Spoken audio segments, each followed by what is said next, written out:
light these heads like bulbs within. You ask, can a man really walk on water? Well, I'm here and now walking on you and yours. Outro the door and into a land of nod, otherwise known as hip-hop, jazz, gospel, R&B. It's all poetry where kids like me speak with daggers and write with pens which spew souls from the tips. Verbal connoisseurs take sips and watch me transform from chrysalis. Picture this. Yes, smooth as black is in my brown sugar dream. Pulled out a strand of my hair, I think I found the wrinkle linked to my mother. You see, nappy, kinky, or whatever you perceive me to be. I'm tired of walking through the elements of life silently, waiting for something or someone to inspire me. So today, I inspire myself, enticing you with the jagged edge of collected threads and sharpened leads, just waiting to be stroked by verse. First, I'd like to lose myself in the mounds of freedom as we gather our souls in a place of peace. It's the 7-letter veteran. Terrell. Never settle for less. How do you leave a gathering? Exit stage left, like the Israelites creeping through the wilderness. Yes, yes, but this time no golden calf. And on behalf of the prophets, we came to bring the math and lead them down the path to break bread. Enough said, hybrid tongues on the exodus. Y'all vibing on the exodus. Vibing on the exodus. Vibing on the exodus. Vibing on the Exodus. Hybrid tongues is vibing on the exodus, leading lost souls to the resurrection. Stop the madness, spread love, cause see, it ain't over till the righteous one comes. Simplicity is the key, premeditated thoughts of peace. Imagine just you and me, sunshine, lemonade, and smooth beats, roaming in the park, playing till almost dark, waiting on that ice cream man for that ice cream sandwich. But oh no, see, we complicated the schism. Now it's about gats, rocks, and itches, totally disrespecting the master's misses. Yo, let's take it back to the exodus. Exit us, hybrid tongues, the place where skin and soul meet trust. Vibing on the exodus. Vibing on the exodus.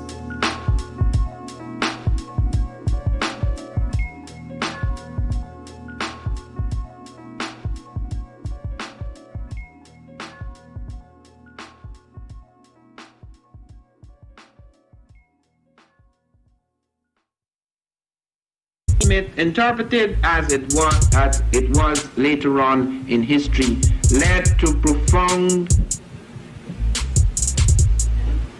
conceptions of the woman as inferior, and sometimes in some civilizations as essentially evil. So she's supposed to be the great seductress, the weaker kind, etc. This was not the case in the African mythology. So that you already had a divine myth which gave a basis. It was a sort of bedrock for a reality that could give the woman greater freedom and power. It is not an accident, therefore, that many of the goddesses of the Europeans were black. They could have chosen their own women, they chose some of their own women, but the most important goddesses were black. Not just for the African now, in the civilization of the Greek. The Greek was so profoundly affected by the Africans that the goddess of chastity was a black woman, Artemis. The goddess of wisdom was a black woman, Minerva. The goddess of beauty was a black woman, Diana. And many of their great mythological figures which were critical to the vision of history, the history of the Greeks in the Odyssey. The woman who has the power to draw Odysseus and all his crew into her is Circe, who is represented as a black woman with African features on the Greek vases. The woman who helps Jason win the Golden Fleece is a black woman, Medea. The woman who marries Perseus, the Greek hero, is a black woman, Andromeda. If you see them represented in Hollywood, they're all white. But if you go back to the original vases, the original art of the Greeks, you will find that the only women they could find to represent the finest attributes in the feminine world were black women. Actual black women. They were literally living black women in Ethiopia who were made into legendary goddesses in Greece. That first invasion of Africa by Europe was not an invasion like the invasions that occurred later. The European was startled by the advances of the Africans. So startled that Alexander decided to build his capital in Africa rather than go back into Europe. And every major Greek thinker, Thales of Miletus, Democritus, Pythagoras, Eudoxus, Anaximander, Anaximenes, Heraclitus, they all came down. Plato, all of them came into Egypt, and those who did not come claimed they came because it was so prestigious. And they therefore saw women differently. In this new edition of Black Women in Antiquity, there is a remarkable woman called Hypatia. For a long time we thought she was a Greek woman, until Beatrice Lumpkin, doing studies in the rights of women in ancient Greece, found that black women had power and freedoms that the white woman was not allowed. The Greek woman could not head a department in a university, but she could in Egypt. She could not pursue a scientific pursuit without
I am a genius. My ancestors were geniuses.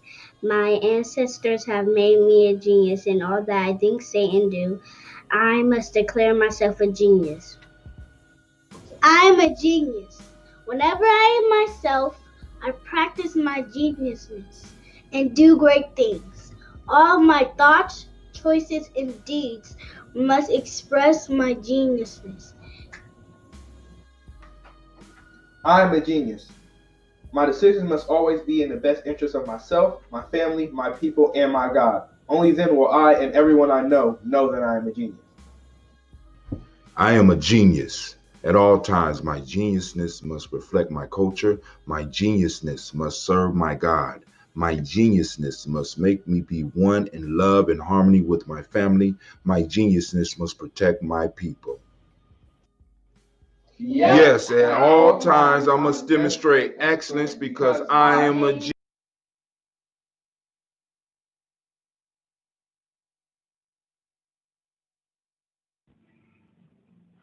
The African Heritage Diet consists of 6 lessons. Lessons where we reach back to our African heritage to find culturally appropriate health and wellness practices that help us to move forward as a people that are whole in mind, body, and spirit. Lesson 1 is herbs and spices. Lesson 2 are greens. Greens is the widest part in the base of the African Heritage Diet food pyramid. So many greens should be consumed. And as you move up the pyramid, those are the things that you consume in lesser proportionate amounts. Whole grains, lesson 3. Beans and rice, lesson 4. Tubers and mashes, lesson 5. Lesson 6. Fruits, vegetables, and a healthy lifestyle.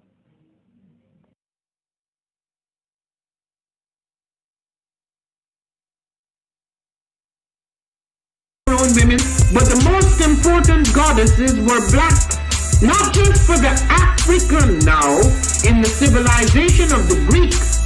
The Greek was so profoundly affected by the Africans that the goddess of chastity was a black woman, Artemis. The goddess of wisdom was a black woman, Minerva. The goddess of beauty was a black woman, Diana. And many of their great mythological figures which were critical to the vision of history, the history of the Greeks in the Odyssey.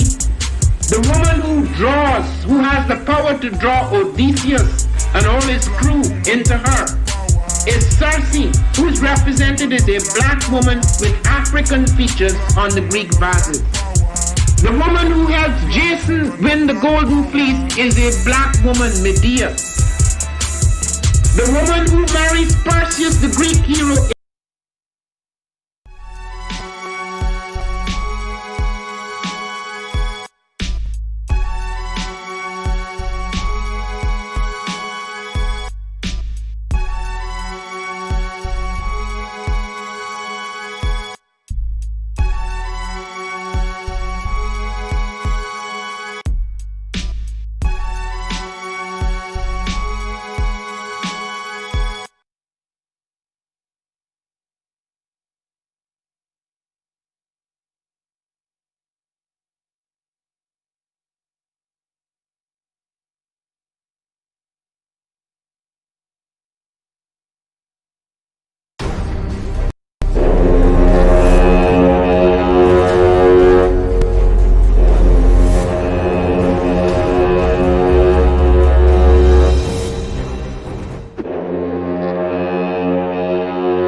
What is a lion without his pride?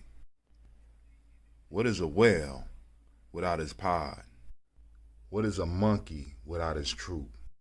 What is a wolf without his pack? The answer is very simple. They are the same thing that a human being is without a tribe.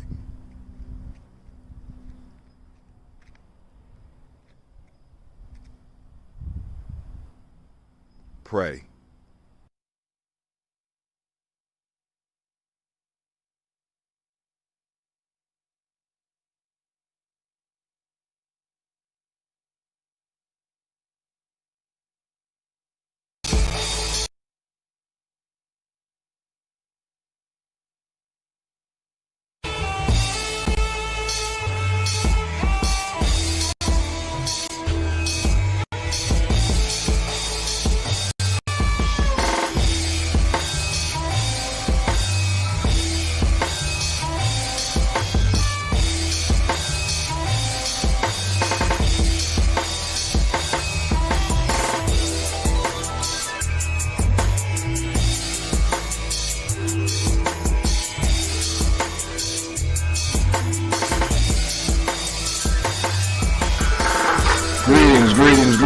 Greetings. This is Brother Hatim coming at you live with Tribal Quotes. Now, let me make sure y'all understand what I'm saying here. Look, for anyone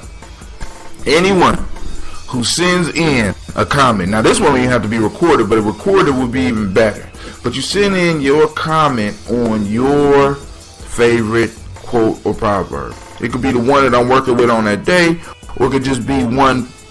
Well, no, I want one for that day. So, for example, on day 19, I'm making an offer. First person that responds to this proverb, to these proverbs, right? I'm gonna send a PDF. I'll send you the PDF of the book. I'm not gonna send the book. I'm gonna send a PDF. For the first person that records their response, I will send you the book. You know what I'm saying? I mean, I will. It will be straight from the publisher. It will be brand new. I will send you the book, or I will meet you. If you're in Columbus, I'll meet you somewhere, and I will give you a brand new, sparkling, unopened copy of the book. All right, so that you can follow along in real time. You know, but for those that send in a response, the first one that sends in a response to this one, day 19. Well, at day 19, I will send you a PDF. All I need is your email address. You know what I'm saying? This is Brother High Tim, and I'm coming at you live. So now, let's talk about what we need to talk about on day 19. Hopefully, you've been following along so you know how this goes. And if you don't know how it goes, go back to day 1. Don't slow us all down. All right? But listen, I love being here. So let's go. Day 19. Can you believe that? Day 19. Wow. Common sense is the collection of prejudice acquired by age 18. Albert Einstein. He is able who thinks he is able. Whoa. The Buddha. Man. The monkey tail is long, and yet if you touch it, the owner feels the touch. Senegal. Now, which one will I pick? Which one will I pick? I know. Common sense is the collection of prejudice acquired by the age of 18. I love that one. That's hot. That's hot. Common sense is a collection of prejudices acquired by age 18. See, because this goes kind of counter to what a lot of us think we know, right? Because we like common sense, man. Everybody should have common sense, right? You know, it's common. You should know this. You know, come on, man. You need to keep up. But what Albert Einstein is saying is that this is a collection of prejudice. This is a collection of prejudgments that you have acquired by the time you reach the age of 18. Prejudgments. Do we know how dangerous prejudgments are? How limited prejudgments are? How much power prejudgments take away from us? And he's saying that common sense is a collection of prejudices acquired. You know what I'm saying? When we talk common sense, we're talking about a collection of prejudices that have been collected as a group. And we want everybody to operate in the prejudgmental way that we do. And because we look at the world in a prejudgmental way, we limit ourselves and we limit our possibilities. We limit what we can exert. We limit the changes that we can make in the world. So oftentimes it's those people who are outside the common sense, outside the common prejudices, outside the common prejudgments of a society that comes into a society and makes changes. Well, I guess that's that one for the day. That's straightforward, straight shooting, bang, bang, knocked it down. Shoot, I could go to another one, but no, I won't do that. But hey, here we go. This is Brother High Tim. This is Tribal Quotes. I'd like to thank you for tuning in. I pray that your day is as beautiful as you are. Feel free to check me out at www.geometryjourney.com. We have an app. Download the app. Keep up with us. Allow us to help inspire you. Be on the lookout for my weekly newsletter. It'll be coming out. I'm running a little bit late. The Magic Hour has dropped. Make sure you check out the Magic Hour if you like the underground hip hop. You know what I'm saying? This is straight from Columbus. You know what I'm saying? Eventually we will expand it to start accepting other Other underground hip hop, we don't want the above ground rap stuff. We want people coming from where they are and struggling and putting it together, but that's a whole nother story. Also, check out the other podcasts. Give yourself permission. Folktales for grown folks. On Mile 3. I got plenty of them. So when you download the app, you'll be able to get into all that. Then on top of that, I got some specialties. I got some special surprises for those that download the apps. That it's coming. I'm telling you, 2014 is our year. So tune in and let's keep it moving. I'd like to thank you. And this is Brother High Tim, and I'm saying peace.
Great day. This is Brother High Tim coming at you live with Tribal Quotes. Man, listen, I love that beat. I'm sitting up here grooving to it right now, but listen, let's get into what we need to get into. Let's handle our business.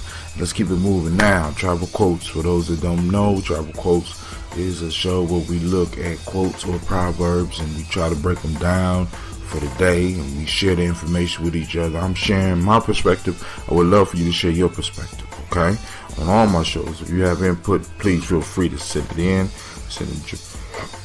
Join me at JohnnyJourney.com on Facebook or JohnnyJourney.com on Google Plus, or you could tweet me, or you could Facebook me just as Brother High Tim, or however you want to get in touch with me. Just get it to me.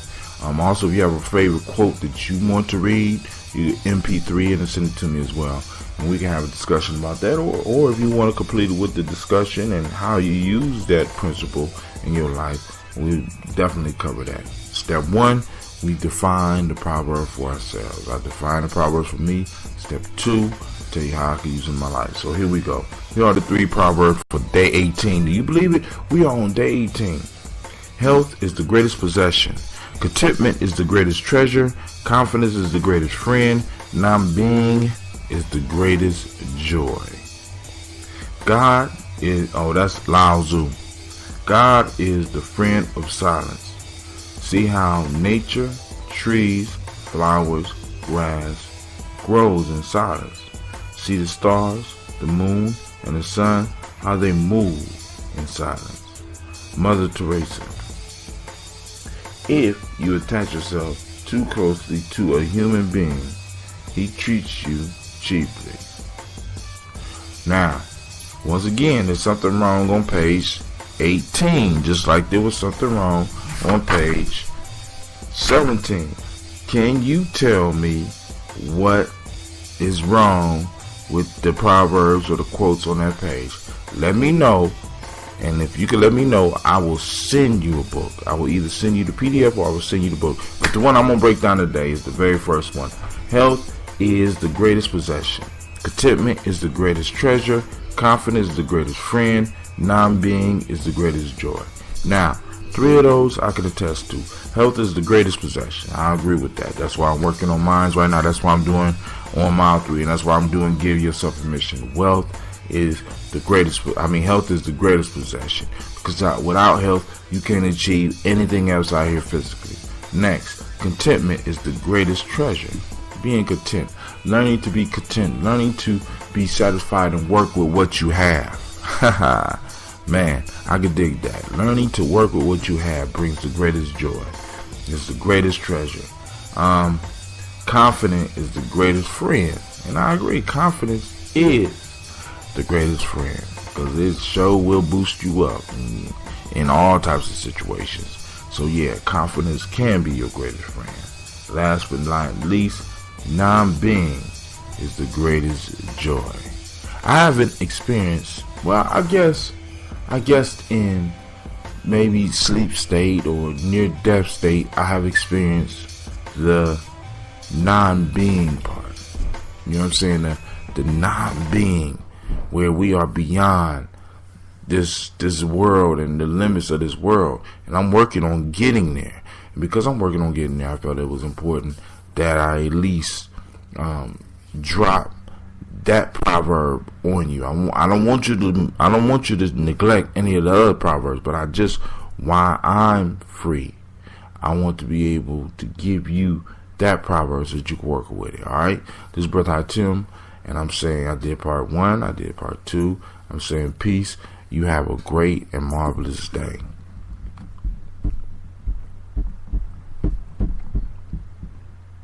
Be sure to check me out, www.geometryjourney.com. Also download the podcast. Download the link. The app.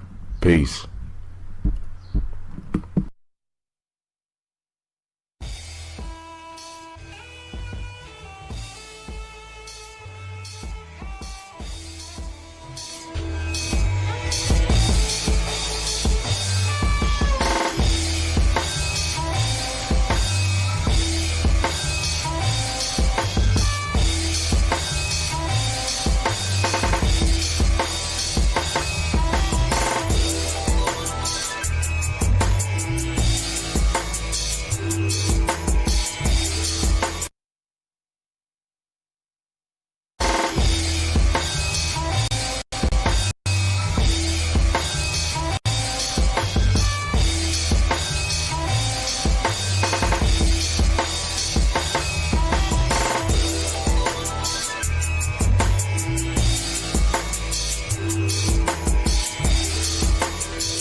Great day, great day, great day, great day. This is Brother Hatim coming at you with tribal quotes.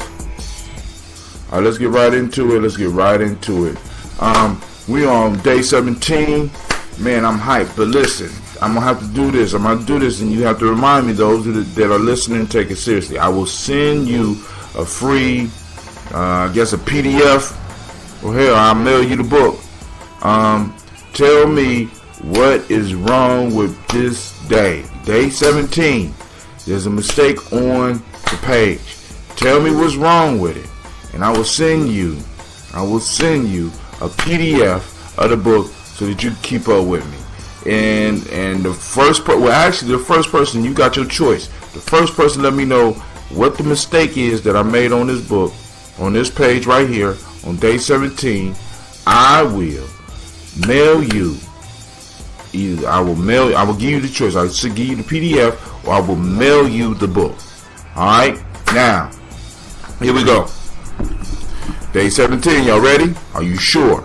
Alright, let's get busy. Now, those that's been tuning in, we got 2 steps. We got first step where we define it for ourselves, then we talk about how we could use it. Now, I'm going to pick one. And usually people try to guess which one I'm going to pick, but y'all don't know which one I'm going to pick. Y'all ready? When minds are the same, that which is far off will come. East Africa. That's from East Africa. Here we go. An intelligent mind is an inquiring mind. It is not satisfied with explanations, with conclusions, nor is it a mind that believes, because belief is again another form of conclusion. Bruce Lee. My man. Alright. Lizard suns itself within reach of his hiding place. Zimbabwe, Mozambique. Alright. Let's get into it. Which one shall I pick? Now, I posted a picture up on my site. Hopefully, some of y'all will be able to know which one I picked. But basically, when minds are the same, that which is far off will come.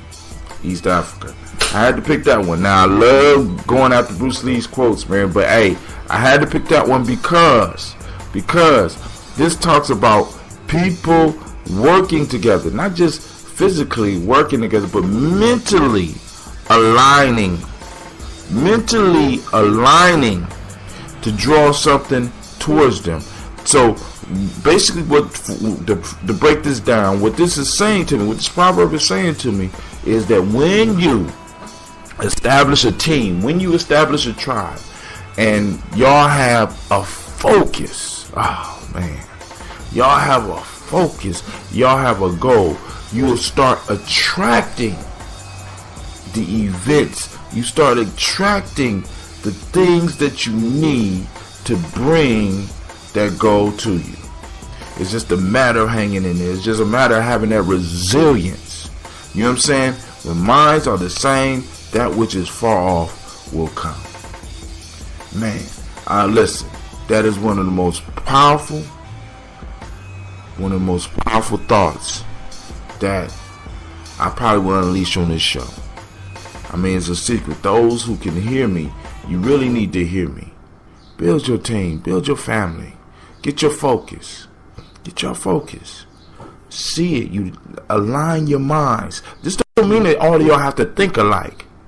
You know what I'm saying? You don't all have to think alike. Y'all don't even have to think y'all going, but can you align your minds so that you can at least have the same vision? Not the same process of getting to that vision, but can y'all see the same thing? Can you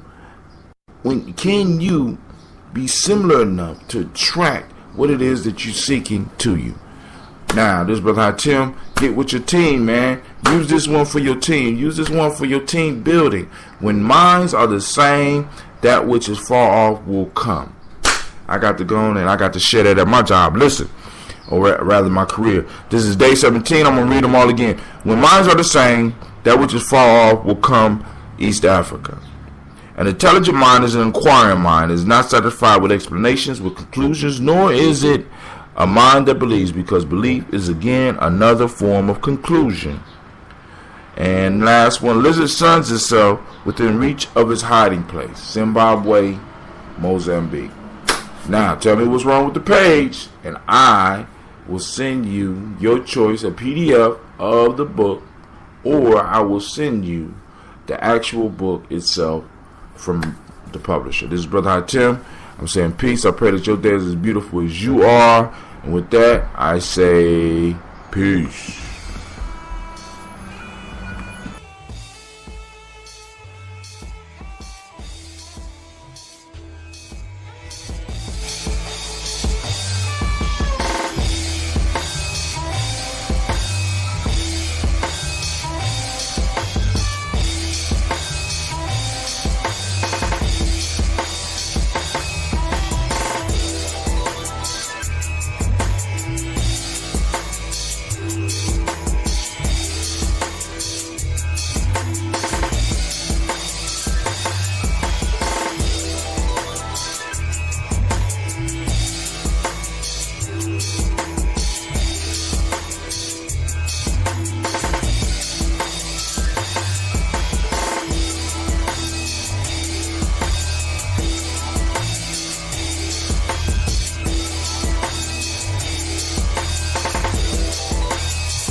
Great day, great day, great day. This is Brother Hot Tim coming at you with Tribal Quotes. Tribal Quotes. Now, those of you that are new, I would suggest that you go to day 1 and get the instructions. For those of you that understand what's going on, let's jump right into it because I only got a couple minutes this morning. And first off, it's a great pleasure to be here, and we are on day 16, man. Step by step, we chopping this tree down, step by step. All right, so here we go. I'm reading from Jammy Journey Workbook, Tribal Quotes by myself. A collection of quotes that I put together. So let's go through this day and see which one of these I'm going to pick today. Day 16. If you realize that all things change, there is nothing you will try to hold on to. If you are not afraid of dying, there is nothing you cannot achieve. Lao Tzu. Our duty as men is to proceed as if limits to our ability did not exist. We are collaborators in creation. Pierre Teilhard de Chardin. When you see a turtle on top of a fence post, you know it has some help. That one is just from Africa. That's a good one. That's a good one. All of them good. But of course, I know some of you are already thinking I'm picking number 3. I'm not going to pick number 3 today. I'm picking number 1. Alright, here we go. If you realize that all things change, there's nothing you will try to hold on to. Now let's look at that part first. And in step 1, I have to break it down for myself. By understanding that the only constant in life is change, then I will spare myself the pain of trying to hold on or thinking I could control anything. I think there's I think it's AA that say, God give me the strength to control the things I can, the wisdom to recognize, something along the lines of and to recognize the things that I cannot. You know what I'm saying? And but anyway, that saying goes along with this. If you realize that all things change, there's nothing you will try to hold on to. By not holding on to things, I in a sense give myself power. You know what I'm saying? Because I'm not trying to fight the natural process. I'm not trying to I'm not spending time grieving over the natural process. So I'm in a sense snatching my power back. Part 2. If you are not afraid of dying, there's nothing you cannot achieve. Once I realize that everything changes, including myself, I'm able to accept death. I'm able to embrace the concept of death. When I'm able to embrace the concept of death, the only question that any of us need to ask or really even deal with in this issue here is, when I no longer fear death, I know death is approaching, I accept my own death, then what can I not achieve? What's stopping me? If death is the major thing that most people fear, if death is the major thing that's stopping people from living their dreams or living their life or changing the world or doing the things that they want to do, when you eliminate that, now what's standing in your way? Once you eliminate the fear for death, you're able to move forward. Now, in my life, I have had to, on several occasions, wrestle with my mortality. I'm at what they call middle age now. And I'm realizing that I have possibly more time behind me than I have time in front of me. I'm in middle age. I'm at the middle.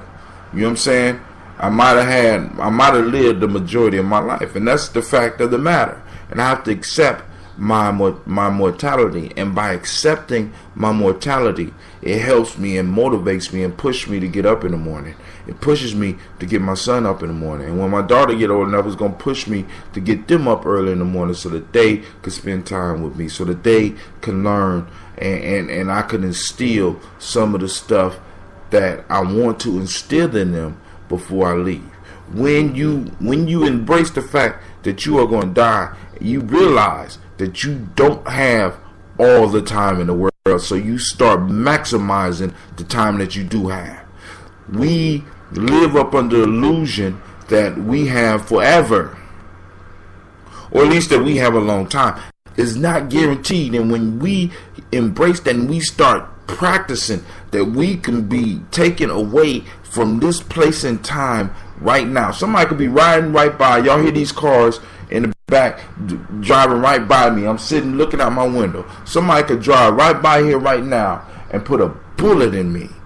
Just happen to just be playing and just be shooting, and a bullet come right through this window and can take me out right now. I can have a stroke right here, right now. Some of this stuff that I'm experimenting with, well, I won't mention it now because I'm gonna talk about it later in the podcast. But some of this stuff I'm experimenting with right now, you know what I'm saying, could blow up and kill me right now, or I could drink it and I did the whole process wrong and die right now. And what would I have achieved if I was holding on to my life as if it didn't change? If I was holding on to my life as if it was a guaranteed forever existence? The fact of the matter is that Brother Hatim is very limited. But the self that I've been telling us about on in all my other podcasts, the absolute, complete, perfect, those absolute, complete, and perfect qualities of my being that are not driven or not motivated or not determined by external circumstances. That part of me that lasts forever. If I allow that to shine in my daily life, right, and move towards my goals, dog, what's gonna stop me? I realize that this body is gone. I realize that this body is gonna fade away. It's gonna blow away. It's gonna turn to dust. But why I got it and it's animated, I'm putting in work. I'm coming to see you every morning, or at least 5 mornings out of the week. You know what I'm saying? Then on some, you get some bonus days on Saturdays and Sundays. But right now, we on that 5-day thing, and we are on day 16 of this. So now let me go back through all of them, and I can't wait to hear some of your breakdowns of these proverbs. You could do one or you could do all 3. That's your choice. You can do 2. That's on you. This is your personal journey. Day 16. If you realize that all things change, there's nothing you will try to hold on to. If you are not afraid of dying, there's nothing you cannot achieve. Lao Tzu. Our duty as men is to proceed as if limits to our ability did not exist. We are collaborators in creation. Pierre Teilhard de Chardin. When you see a turtle on top of a fence post, you know it has some help.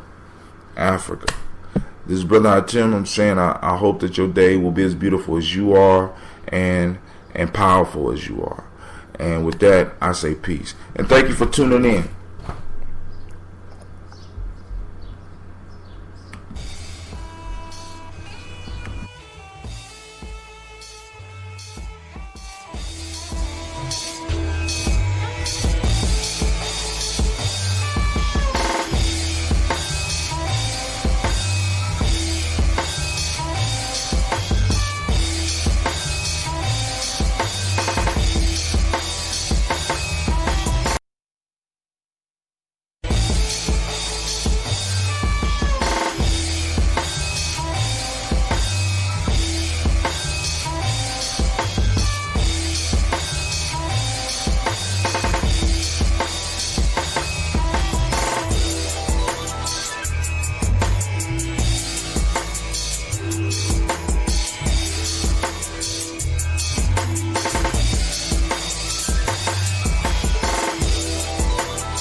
Great day, great day, great day. This is Brother Hatim coming at you live and direct. Man, look, we on day 15, man. I'm feeling good. Listen, you can hear the rain outside. I wish some thunder or lightning would pop off so that you could really get what I'm dealing with. I just came out the rain running and I'm hyped. Can't wait to get in the shower. Can't wait to get the day started. I woke up this morning. I was moving slow and I was like, oh man, I'm not going to make it today, but I thought about the people out there that's listening, especially to these new shows, man. So I had to get up and I had to deliver. Now here we go. We are on day 15, and this amazes me, man. Listen, day 15. We could make it. We at day 15. Another 15 will be day 30. Another 15 will be day 45. Another 15 will be day 45. Another 15, you know what I'm saying, will be day 60. Another 15 will be day 75, and then another 15 day 90. Let's do it in 90 and 15 day increments. This is a celebration day. We have made it to number 15, which has a special relationship to the number 90. Let's keep it moving. We need 6 of these. We need 5 more 15s, and we have completed it. We could move to another show.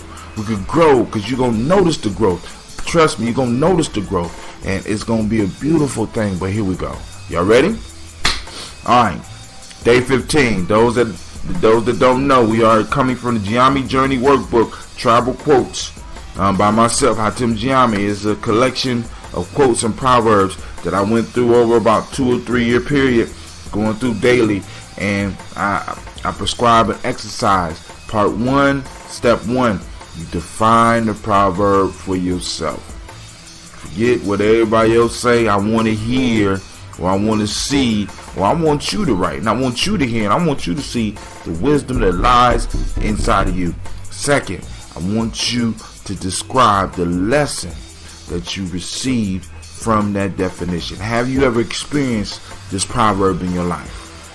And if you do, or if you have not, if you were to experience it, how would you use this proverb? Just start putting yourself in situations where the proverbs, you have to be able to use them. And I want you to start using these proverbs and these quotes in your daily conversation. Why? Because it shows, 1, that you are read, and 2, it starts giving you a little bit more insight about what's going on with these proverbs. What type of, how can I put it?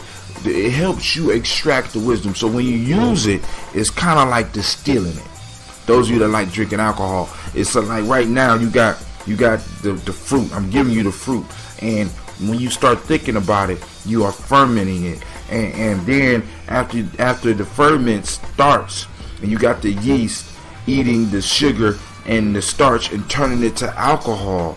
Then after all that process is done, you have to now distill it. So every time you say one of these proverbs to somebody in a certain situation, you are distilling it, and it allows you to get the pure essence, get to the essence of the proverb. That's quotable. You know, tweet that. You know what I'm saying? Get to the essence of the proverb. It's like getting to the essence of a proverb is like distilling alcohol. Look. All right, look. Let me go. Day 15. Real generosity toward the future lies in giving all to the present. Albert Camus. Proverb 2. All things must change to something new, to something strange. Henry Wadsworth Longfellow. Lizard suns itself within reach of its hiding place. Zimbabwe, Mozambique. Proverb. Alright. Today I'm picking Proverb 1. I know y'all thought I was going to pick Proverb 3 because some of y'all think y'all got me pegged, but you don't got me pegged. Proverb 1. Real generosity toward the future lies in giving all to the present. This is a common theme through all the shows today.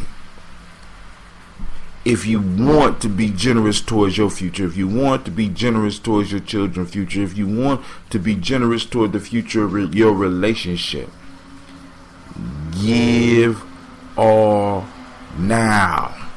Don't hold on. Don't hold back. give now, invest now. It's like some of us talk about, we got this dream that we want, brother. I tell him I got this dream and I just can't figure out why it's not coming true, because you're not giving all to the present. You're not exhausting yourself each day. You're not going to bed tired. Listen to me. If we want to make things happen, what we have to do, we got to give all to the present. This means that we have to practice. We have to push ourselves every day and give what we have to give. We got to leave. We got to go to sleep, not because we have to, but because we are tired. In America, there is a disease, a sleeping disease, where we are just sleeping, but we're not tired. No other place in the world has this been able to happen. All over the world, people can't sleep. They can't sleep. You know why? Because they're not tired. But in America, we got so much luxury that we can sleep and not be tired. What have we become? What have we eat when we're not hungry. We sleep when we're not tired. We work in places that we hate. Woo! I don't even know if that's a human existence. I don't even know if most of us here is really living a human existence. That sounds zombic to me. That sounds dead to me. Listen. So if you want to get to where you want to go, if you want to move and you want to empower your future, give all to the present. What more do I need to say? I can't say no more. But I can't wait to hear what wisdom you have to share with me on this proverb. Listen, be sure to check me out, Giami Journey. You can join the page you can like the page on Facebook. You can you can follow the page on Google+. Hit me up at www.giamijourney.com, but get the app. Go get the app, Giami Journey. Just type in Giami Journey, just like it is, Giami Journey. You could just type it in one word. You ain't even need no spaces.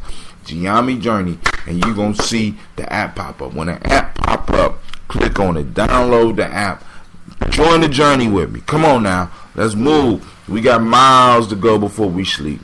Come on. This is Brother Hatim, and I'm saying peace. You have a great day, and I pray that your day will be as beautiful as you are.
Great day. This is Brother Hatim. It's day 14. Y'all know how we do this, man. Oh, man. We are on day 14. We are in the 90-day process. And by the end of this process, many of your lives will have been changed because you will have went through words of wisdom that was left by ancestors, by some of our peers, by even some of our enemies. They left these words of wisdom, and hopefully you will be able to get out of them what you need. This is like going mining. When you go mining, you find gold, but you don't find pure gold. You got to go on and melt it out and get all of the impurities out. You know what I'm saying? You don't get a perfect diamond. You got to cut it. You got to work to get it. You don't get just going just to a silver mine and just get lumps of silver. You got to go and you got to get all the impurities out. So what I'm doing is I'm dropping these jewels on you. I'm dropping this gold on you. I'm dropping this silver on you. I'm dropping this platinum on you. But the only thing that you are required to do is to put it in the furnace of your mind and melt the impurities out. Oh, that was hot. You can tweak that. Tweak that. Tweak. Oh, that was hot. Oh, but hold on.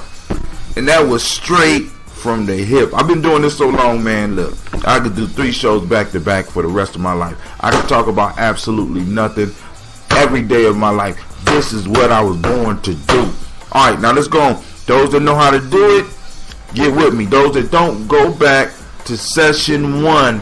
Go back to the day 1.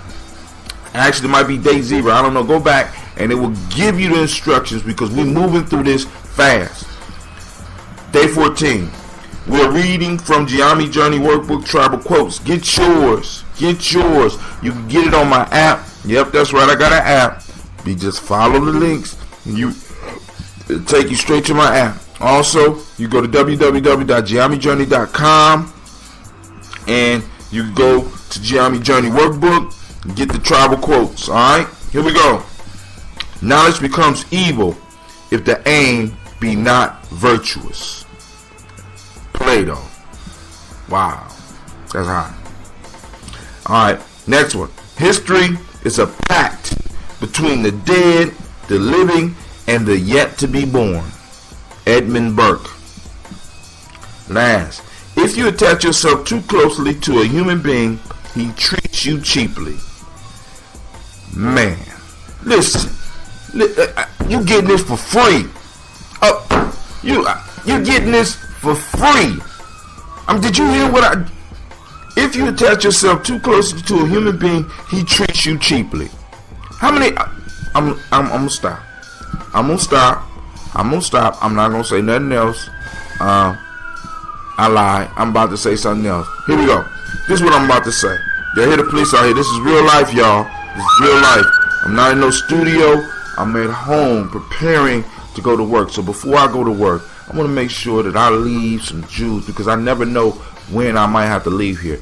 And if I have to leave this plane of existence, my children will have radio shows to at least know how their father was thinking. This is my legacy. This is why I do this. You know what I'm saying? This is my legacy. I might not be able to leave no material wealth, but I'll be able to leave the wisdom of these books and the wisdoms that's on these tapes, and my children will be able to have an idea how I think. And I wonder what you're leaving. And that brings me to why I chose the proverb that I'm choosing today. I didn't choose the third one because the third one is hot. I chose the second one. History is a pact between the dead, the living, and the yet to be born. A pact, a solemn promise, a sacred oath, a promise. And my question is, how are you keeping your pact with the past? Are you are you moving in your fullness, or are you hiding? Are you keeping your pact with the future? Are you laying a foundation? Are you leaving something that you and yours will be remembered by? Are you leaving something worthy of who you are and what you was born for? Are you keeping your pact? Man, history is a pact between the dead and the living and the yet to be born. Are you keeping your pact? And I'm going to end it on that. My question is, are you keeping your pact? Are you honoring your past? Are you honoring the past of your ancestors? Are you honoring the work that made it possible for you to be sitting listening to me right now? And are you honoring the living Are you honoring the living? Are you showing that you deserve this life? And last but not least, are you building something to leave for your children? The yet unborn, as they call it on this proverb. That's the question we all have to answer. That's the question we all have to wrestle with. Now, I'm going to read all three of them again. I'm going to allow you to go back and pick which one you want to write about. And I can't wait to hear what wisdom you have to drop on there. You can leave it on Tribal Quotes on Facebook or Tribal Quotes on Google Plus, or you can leave it right here. If it's dope, I will read it on air and send you out some shots. If you have a proverb or a quote that you want me to share, send it in as well. And if you're bold enough, record it. Record your commentary, and I will play it on the show. Alright, this is Brother Hot Tim, and here you go, day 14. Knowledge becomes evil if the aim be not virtuous. Plato, that's dope. I can't wait till this one repeat. I know it's gonna repeat. That's dope. History is a pact between the dead, the living, and the yet to be born. Edmund Burke. Last but not least, if you attach yourself too closely to a human being, he treats you cheaply. And that's from Ghana. Alright, this is Brother Hatim, and I'm saying peace. And I pray that your day is as beautiful as you are. Remember, share your wisdom. And support the journey. Get my app. Check me out at www.GyeMeJourney.com.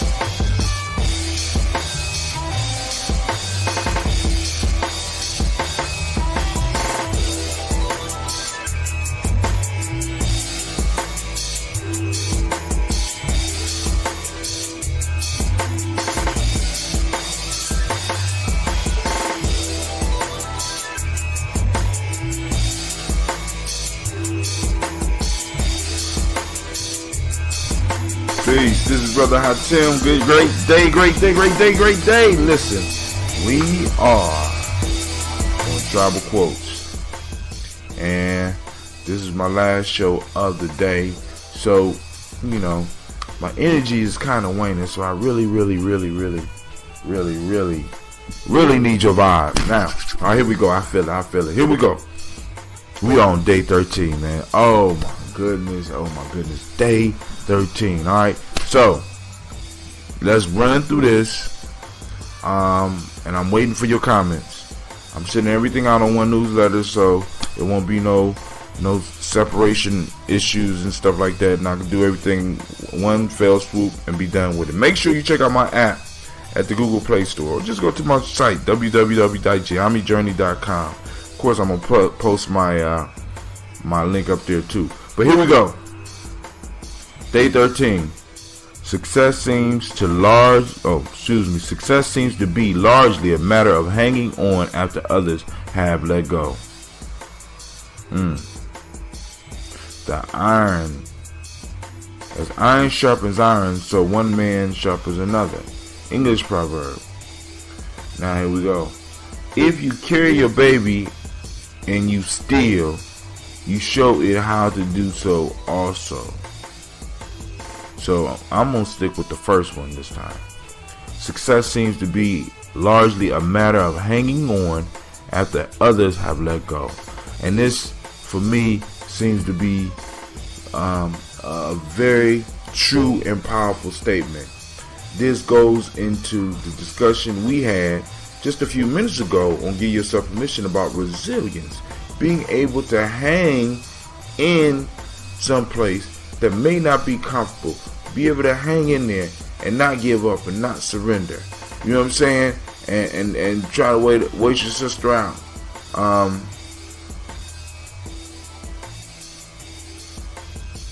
So now this is what we're gonna do.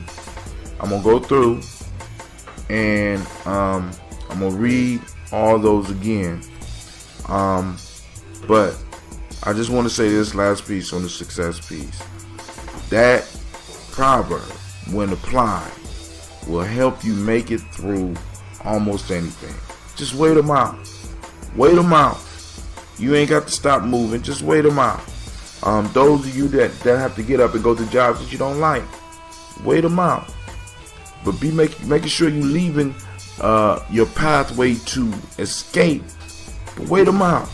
You know what I'm saying? So here we go. Proverb 1 for day 13. Success seems to be largely a matter of hanging on after others have let go. As iron sharpens iron, so one man sharpens another. English proverb.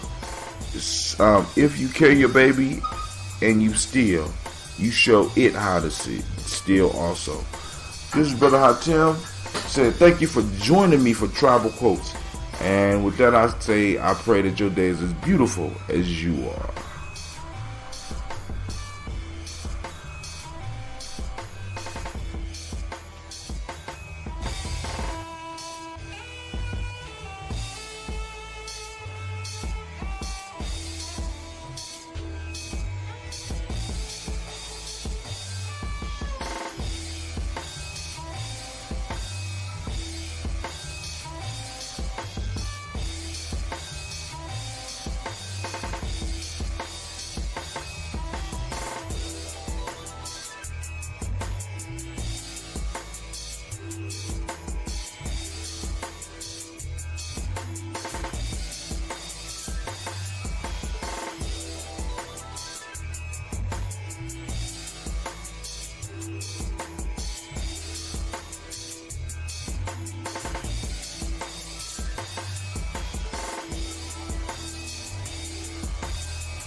Great day.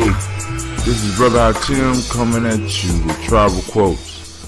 And let's go through the quotes. Those of you that's been following the show know how to do it. Those that don't, I would suggest you go to show number 1 so that you can learn the process. Alright, so let's go and get straight into it, okay? Alright, before we do that, make sure you check out the app. It's coming out soon. I want to make sure that you can stay up with everything that the journey is doing. Self-mastery, hip-hop, philosophy. Just tune in. Check me out.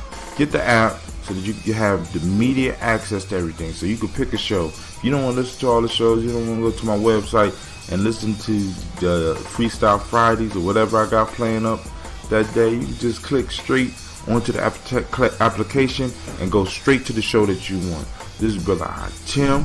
This tribal quotes, and we are on day 12. Give it up for yourself. Day 12. You've been sticking it out with me. So here we go. Day 12. Friendship improves happiness and abates misery by doubling our joy and dividing our grief. Joseph Addison. That's hot. That's a nice one. One must try to escape from darkness of ignorance and suffering and seek the light of enlightenment. The Dalai Lama. That's pretty good. Last one. Instructions in youth is like engraving in stone. I think that's Morocco. I got North Africa on here, but that is North Africa for those that don't know. I'm gonna pick the third one. Instructions in youth is like engraving in stone. When you teach a child when you teach a child, you teach children, you are building the future. Alright? So when you teach somebody something when they are young, and you ingrain it in them, it's like putting it on stone because they'll never forget it. Sort of like those of you that learned how to ride a bike when you was a child. You know how to ride a bike. You might not do it all the time, but you could rely on your muscle memory to sit down and get out there and ride that bike. Same thing with riding a skateboard. You use your muscle memory to remember the skateboard. Same way in playing some card games. You know what I'm saying? You could sit down at the table and they could throw out the cards and you might not remember anything all the way up until the first hand. Then after that, the old reflexes pop in. You know, certain things that we have in our memory. We learned years ago, but when we're put into the environment, it comes out because we know it. I mean, I'm still dropping down into certain fight stands that my martial arts instructor had drilled me on over and over again. Something happens, a shocking noise, somebody jump out and say boo, I'm dropping down in that fight position regardless of what style I'm practicing right now, because the way my master did, he ingrained it in us so much that no matter what programming we're trying to put in, until we get something at our core, like he was at our core, I was young at that time, it's engraved in stone. It might not never go away. Alright? So when you teach a child, when you ingrain it in a child, you're writing a letter to the future. You're engraving it in stone because it's gonna stick there. Alright? And this has helped me because like certain habits that were engraved into me when I was young, like like what I'm trying to do with my son now, I get him up early. I get him up early with me, not as early as me. You know, I do all my workout and stuff, but I get him up early because I want him to develop the habit of studying more than everybody else, or practicing more than everybody else. Whatever it is he finds that he loves, he's going to be able to get up and do it because he knows getting up is possible. Because he knows that I have already been up by the time he come downstairs. Oh, you done walked the dog already? You done ran yet? But he already know that I'm getting out here and getting it, or that he sees me struggling and learning. I try to make sure my kids see me learning new things. You know what I'm saying? No matter how silly it makes me look, because I want them to celebrate when they make mistakes. And I know for some of y'all that sounds crazy. You know what I'm saying? I want my kids to see me making mistakes. I want my kids to see me not good at everything. Why? Because that means it's okay for them to mess up, and it's okay for them to make mistakes, and they won't be scared to learn. I'm surrounded by children nowadays that's scared to learn. Learning requires failure. But we done messed up our kids on this non-failure garbage, this self-esteem bullcrap. But listen, so instructing youth is like engraving in stone. So the things that were set in me, the habits that were set in me, enable me now to get up at 3:15, 5 days a week, and get out here and do 3 podcasts every day. It was ingrained in me.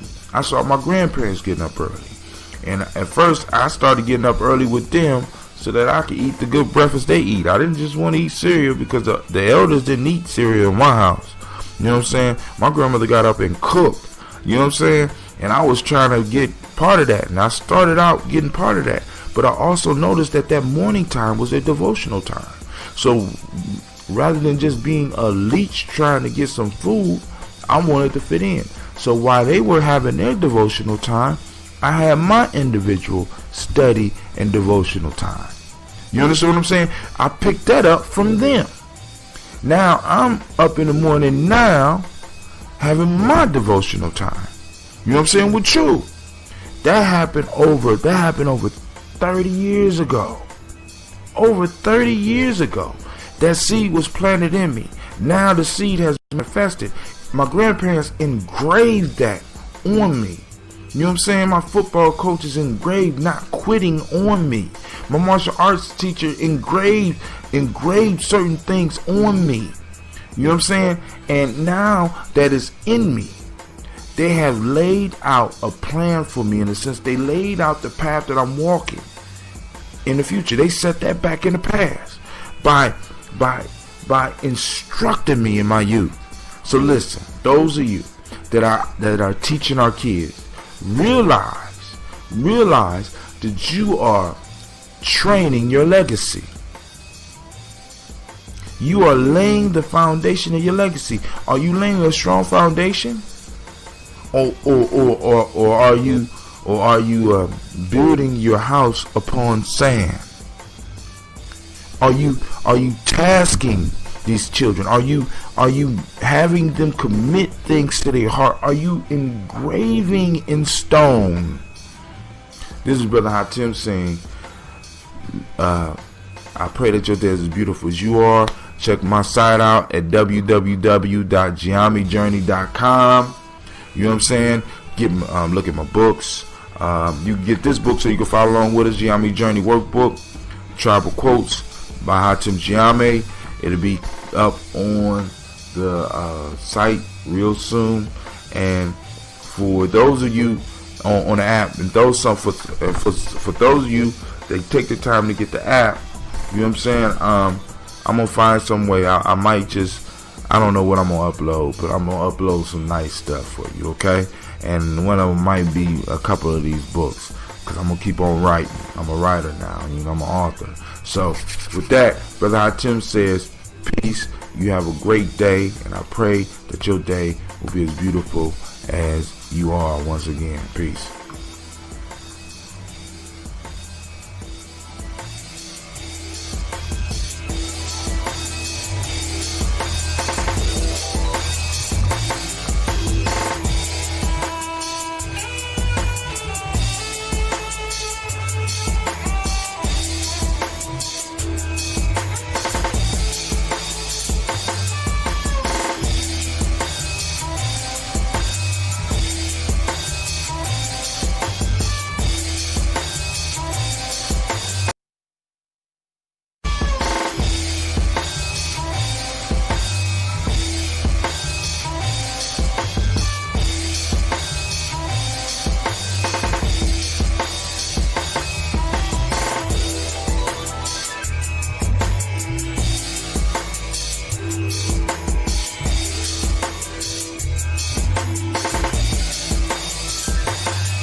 Great day. This is Brother Hatim coming at you live with tribal quotes.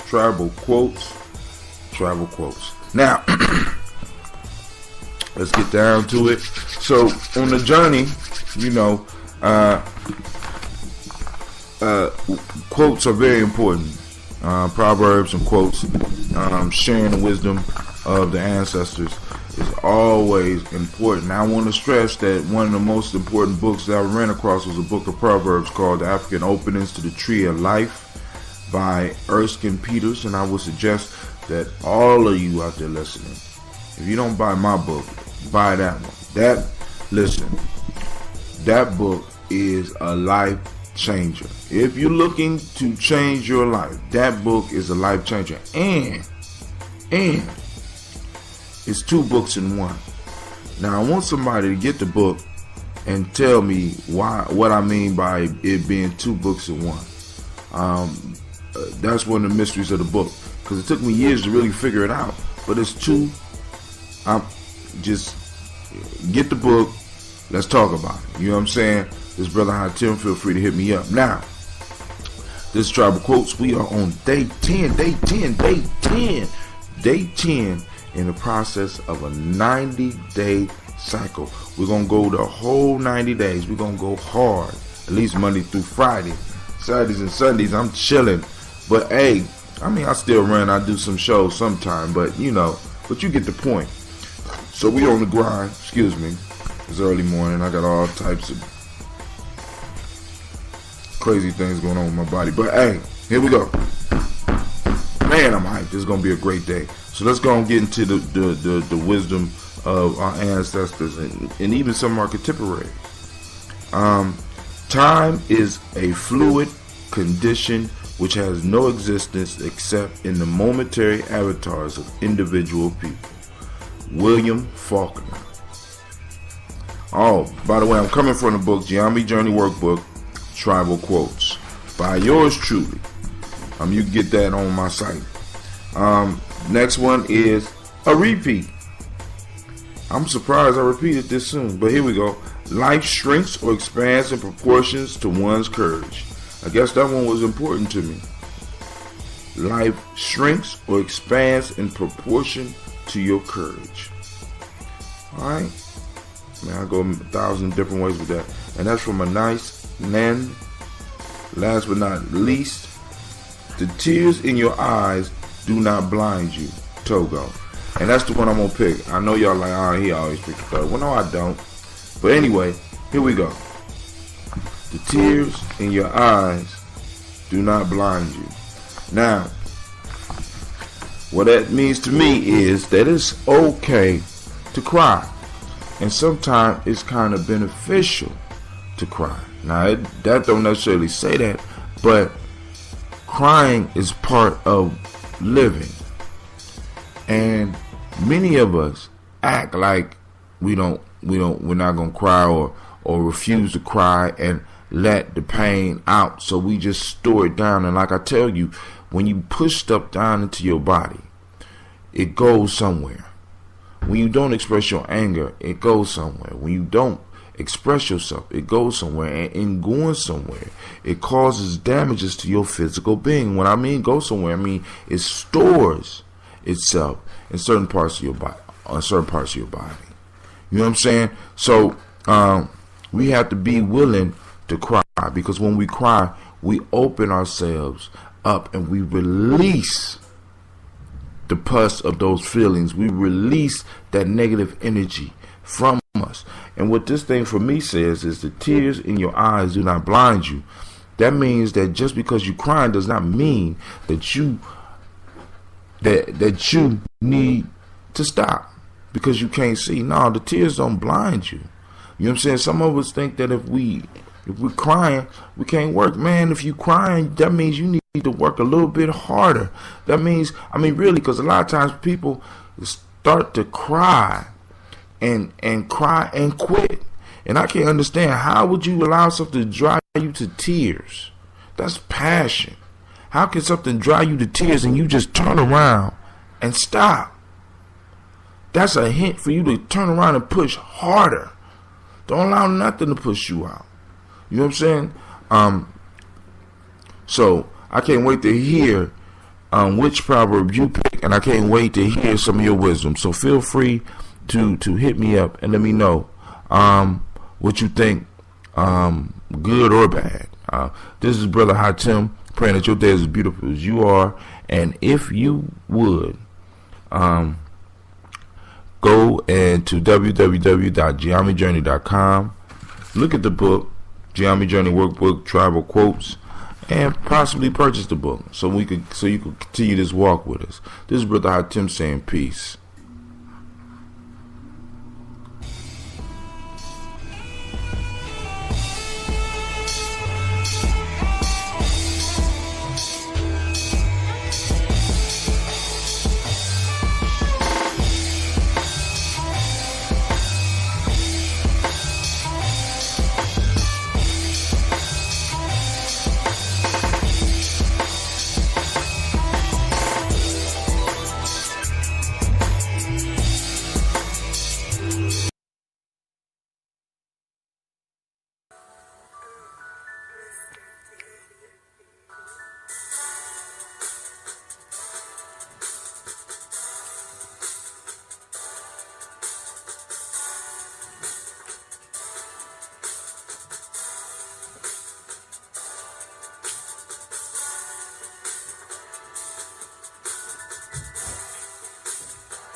All right.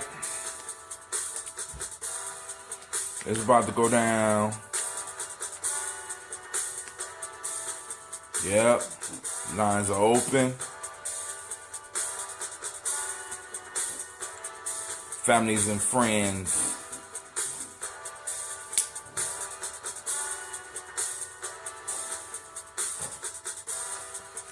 This almost make me want to freestyle. All right.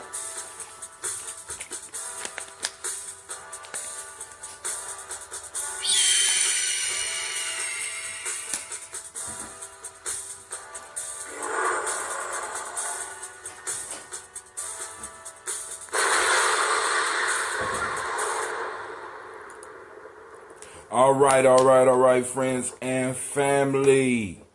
This is Brother Hatim, and I have to let you know, I have to let you know that you are now listening to Giami Journey Radio. And of course, you know, tonight we are doing tribal quotes. Oh, wrong one. Yeah, we doing tribal. That's right, tribal quotes. It's about to go down, y'all. Listen. Tribal quotes. And of course, you know this is a Heart of a Simple production. Where we strive to blow up your old paradigm. Now, family, don't be shy. Don't be scared. I need you to communicate with me. I need you to let me know what's going on with you. I need you to let me know how you feel about the Proverbs. I need to let you know what you exactly want me to cover, because this is your show. On Giami Journey, we strive to battle fuckery and bitchcraft from all four corners of the globe, because we know that it's going down all over, right? We know that, right? So let's get right into it now. I don't have any news. I haven't had time, you know, with me getting up early in the morning, trying to get all these videos out and stuff like this. I ain't been able to curate the news like I should, but I did hear about that one black man by the name of Ben Carson and his comparison of slavery, us being brought in the bottom of ships. Oh, hold on, Shaka. I'm going to give you the number in a second. Being brought in the bottom of ships. That's the same as immigrants. You know, this reminds me of one of my good friends. His name is Kwojo Ababio. Brother Kwojo often has no problem telling people to shut the fuck up. And all of us need friends in our lives that are willing to tell us to shut the fuck up. You know what I'm saying? Ben Carson got to have some friends or relatives sitting around him saying, Ben, you need to shut the fuck up, right? Because sometimes people, what more can you say? I mean, he's telling on himself. He don't know what he's talking about. You know what I'm saying? Now, let me put this number out here, because my brother's out here waiting for the number. I'm going to put it right up on the timeline so that those of you that are interested in joining the conversation, because some of y'all might have some news that y'all want to cover. Now, my picture on Facebook is kind of sideways. I don't know what the hell going on here. All right. We're going to leave it alone. All right. Here go the number. The number 614-556-4535. So I want to send shouts out to Brother Kyle Riesling. I want to send shouts out to Brother Shaka for tuning in. You know, of course, y'all know I have to send shouts out to my sponsors. Let me go and play one of my YouTube commercials. I am my sponsor.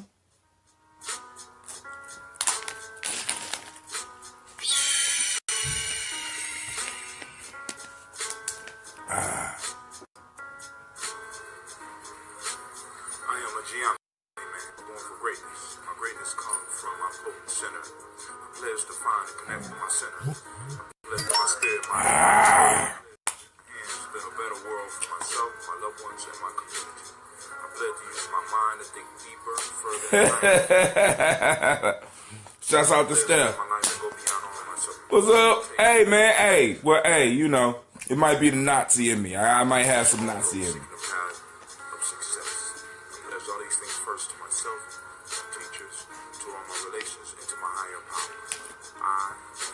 Like, subscribe, and share. Share, fam, because this is going to be a powerful conversation. I'm telling you, it's going to change some lives. Hang in there. I'm not playing. These proverbs are going to blow your mind. I'm broadcasting live on Periscope as well. Brother Shaka just joined the conversation. Let me make sure I got my audios on so he could join the conversation. It's about to go down because you know when Shaka joined the conversation, you know what I'm saying? We got another brother that's going to pop up. Kyle, why don't you call in? Miss Steph, why don't you call in? 614-556-4535. Don't be shy. Look, the only way we're going to build. Now, today is Ujima. No, it's Ujima. Ujima, right, is about collective work and responsibility. We got to do some collective work and responsibility, y'all, if we want to build, right? I'm trying to build this, right? Because what we got to understand, family, y'all got to understand this. There are people out there making a living doing exactly what we're doing right now, conversating, right? Some of y'all have some fantastic stories. Some of y'all got some incredible words to say. And the only thing that's stopping you is that you're being held back by your fear. You know what I'm saying? Get up and say it. Start your own podcast. If you don't want to start your own podcast, come and podcast with me. You know what I'm saying? Let's get it, right? Because right now, because think about this. Imagine if we come together twice a week, 3 or 4 of us, and be able to generate income so that we can actually go to a whole nother level with this, right? This right here. I ain't gonna say it's leveling the playing field because we got a long way to go. But what it does, it gives the opportunity to be the voice for the voiceless. Right? Now, one of the things I was confronted with today because I work with young people, and this thought came to me. Brother Shaka, you on the line, brother? Yes, sir. All right, cool. I wasn't on the line, but one of the things that came to me was that a male that does not experience suffering, pain, disappointment will never become a man. Never become a man. And what we're doing is we're taking away a lot of the trauma. See, because a lot of people, we want to get rid of trauma, right? Because trauma's a bad thing. Trauma's a bad thing, yeah. But trauma shapes lives. This is why our ancestors structured suffering. This is why they structured struggle in the rites of passage. Because it made men. Now, I don't know what happened to me on Periscope. I think Periscope, I don't know what's going on. You know what I'm saying? So, hey, listen, thank you. Yeah, I mean, because I love what I do. I'm trying to get on this thing, oh man, Periscope done kicked me off. It's cool. We don't need Periscope. We're gonna go and kick it anyway, right? We're gonna kick it anyway, fam. Alright, so Shaka, you ready to get down? You ready to get down with the get down? Yes, sir. Alright, cool. I'm drinking water now because I'm about to wait. I got to show my family something.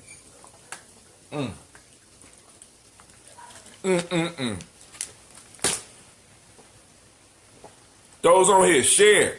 Let's get some more people up in here. I would love to have 100 people a night. It would be lovely. You know what I'm saying? It'd be powerful. You know what I'm saying? It'd be life-changing. Because I'm telling you this proverb. These proverbs we're about to drop because one of the proverbs is the proverb of the week, right? And that is going to be my line of focus through all this week with the rest of the proverbs, all the way back to Ujima, because I started this morning with it, right? But I want to show something to my family, because every morning I do a daily toast, right? Oh, Issa, you asked for, look, here's that ambrosia. Here's that ambrosia. Share. We need to get some people on here. That's one. That's two. Hey, if Cops is still on the line, man, you need to call in because Who? Yo, have you ever heard freestyle? Do I ever who? Have you ever heard Kyle freestyle? No. Freestyle? He used to win all the damn freestyle competitions. Yeah, I heard him freestyle. He beat all my boys. Made him not even want to rap no more. You know what I'm saying? That's two. Look. I got two. You right? I got two of them. Right? Family. I'm not playing with this. Right? We brewing. We exercising. We meditating in the morning. We toasting the ancestors every day. I'm not playing with this. Listen, this is our way out. I'm trying to tell y'all. Use this Facebook for other shit other than complaining about your relation. That's two. Here's three. I got three. Who on the line? Who is that? Who on the line? You. It's Kyle. Uh-oh. Now, you still freestyling, brother? Oh, yeah, no doubt. All the time. That's the gallon. I'm showing off my that ambrosia. That's my personal stock for the toast. So let me go and pour this little bit of ambrosia, and we're gonna get into this conversation. Now, I don't know if y'all can hear that, Kyle. Now you up in Canada now, right? Yeah, I'm in Montreal. Man, so how do it feel to be a refugee from America up in Canada? How did you know to leave? What gave you? Huh?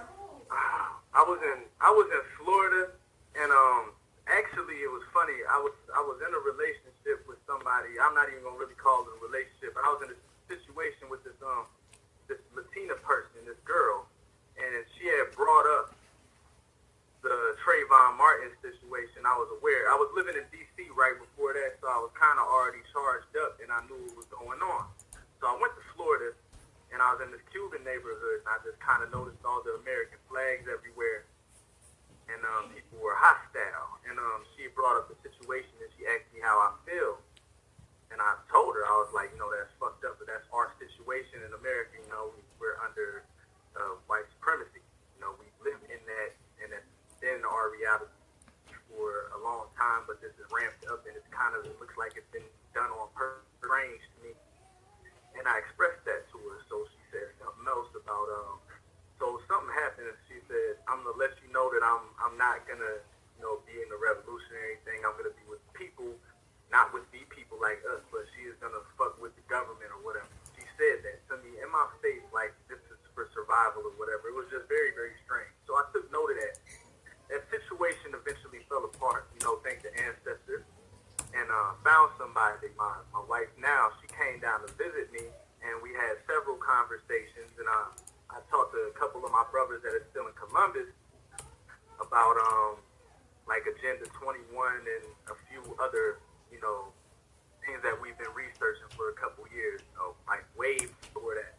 This brother, Youthman, had put me on to this book a long time ago called Behold a Pale Horse, when I was in 10th grade, sophomore year of high school, and I just started seeing everything happening. Like, we were talking on a radio show just like this. My man had a podcast, and we started bringing up the things that we noticed from his dad being in the school I was in teaching, like the charter school, and showing me that this happened, A happened, B happened. Now we had this Patriot Act in full force. These events are being influenced, like how they corralled the young black kids in Baltimore. They actually had them pinned up in a school, and they had to fight their way out. Not a school, but the mall. They had them pinned up, like on the let out the mall. The cops surrounded them.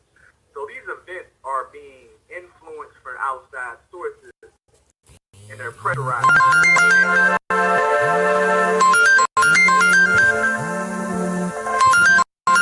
I'm sorry. Well, let me just make this announcement real quick. All right. Motherfuckers and fatherfuckers, please listen. Do not call me when I'm on my show. You on Facebook I know that you saw me streaming, and you know I use my phone. I don't understand why you want to call me during this time. I've been doing this damn show for over 2 years. The same time, right? Stop calling me during my show. I love you very much. All right, go on, Mr. Riesling. Go on, All right. you know. I love y'all. I'm just saying, but go ahead. I felt the vibe. Like, being in the South, I'm not a person that's really too used to the South. I lived in Texas, and it was my first time in Florida, but the air was different. And then what I was building with my other brothers about, like, a lot of the things from that book are coming true in a roundabout way. You know, like right under our noses, different, wish I could get into more detail just about how the laws are enacted, or even how, like, they're trying to make us concerned with the immigration thing. Just basically pressurizing us from multiple sides. So, you know, the best idea wasn't skating out of here.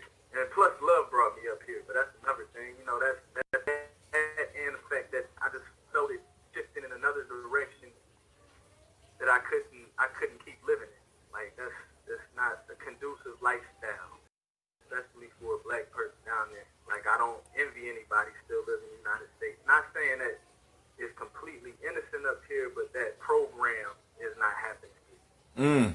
Like, that is a program going on right now. So you actually... I can see it. Go ahead. Go ahead. I could see the program, even in how people's opinions change, like how everyone's talking about the alt-right. They've been around for a while. I used to be on that website they went on called 4chan, because I always had jokes for my battle rap and shit. I would research different people's humor, and I started getting into internet fuckery. Like, all the trolling people are kind of doing. They got into it a couple years ago. We were doing that 10, maybe 11 years ago on smaller websites. But I saw the dudes forming up their opinions, and, like, they masked their racism with humor. And I even saw that when I lived in suburban areas. Like, they would just have, okay, we're going to start telling racist jokes. You get to say one, but then we're going to say a whole barrage of them with hate inside. So they brought that mentality from their suburban areas to the internet and gathered up. And some of those kids went to high school, and some of those kids graduated from college, and some of them have positions in media. They're blog hosters. Some of them are junior congressional aides. Yes, they are. They're just in all kinds of different high places. That is what that's what you call nation building. They started training their young people and then putting their young people in place. You know what I'm saying? So it starts off grassroots, and then as individuals move up, they start taking their team with them, which is one of the things that we don't do. We feel we got to get rid of everybody. But hold on. Damari is on the line. So I would love if Damari would call in, 614-556-4535, and we might be able to have us a live ass rhyme session as well as break down these proverbs. But and I want to say this. Black folk, when they start talking about building a wall, understand there are two things that a wall does. A wall holds people out, and a wall holds people in. A lot of y'all honestly believe that they may be building this wall to hold people out. But there's a distinct possibility that they might be building this damn wall to hold your ass in. Go ahead, Mr. Riesling. Go on, break it down. That is true. You just said about the wall keeping us in. But let me tell you, the last time that I tried to come back home, and I did come back home, and I came back. But they asked me so many questions coming in. What were you doing in Canada for so long? Why are you there for 6 months? You know you need to check in, right? I ain't never heard of it. Nobody else having to do that. They wanted to make sure my black ass this question coming back into the country I was born in. But I had no problem coming across the border here. You know what the issue with that is, right? Well, first off, because of the circles you was running in Columbus or wherever you were, you was doing similar things.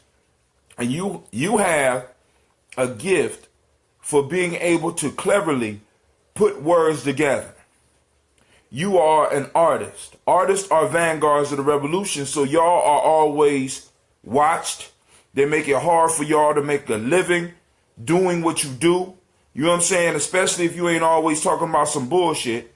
You know what I'm saying? If Shaka was talking about fucking 3 women at the same time, you know, all the time, and every night he kicking it, and he was peeing on kids and stuff like that, Shaka would be a #1 artist. You know what I'm saying? But he called himself a messenger, and he promotes a message. You are in the same vein. Y'all had the ability to take music, which is, when you look at it, like historically, symbolically, they say that Satan was the second highest in heaven, and he was in charge of music. Not that I'm a Bible thumper. Now, why music? Because in the old days, when they used to go to battle, it was the musicians that led the army and kept the army fighting in the battles. So if I'm able to control the musicians in a culture that is bound by musicians and griots, is taught by musicians and griots, that grows through musicians and griots, I control the music, and I control those that are able to produce the music. I got y'all locked. So I got to watch you. They supposed to watch you. I'm not even mad about you. You should have been smiling. I'm glad y'all on y'all job. Y'all let me know. You know what I'm saying? Y'all let me know you on your shit. You know what I'm saying? Because oppression is a 24-hour job, and they got to be, you know what I'm saying? They pretty damn good at it. You know what I'm saying? I just wish we wasn't as good at being oppressed, because we're very good at being oppressed. You know what I'm saying? So now, for those out there that want to join the conversation, hit us up at 614-556-4535. I'm not playing tonight. Listen, these proverbs is going to change your life. Brother Shaka, you got something you want to share before we get in these proverbs? Yes, sir. Go ahead, share it, my friend. I actually want to,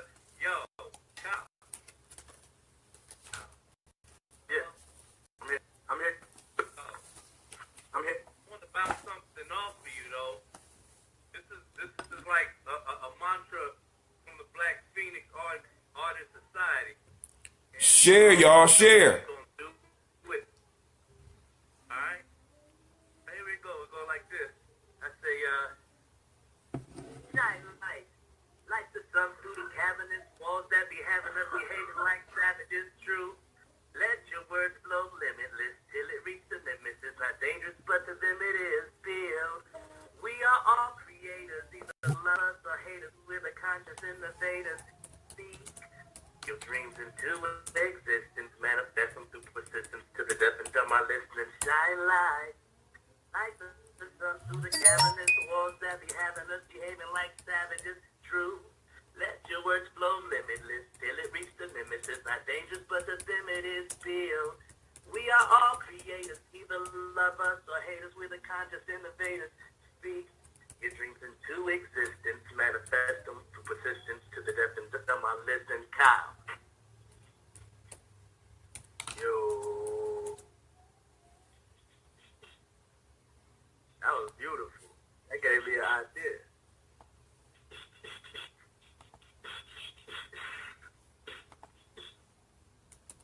You gonna drop something? Oh yeah. I just gotta hear it more. Climbing in the sky in the streets of spirit war, trying to see my size, but can't walk through weight in the violence. You can't wait until you see the sirens right behind them. But it's the devil. Inside of that, I'm trying to reach the instant level. You want an instant gram. While in the 80s, your grandmother was smoking on an instant gram. It's getting ham. The pigs are slicing. That's why I'm in the sky trying to lift some lightness to throw it down so you can catch the light. And now, people getting extra Christ-like, seeing my moves in the highlight magazine. Why are you balancing? Me with an AK-47, now it's a different type of magazine. But a natural queen, what I have in mind. All these shapes coming in with rap design. I got a raptor's eye. That's a bird of prey. You on your knees, I'm thinking that these birds of prey, with their honest needs, but what they want though, feng shui in your room. I am hung low. Oops. Let me change it and rearrange it and watch the future shift as my DNA switch into something alien. Shit, I'm the Matrix 6. Even the alien chicks want to mate with this, so I'm on some major shit. I'm trying to sci-fi and gangster rhyme inside my hybrid. If you don't know, that's me, and my last name in the street is on a hyphen. Mode in the dojo. I'm stuck into the wall like I'm mode on the dojo. Molded in the dojo. My mode is staying in the dojo, so my mind is focused like a tojo. World War II soldiers. You can wake up when soldiers. The streets is always alive. You can wake up when it's over. Put your makeup on, get sober. Shit. Yo. All right. There we go. Shouts out to the ancestors. So now, I want to send shouts out. Hold on. Let me say this, family. I appreciate y'all listening, but I need y'all to like and I need y'all to share because I'm trying to make it 100 tonight. All right, I want to send shouts out to Brother King Keith because I know you got some poetry up there, my man.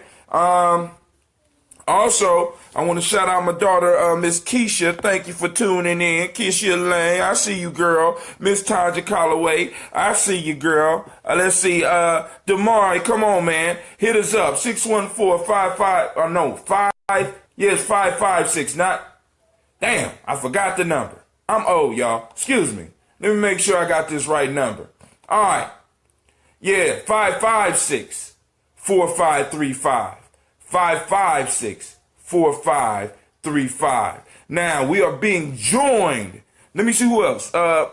Stephanie, I want to say peace to you. Ernie Gardner. Now y'all don't know. A lot of y'all my brothers, but this is actually my brother. Ernie Gardner, I see you, brother. Tremaine Mayfield, shouts out to you. Music used to control the spirit and mind. That's what she say. She right.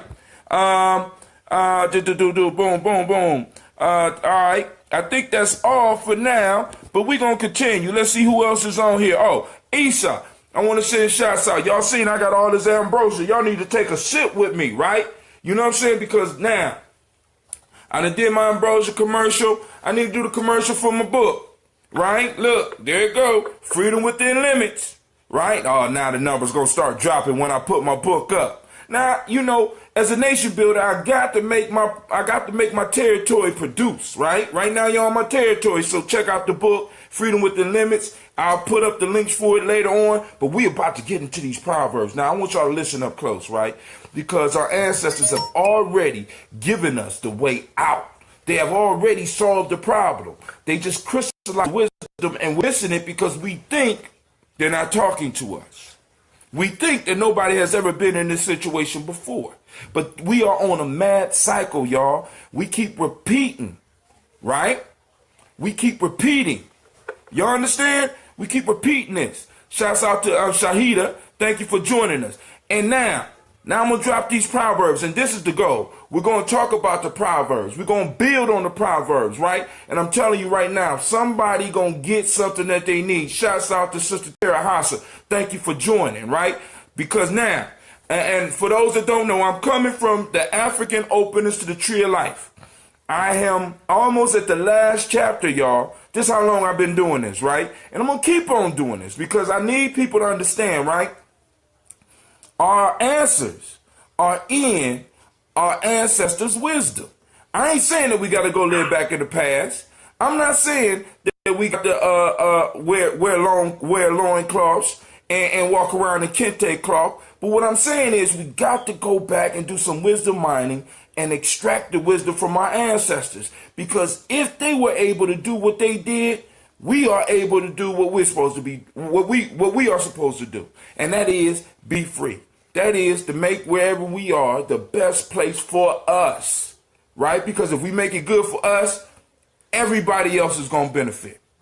See, and that's what a lot of people, you don't have to feel guilty about being black. You don't have to feel guilty for speaking up for black because when you do, everybody else benefits from us, right? They benefit from our failure and they benefit from our success. So we might as well go on and succeed if they're going to be either way, right? So now, the Proverbs for the day. I'll read through them real quick, then I'm going to come back. First one. I'm coming from chapter 7 because I know some Terahasa might have her book. Say to knowledge holders, right practice is true knowing. Just real simple. That is the proverb of the week. That's the one I'm using for the week to guide my daily toast. I do a daily toast on YouTube every morning to the ancestors. Y'all need to start remembering y'all ancestors. Y'all need to start calling on those loved ones, man. I'm trying to tell y'all, man, it'll change your life. As well as taking the Nguza Saba challenge. Now, next. Say to knowledge holders, a vow is an obligation for which payment must be made. Damn. Y'all hear that? Where my lightning at? Last one for the... A vow is an obligation for which payment must be made. Now, we're going to get into that one. We're going to go deep into that one because that deal with manhood, and true womanhood. Last one, say the knowledge holder. The way will be made open for them that have power over their feet, which is the power over their understanding. Now, Mr. Kyle, since you are a new guest, because Shaka joins me on a weekly basis here, I'm going to let you pick whether we're going to do number 1, 2, or 3 first. 3. It's about to go down. Wait a minute. Hold on. First. All right. Class is in session. So, Kyle, do you want to have the first words on it? 3. I'll read it again for you. I don't know 3. Number 3 is the way will be made open for them that have power over their feet, which is the power over their understanding. Oh, they cryptic. You got to think about these motherfuckers. You got to sit down and meditate. I've been sitting with this book for years. I already feel it. Now you can pass it. You can wait for us to Nah. I got something for that. Okay. The understanding and the feet, right? Right. What that brings to mind is even the lowest, like how people think of low and high, which is I look at it in a different way because polarity as above, so below. So your lowest person, your feet, your understanding, your connection to the ground, where you're at, like the lowest, even the lowest person in your organization or the people of the street or even homeless folks out here. You got to get the understanding of everybody and make sure that they're all on the same accord, and that's how you build the rest of the body up and keep it moving.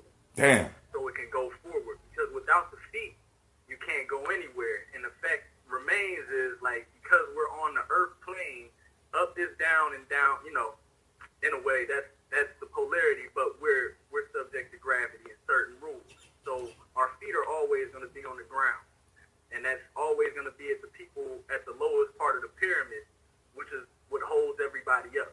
So if we can get those people moving on the same accord, we can move the whole body. The problem is with individualism, we have the pyramid flipped around and it's top heavy. You can't really move anything top heavy forward unless it's thin. We're not in that type of movement right now. We're on a linear path. So we have to switch it to the other direction and build the bottom up. Like wheels, so the top can move with it. That's what I'm getting out of it. Man, Shaka, what you got? My brother, I'm gonna tell you something. What's so profound about it? In its entirety, really does describe the dimensions of how I understand that. And I basically just like to jump right into it here with you. Because you were around when I first started fighting for the science fiction concept, and I shared with you certain abilities that the characters had and things that nature built. In this passage, this is the one written about my character named Soul, but I'll read it to you, and here we go. In all the world, everyone and everything has ancestors. We today stand together as the legacy of man. are beings of light whose soul but guides us our destiny. We, like the world around us, are all energy. It is our nature to contribute to this world as much as creation. We are all blessed with the sacred breath of life. As creators, our soul touch lingers with every sentiment. Our spirit cast into every instant, and in time and space manifest evidence of our existence. As we are all created in the likeness of our Creator, it is our soul force that connects us. Our life, the emotional sentiment behind every expression, every movement, and every choice we make. We are all creators. As the mysteries of the world are constantly revealing, we are discovering new heights in the potential of man, new abilities that were dormant only in our ignorance. We must accept that as a species we are infants. As we are guided out of this age driven by fear, we must embrace the faith that brought us here. It is what ignites our soul force, our bond to the greatest love known to man. Our Creator is so magnificent that He's already furnished the universe with answers to questions we have yet to fix our minds to ask. The key to righteousness is asking the right question, not those conceived in mind, but in our heart. Be one with greatness, and remember, as we move out the caverns of this new world, change is inevitable. Evolution is optional. Is what distinguishes our intelligence from our enlightenment, our diversity from our advancement, and even the living from the dead. Shine light. Go ahead, dude. I didn't know. I didn't know you was a science fiction writer too. Damn, Shaka. All right, now. So, now, Kyle brought some shit up, man. He brought up the law of correspondence, man. As above, so below. I didn't even think about this one that deeply. Now, let me read it for those that just stepping on, because people stepping on. It say the knowledge holders, the way will be made open for them to have power over their feet, which is the power over their understanding. Now, for a long time, I've been struggling with this proverb because, like I said, as a Jeremy Nation builder, I had to go through this book at least yearly. That's one of the ones that had me perplexed until little bruh got up on here and said correspondence. He said, even the lowest of us, our feet, we don't respect our feet. And most of us don't have control over where our feet take us. Either we are being driven by somebody else or we're being driven by unhealthy appetites. And this proverb tells us, right? If you want to have success, you got to get control over every part of your being, as well as the lowest parts. You got to have respect for your whole being. If we want to have success as a people, we got to have control over the smallest parts of us. We got to have respect for it, because it says the way will be made open for them to have power over their feet. The lowest part of us. Many of us don't even wash our feet. You know what I'm saying? We jump in the shower, we wash every part of our body, but we don't pay attention to the damn feet. You know what I'm saying? But our ancestors said that when we pay attention to the small, as Kyle said earlier, the way will be made open. Do you understand the power of that? I mean, that's incredible to me. I mean, look, man, brother, you just, like I said, dude, I didn't know that this show was going to hit me like this, because now I'm sitting up here like, damn, you just opened a whole new realm for me, right? You know what I'm saying? Do I have control over my feet? Maybe I don't understand what's going on in my life because I don't control my feet, because I don't control the lower part of me, because I don't interact with the lower part of me, because I don't take control of the lower part of me, because I don't drive the lower part of me, right? And then it also goes on and says, which is the power over understanding. So maybe by us neglecting the smaller parts of ourselves, we miss out on understanding everything else. We don't understand how our feet work. We don't understand the driving force behind our feet. And because we don't understand that basic driving force will never understand the larger forces in the universe. So, we miss out. We lack understanding. The way is not made open for us because we're looking down on our feet.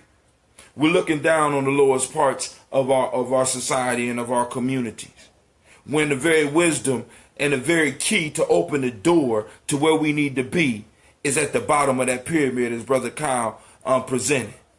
And then Shaka gonna come up and read some scientific stuff that talk about, science fiction that talks about us all being creators and not knowing it.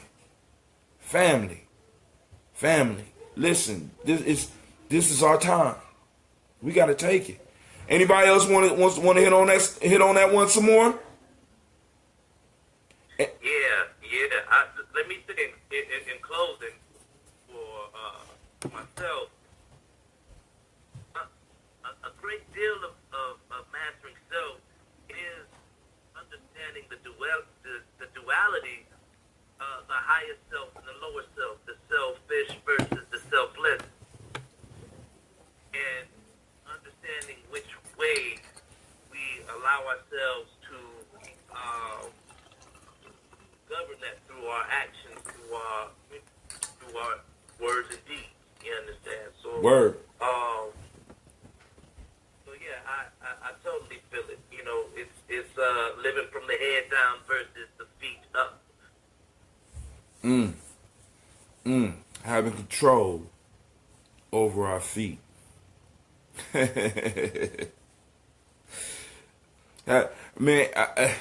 Crystallized wisdom, fam. Get control of your feet. Take time, look at your feet. And look at how you overlook them. And then compare your feet to other things in your life that you're overlooking. Because the very keys to your success, the very keys to your happiness, the very keys to your growth and your development lie in those things that you are ignoring, that you overlook. Right? Many of us, we put nice shoes on our feet. That's it. Right? We don't put no lotion on them. We don't take care of them. You know what I'm saying? The feet is just there to serve us. What's up, Mingo? Hey, I don't know who that is, but what up, Mingo? Hey, Issa, feel free to call in, brother. 614-556-4535. Join the conversation. This y'all show. You know what I'm saying? I just happen to be here chilling with the mic. You know what I'm saying? All right, let's move on to the next one. I'm moving up. We're doing number 2. Say the knowledge holder. A vow is an obligation for which payment must be made. A vow is an obligation for which payment must be made. Anybody want to hit that one first? Because y'all know I'm going to go in and I'm going in. So y'all better get it in. Damari said, what if you got ugly feet? Well, learn to love them, brother. Because, and that's a good, that's an excellent question, right? Because now, another way that our ancestors used to teach us about these type of concepts were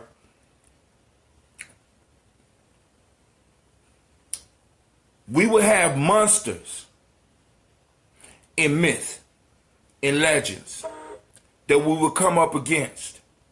And these ugly monsters that we would come up against actually had the keys to our success.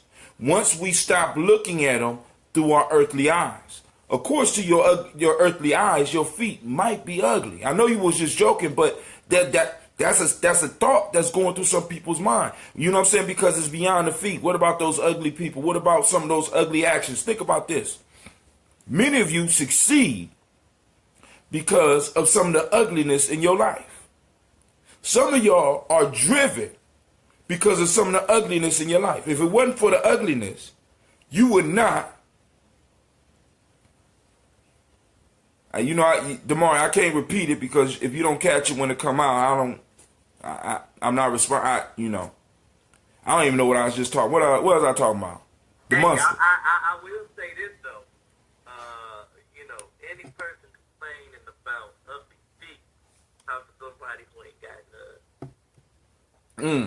Talk to somebody ain't got none.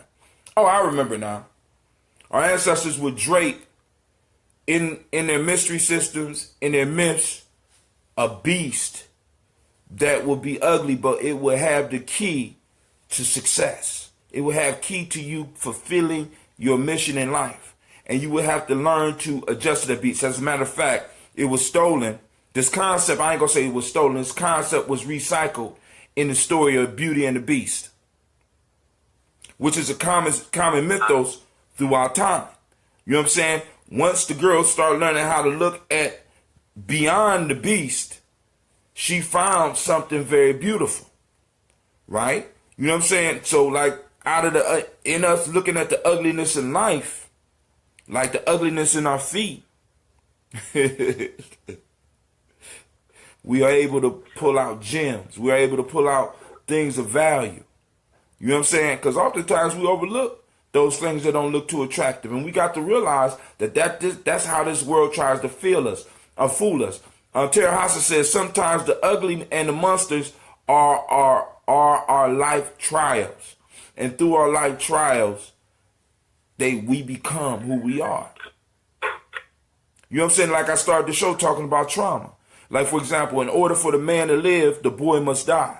You know what I'm saying? That's an ugly concept. But wrapped up in there is some beauty and some truth that we have to start sharing with men and boys, as well as women and girls. You know what I'm saying? Both can't exist in the same area. One has to go. You know what I'm saying? So that's an ugly truth. It's an ugly truth. But many of us can't deal with ugly truths, right? Because we have been trained to look for beauty. We have been trained to overlook the feet. We have been trained to overlook the small. We have been trained. But it's step by step. It's the small things in our life that make us great. It's us paying attention to the small things. Because if we are able to take care of the small things, the large things, the small ugly things, the large things will take care of themselves. I'm telling you, man, our ancestors already solved all our problems. You know what I'm saying? Donald Trump is nothing but ugly feet.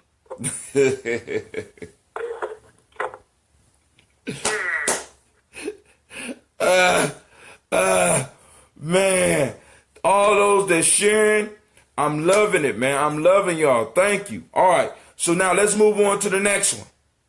All right. I mean, because we still on, I don't even know how we got back on that one. Somebody said something about them feet. A vow is an obligation for which payment must be made. A vow. Anybody want to hit that one? Because that's some manhood shit right there.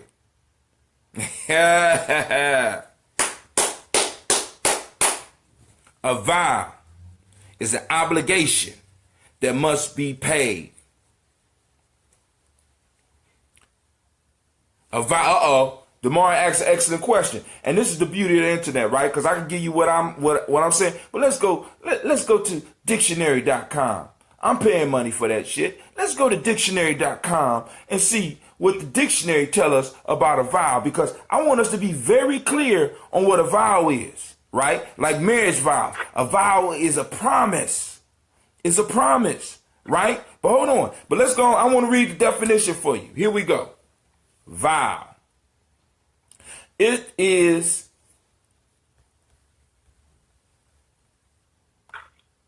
a vow is a thing, a solemn promise, a pledge, or personal commitment. English is a trap, but you got to be clear. For many of us, it is the only language that we speak.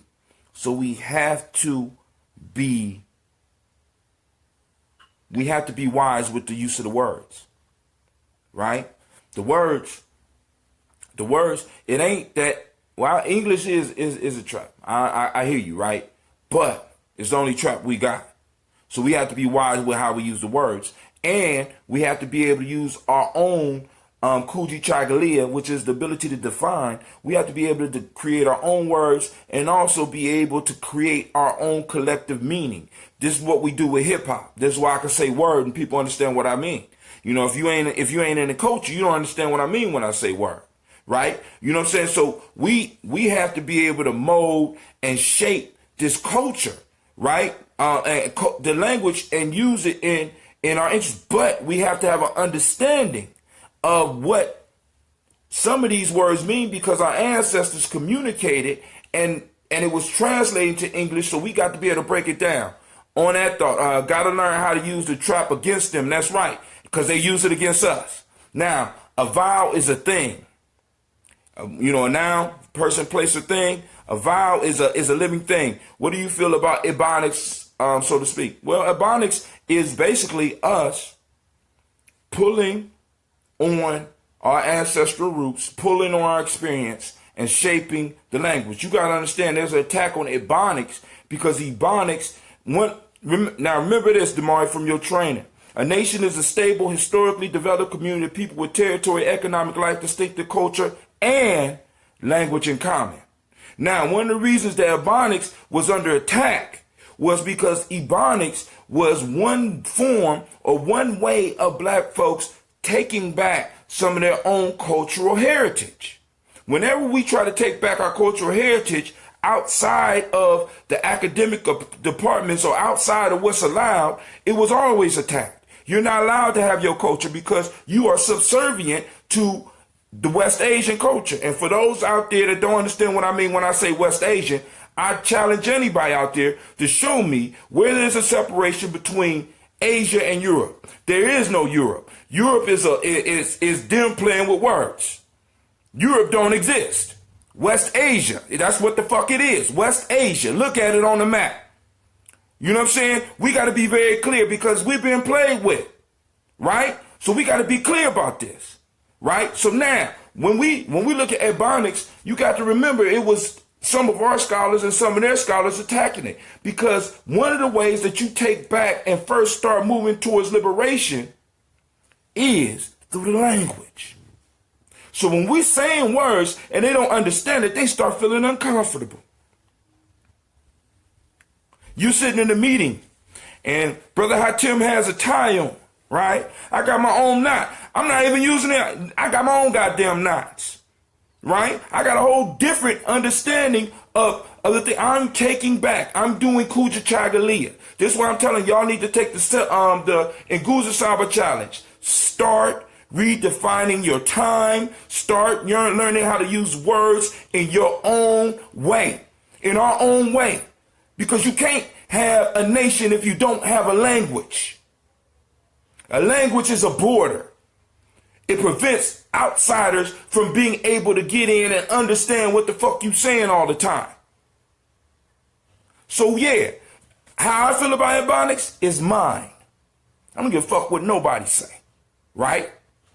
I'm just being honest, family. And I know I might have chased some of y'all away with you know what I'm saying? And exactly, people give words power. But what words do is they describe reality. And what a lot of us do is we stop building our vocabulary, we stop creating words, and by us doing that, we limit the reality we could see. Most of us can't move up out the ghetto because we can't see or speak beyond the ghetto. We need to go on and come up with new concepts, new words, give them to our kids and have them do the research and create the shit for it. Because we're about to get to a proverb that's going to change. Listen, man, I'm telling you right now, our ancestors have already freed us, y'all. We don't even know it. We're unconscious. And I'm not talking about the black historical book reading shit. I'm talking about becoming aware. That's what consciousness simply means. Becoming aware. Be aware of the words that flow out your mouth. Be aware of how you use them. Be aware of how we talk to each other. All right. You can't ask me no question and then tell me let's get to it. You better leave me alone, DeMar. All right, I'm sorry. Shaka. Yes, sir. Kyle, you still there? Yeah, I'm here. Man, y'all can't let me go off on a rant like that, man. Y'all got to say something. Y'all better step up. Let's go. I'm listen. All right, here it go. A vow. Wait. Go ahead. When I think of a vow, I'm thinking of something that is sacred. Mm. And when I say sacred, I believe that one belief should entail a direct line with source.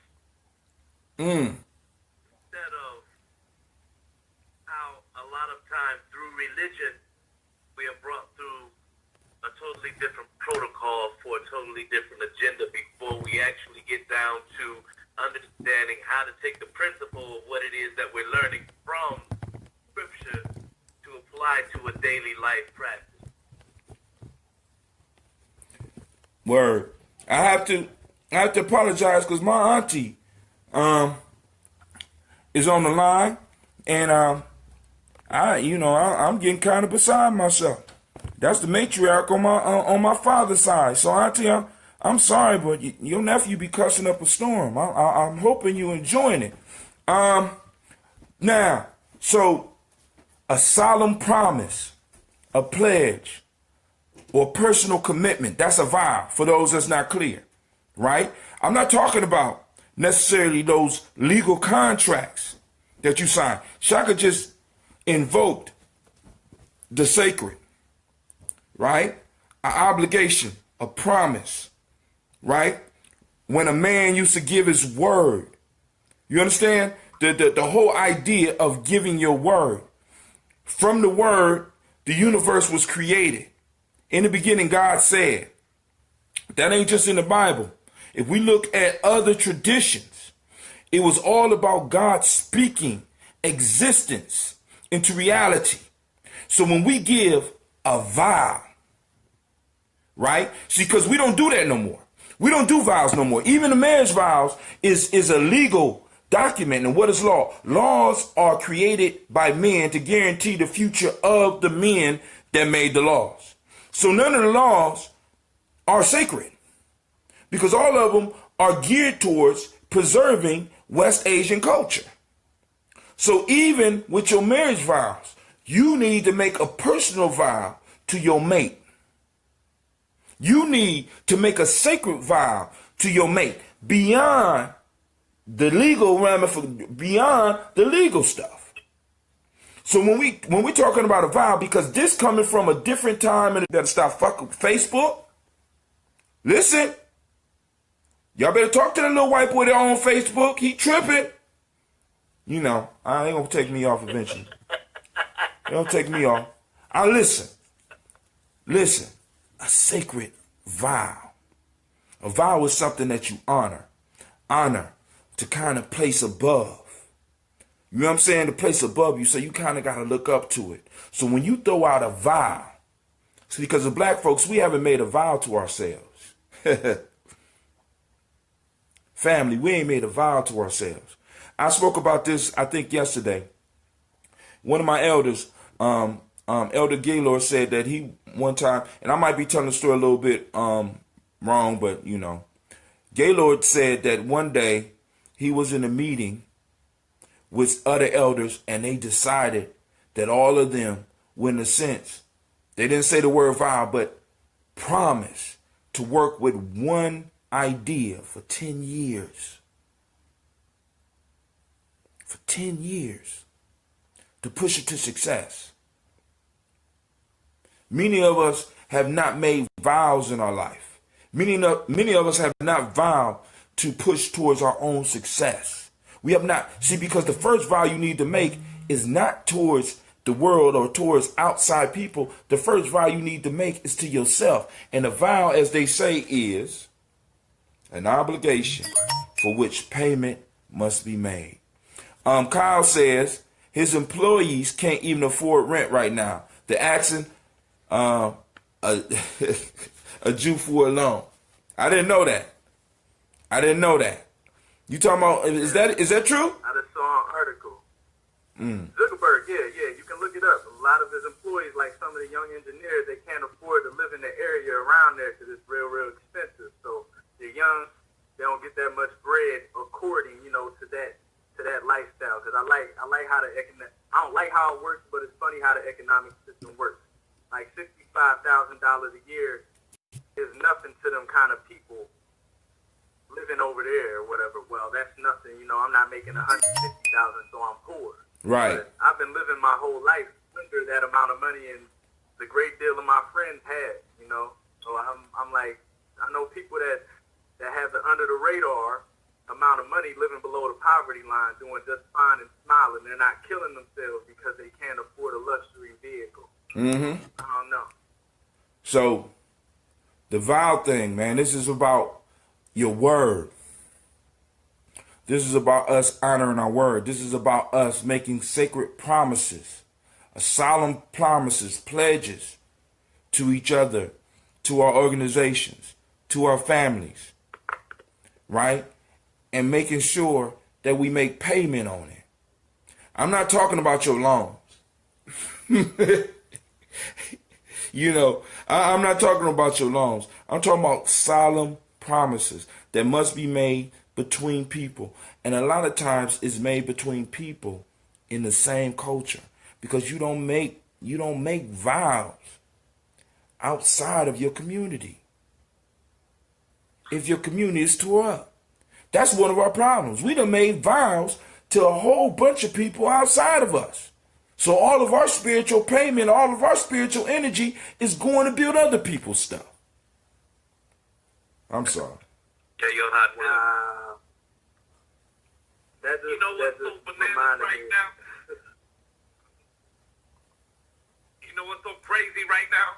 What's up? That's it. Before Kyle went off, was it's a vow. It's a vow for those who represent this movement, the Black Phoenix Artist Society, this whole thing, the oneness, that from the very beginning to the end, it is a vow. So when you go back and you listen to it, it's interesting how the show just looks like complete circle back to the beginning. But yeah, when you go back and listen to it, that's a vow. Remember when I played the commercial about the YouTube piece? That's a pledge. Another word for vow is pledge. You know what I'm saying? Every morning I have to say a pledge. Every morning, everybody that's in Giame, I give them a pledge. This is why I keep telling people, going back to grab our culture and use it in the present. You know what I'm saying? Not going back and look at our ancestors and being amazed, because our ancestors ain't go back and look at people and be amazed. They looked out there in that area and said, we need some pyramids. We need to build that. You know what I'm saying? Our people were people of the now, not people of the past. We have always been successful in the now. We're getting whooped right now because we are people of the past. We need to be people of the present. Right. You know what I'm saying? We need to become present. And when I make a vow to somebody, especially in my community, especially you know what I'm saying? Like at the school, I made a vow to the school. It's certain things I have to accomplish at the school. It's certain things that with other organizations I made vows to that I have to keep, even if I ain't there no more. Right? I got to help. We got to start using our spirituality. We got to start using our spiritual energy to build. Now, our soul force. All right, so now, last one, and this is the one that I'm gonna be covering all week, and then we're gonna get up because it's after 10. I don't, you know what I'm saying, I like to keep these down to an hour. It's right practice, with my fault, say the knowledge holders. Right practice is true knowing. Hold on.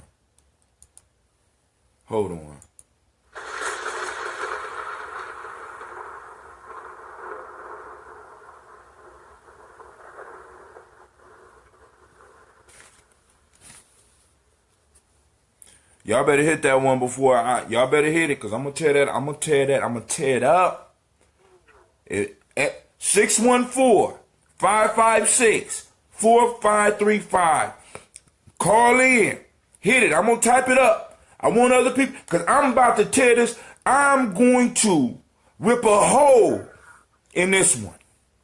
I need for other, because I need y'all to feed me on this one, right? I need other ideas, because I want to make sure I ain't going too far with this one, right? But go, y'all better hit it.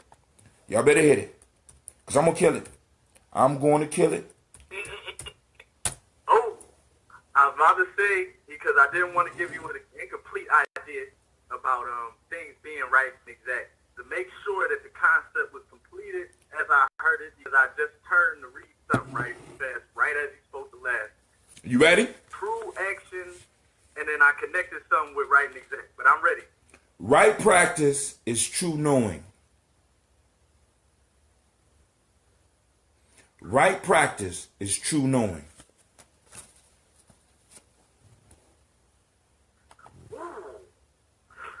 Ooh. That's right there. If you don't read the instruction, man, you can't build nothing correctly. Like it's right there on the table. Right practice is true knowing. It's true knowing. You know the truth. If you don't have this complete picture, or not even the complete picture, but the exact instructions, then your actions will be incorrect. Because you didn't have the briefing beforehand. Like if somebody's in the military, they weren't given the whole mission parameters beforehand. If you don't fulfill the mission parameters that you were given beforehand, then your action isn't right.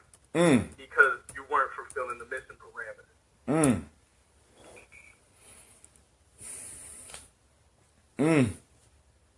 Sets and guidelines with no shortcuts. And minimal improvisation. Come on, Shaka. You better get it, because you know, dude, I'm on fire. I'm on fire. I'm going to get it. Go ahead, man.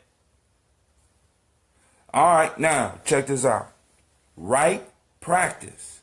See, because this morning I was wrestling with this, because I think about this, because this is the one I got to work with tomorrow and for the whole week. Right practice is true knowing. They did practice before knowing, right? Practice before knowing, right? Kyle, when you started freestyling, right, did you know that you would be able to rap about anything you wanted to when you first started practicing? Eventually, way later on, but like when I was first taking hold of the word, I doubted myself very heavily, because I didn't have a grasp on that. I didn't have enough practice in it to really know how to do everything. Shaka, when you first started practicing playing the piano, did you know that one day that you would be able to write your own songs? Yeah, I did. Now, this is the issue for me, right? I never thought by studying these proverbs I would be able to connect them with anything, right? Practice preceded knowing. Practice precedes knowing, right? You practice something because it was cute to you. You liked it at first. It was clever, and you fell into it, and you start doing it, right? Now I want you to look at how they throw stuff at us in our community now. We supposed to know the end before we even start, but a lot of us get involved in stuff and become good at it before we even knew what the outcome was going to be.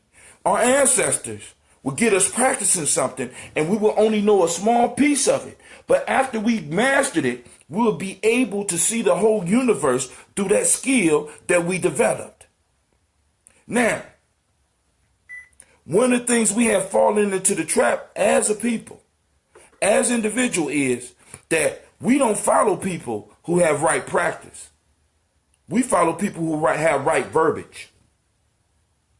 We like people to entertain us with their verbiage.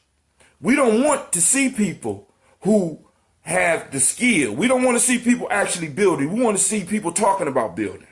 We don't want to see people actually building pyramids. We want to hear motherfuckers talk about the people who built the pyramids. right? We don't want to look at the people that's actually practicing, because with practicing comes true knowing, and with practicing comes responsibility. And a lot of us don't want that responsibility. We don't want it. We would rather be talked at. This is why a lot of our institutions is all about gathering knowledge. It ain't about gathering practice, right? This is why a lot of us that are on this podcast right now are endeared to people in people's heart. There's no reason that I had no idea that when I allowed a brother by the name of Damari to come and stay at my house, that me and Damari would be him as an adult and me as an older adult be able to have a conversation. And one day I'll be able to interview him on my show. There's no way that when I first ran into Shaka that I knew that me and Shaka would do some of the stuff that we did. We first started practicing together, right? So we have been taken out of the realm of practice and we have been put into the realm of gathering. And we think that in gathering, we get the knowing, but it's not in gathering we get the knowing, it's in the practice that we get the knowing. You don't become a carpenter by sitting up there and looking at books. You don't become a pilot by sitting up there and looking at books. You don't do it. You got to get out and practice, right? And one of the things that we stop a lot of our kids from doing is practicing. Right. We don't even, you know what I'm saying? Right. We don't invest any, unless it's a sport. You got to practice football. Hell, when you start your football season, most of the time you don't know whether or not you're going to be a state champion. You don't even know if you're going to win a game. But you practice. All right, Damari, let me go back. I want to read some of the comments real quick. Charles Steffens. Charles, I'm doing good, brother.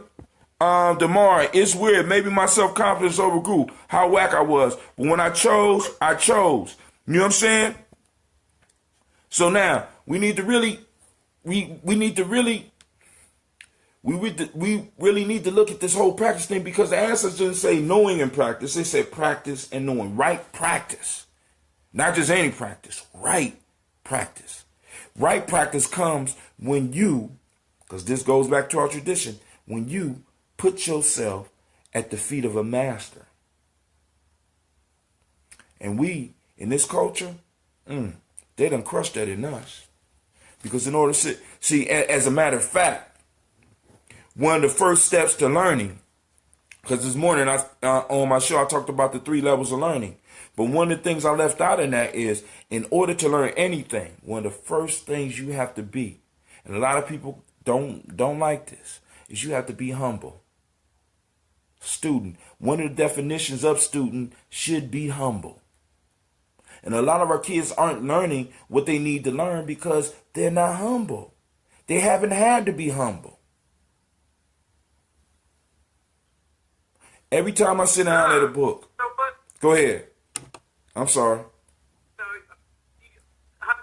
How familiar are you with the phenomenon of what they call indigo children?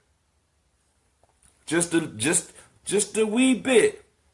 Just a wee bit. But I will say this about that. We got a lot of motherfuckers claiming to be indigo children that ain't nowhere near, they ain't even violet children.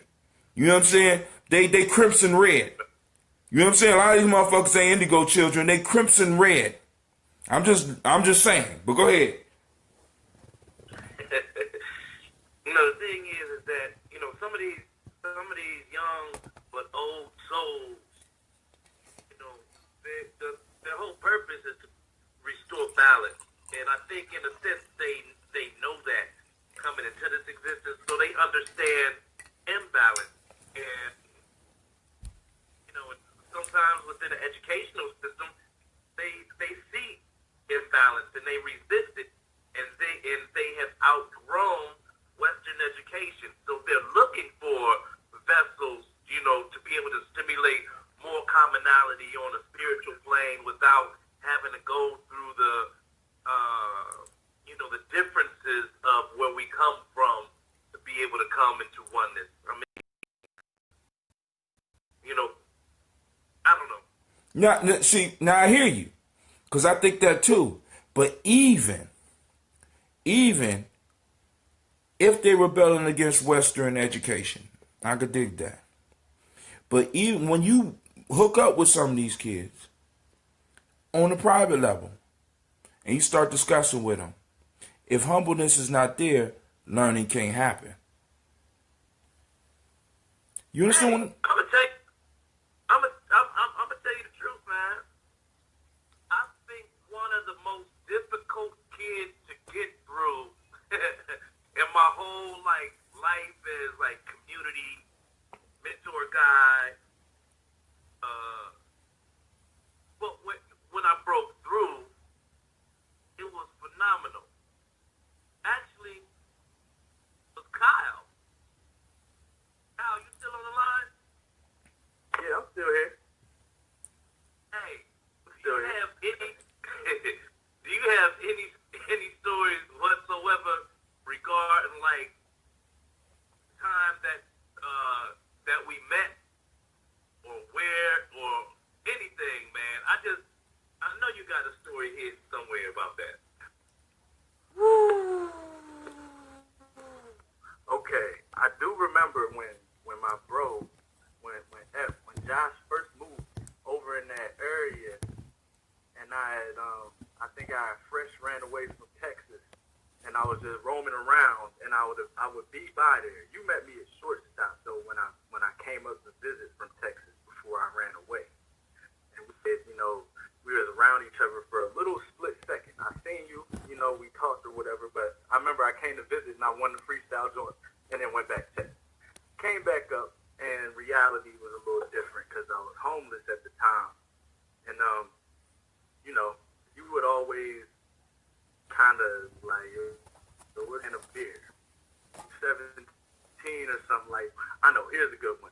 When you told me, look, let's go to the pool hall, and you taught me how to play pool using geometry. You said, let's play pool. And I was just playing the regular way. And he was like, you know why the balls aren't going in? Because you're just aiming at the ball and trying to push that in. He was like, if you use the dot on the side with the little lines, they're there for you to use. And then you said something like, these aren't the only dots and lines, and this doesn't just apply to this pool table. And I remembered that. And then as soon as I started using the lines, balls started going in. I haven't really played pool after that, but every time I mess around with it, it will work. As long as I use that technique and I apply that to other things, like later on in life, I'm like, okay, I understand what this means. There's symbolism in everything that can lead you to other places. And I felt it, couldn't apply it. It's hard to explain. It's still hard to explain now, but you planted that seed in my head, and it caused me to see a lot more just off of that pool game. It required them to be humble to catch that one.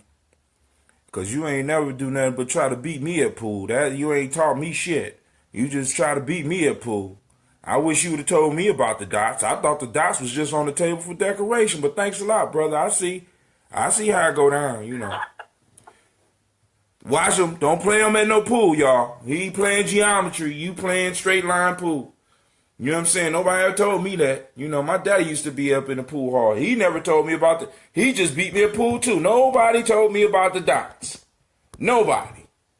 Dang. Yo, but hey, I want to thank everybody that took the time to join me. I want to send shots out and love to Brother Kyle, to Brother Shaka for tuning in. I want to send shouts out to King Keith for sharing, Stephanie for sharing, Brother Damari for sharing. I want to send shouts out to Brother Charles, Miss Domino, Juan,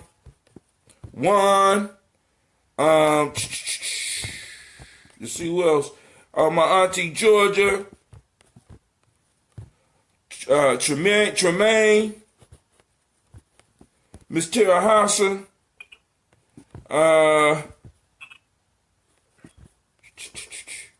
who else? Come on. Oh, Brother Yahel Curry stopped in. I don't know if he's still here. What's up, Brother Yahel?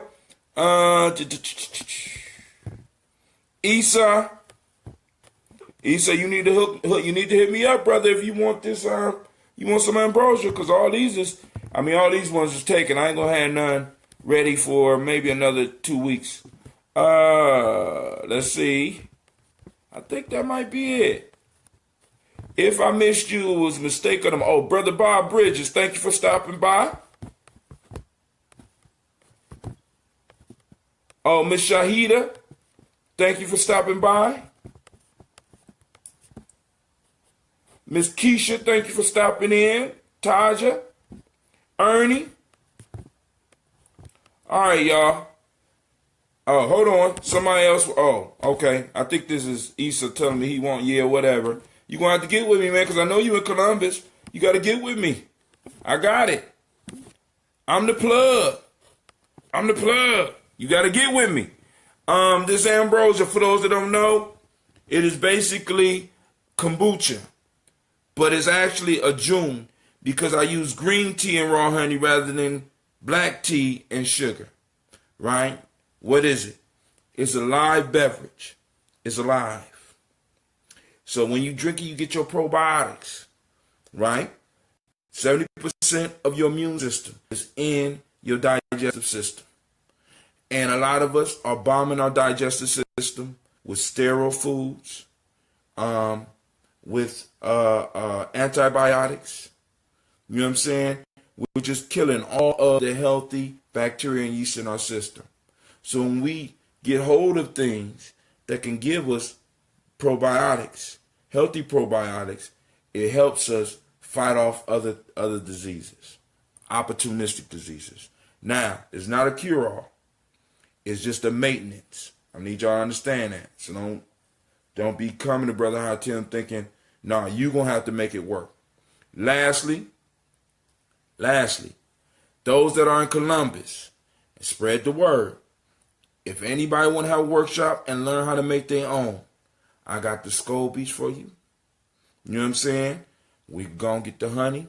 We get the tea. I'll show you how to brew in the way that I do it. You know what I'm saying? So that you can make sure you keep them alive as long as you possibly can. What's the book premise? Oh, my book? Are you talking about my book? My book,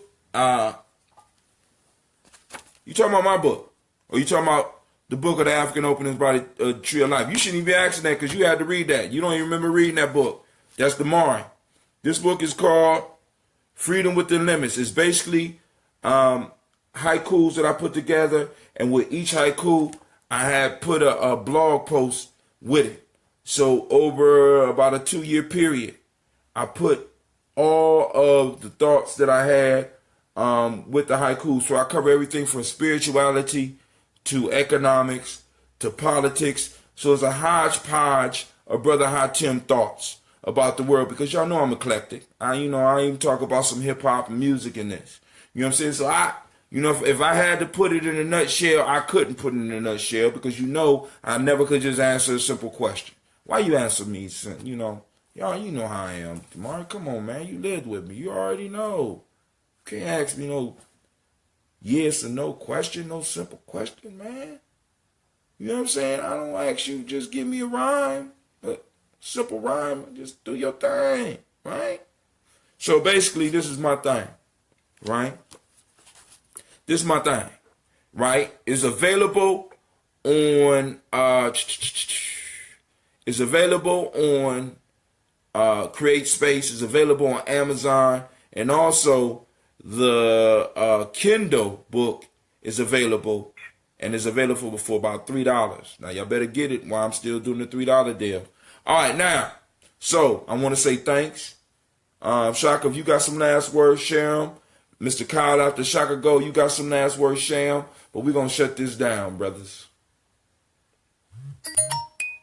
Are y'all still there? Yes, sir. Go ahead. I have to say. You got something to say? I'm good. Let's leave it where it's at. All right, it's done. We killed it. Once again, we have fought and pushed back fuckery and bitchcraft from the four corners of the earth. So for the next 7 days, my fault, the next 6 days, you are safe because Giami Journey and our family, our combined families have came together for truth, justice. I don't know what to say after that. But we came together and we pushed back that fuckery and that bitchcraft. And with that, we are out. Peace.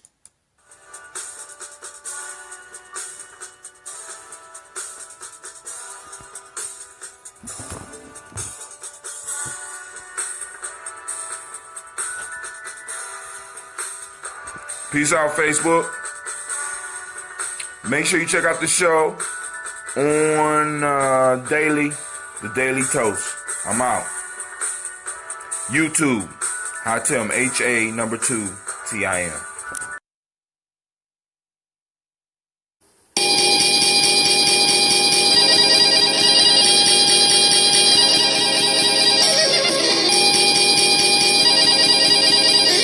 Mr. Diddy. Mr. Diddy.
What's up, Jackie? Hey, what's up, Jack?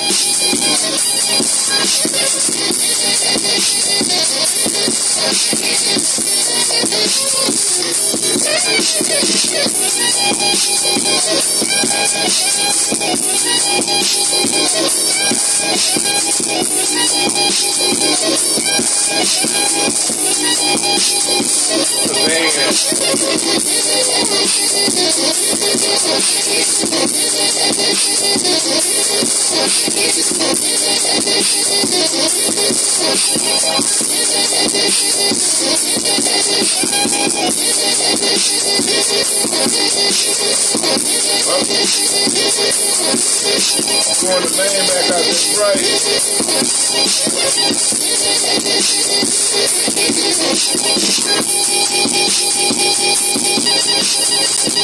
You had to call in on that shit. I just posted something up about it. I gotta see what you're doing.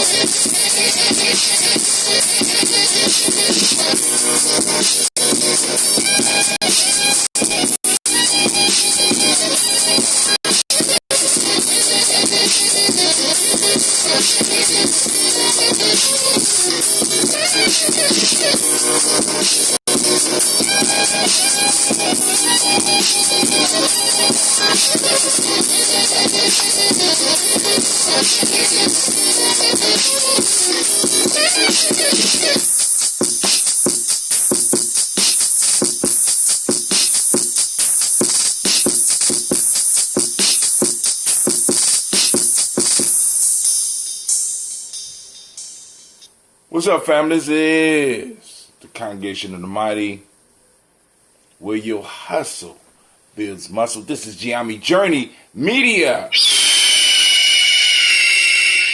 All right, Anime, you sounded kind of tired. What the hell you been doing? You had the whole afternoon off? This is a Heart of a Simmer production. Of course, you know we on that Tribal Quotes. Day 65, where we strive to blow up your old paradigms. Explosion. No, we've been doing this shit for 3 years. Y'all don't know when y'all supposed to come in? Good God Almighty, having mythic animals around is stressful. It's so stressful. So before we get into... Well, first let me start off with the Proverbs, because we need to start off with the Proverbs, read a little bit of news, and then I come back. I'm tired, so I'm on... You know, we're going to run through this. I'm going to get ready for tomorrow. We got it's testing time. It's testing season, where we line up our kids and put them in front of these tests to see if they will pass the test. You know, we living in a testing culture. Some people say it's good. I personally think it's some bullshit. I do believe we do need to have some measures, but I'm not 100% sure and confident in the type of shit that we are testing our kids for, or even what we're educating them for at this point in time. So, Jackie wanted to talk about Mr. Smollett. I think is what is his name. I ain't been following that shit. Hold on. So Jackie put up some comments, because I got something on the timeline about this. I hope your first topic, let me bring it up. I hope your first topic is on Jussie Smollett and his ability to outsmart white folks with their own game. And what is funny is the black man at the lead, ready to relentlessly track him down. So Stephen of him, laughing out loud. But that's not to say Jussie wasn't on some bullshit. Wish he would have been on something real and got him. Now, I don't know. So Jackie might have to call in and update us on that. That is our consultant out of Maryland. She wrote a beautiful article last month that we put in the newsletter. I'm going to put that shit back into the newsletter this month because it's still relevant. A sign of good writing. But some other things in the news. Well, first let me read the Proverbs for the day so that y'all can think about them a little bit. Go on and marinate on them. Dig the well before you are thirsty. A Chinese proverb. Dig the well before you are thirsty. Chinese proverb. We are on day 65. We are coming from the DiGyeTV Journey Workbook. Tribal Quotes. All right. Number 2. A man's true wealth hereafter is the good that he does in this world to his fellows. That's from Muhammad.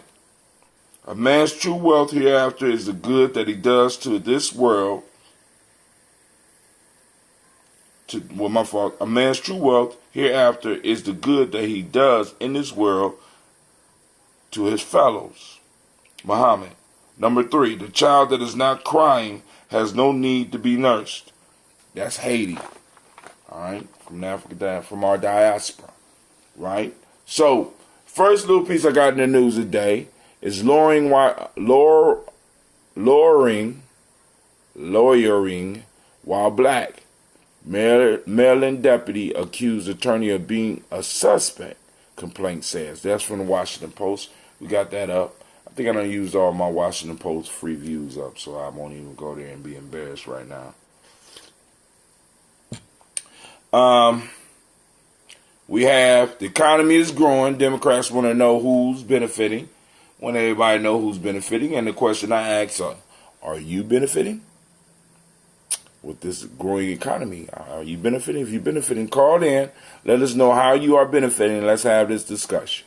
We need to know. I need to know some of my black folks, because I know some of us are balling and we are constantly talking about how good some of us are doing. I want those ones that are doing good to call in those that are benefiting from the economy, besides the little $20 per check that you probably getting because of the way they wrote the tax law, right? All right. Next in the news, marijuana banking bill approved by congressional committee. So marijuana may be hitting the national level, being able to bank, because one of the issues with the marijuana industry is that you can't put the money in the federal bank, in banks that have FDIC or whatever that is, because it's still considered illegal on a national level. So, but my thing is, we're still shut out. We shut out that business, right? I mean, I don't have no records. So somebody with that bread, if y'all want to work together, let's go and work together. Just putting it out there. Commercial. Damn, this shit does make the water taste better. Hold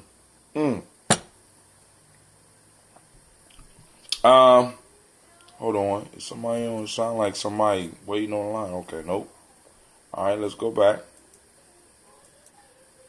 Uh-oh.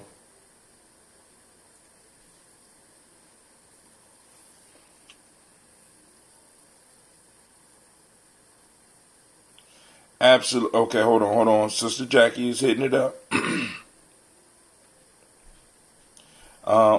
So she hit the first proverb, so I won't read that one.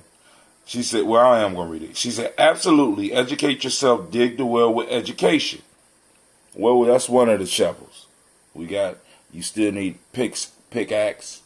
You know what I'm saying? You still need something to get through some of the shit that the shovel won't get through. Sometimes you got to loosen up the dirt, so when you're digging a well, you need more than just one tool.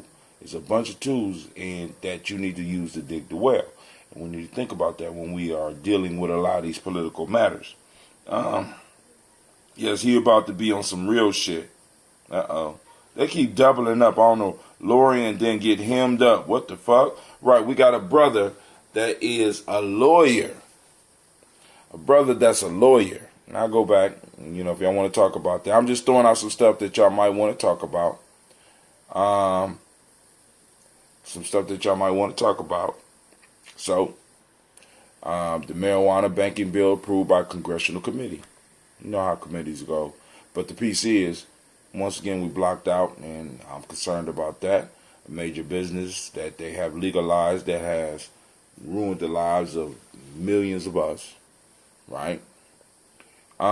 We also have, from Fox News, Trump says DOJ FBI to review outrageous decision to drop charges in Jussie Smollett case. Sister Jackie hit that one, so we're going to come back. We're going to cover that. All right? We're going to read that, talk about it a little bit. See, I'm concerned because this is an outrage, a national black eye on justice. But then, of course, I brought it back. Those that know me, you know what I brought it back to. This is a national outrage to the country, but dodging the plight of ADOS is not. Come on now.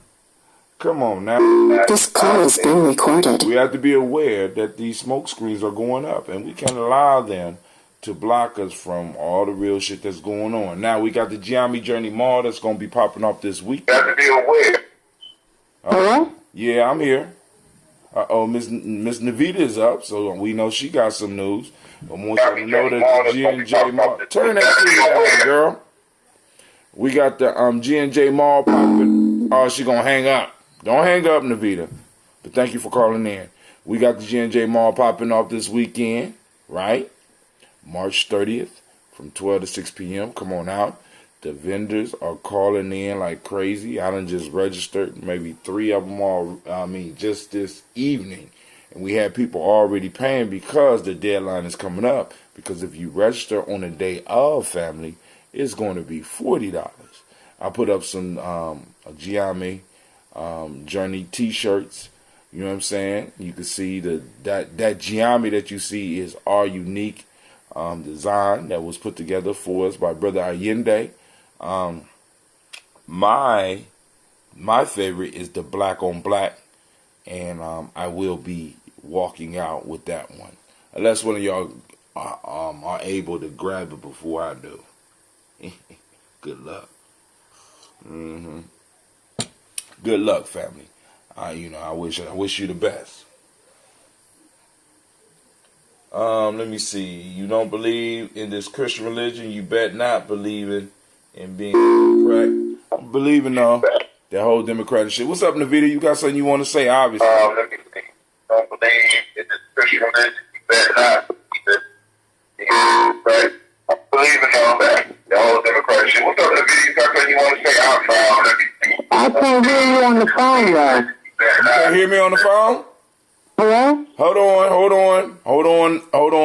Hello?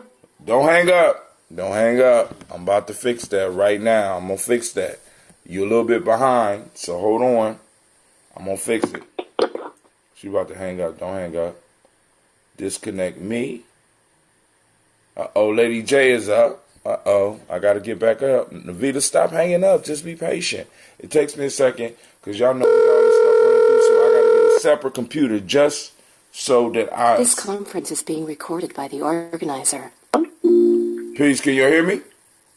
Can you hear me? Yeah, I can hear you now. Okay, cool. So we got several things on the table that we can hit, and of course we're going to tie it all back in to the Proverbs, but let me finish my commercial. Okay, I'm back. All right, let me finish my commercial for the G&J Mall. Family, the only thing that's missing is you.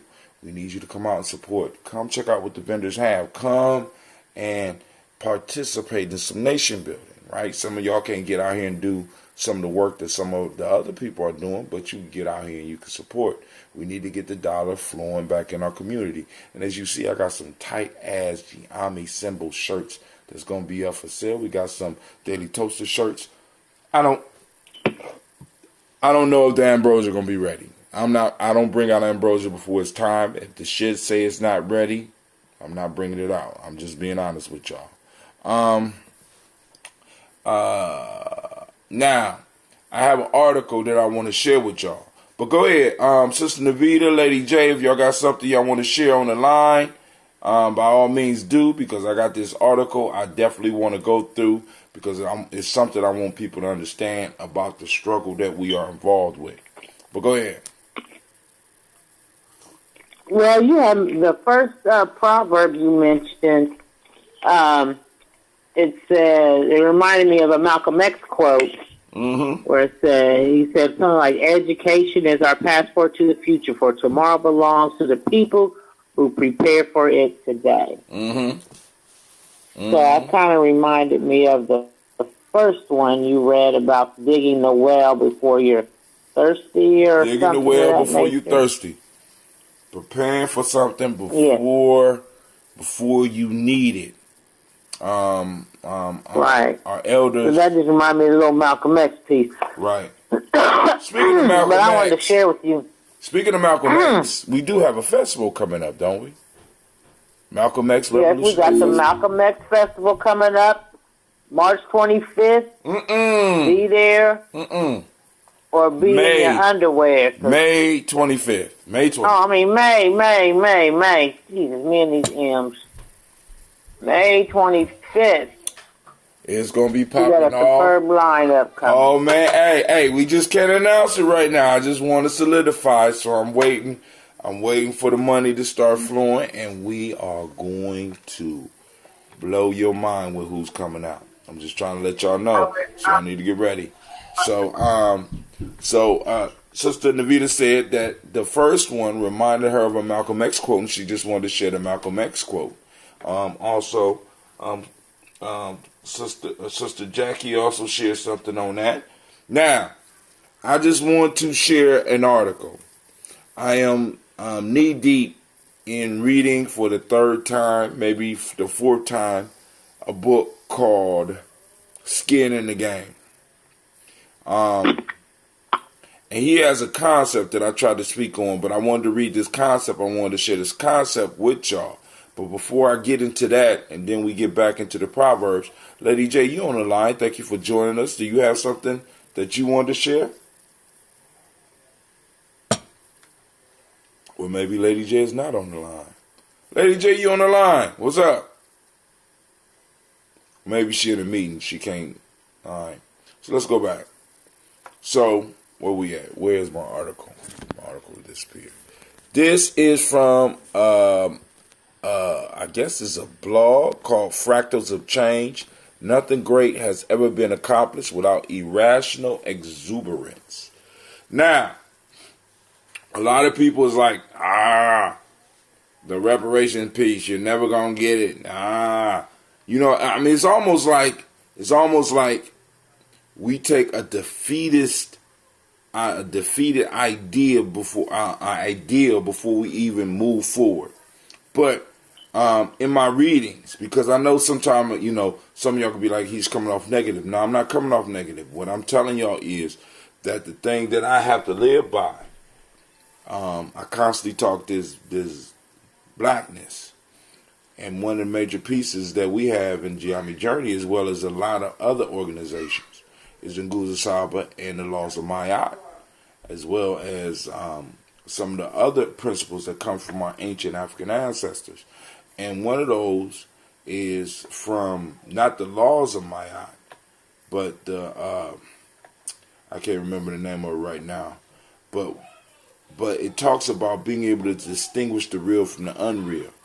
And being 50, I could no longer play with fantasies with some of y'all. Some of y'all want to do this fantasy shit, and I'm not on it. So I try to give you the real so that you can move forward knowing the possibilities. I'm not into giving you bullshit, because if I take you to battle and I fed you some bullshit, when the real battle hits, you are going to flee. And what we need strong, steadfast warriors that are ready to do battle. I don't need motherfuckers caught up on illusions of grandeur and all this. So we have to break down illusions. You can't win if you're dealing with illusions and dreams. You got to be dealing with what's real, right? So the statistics that I'm showing you is a snapshot of what's going on for us in America. It might not be your truth, but it's enough people's truth that you have to take into account when we're talking about our people.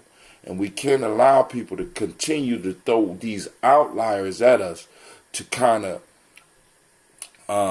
pull the wool over our eyes, to blind us from what's really going on. Because a lot of us out here are really suffering. And I'm talking about ADOS. I'm talking about black folks.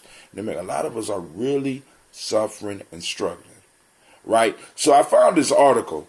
And it's a commentary on an idea that Nassim Taleb puts forth.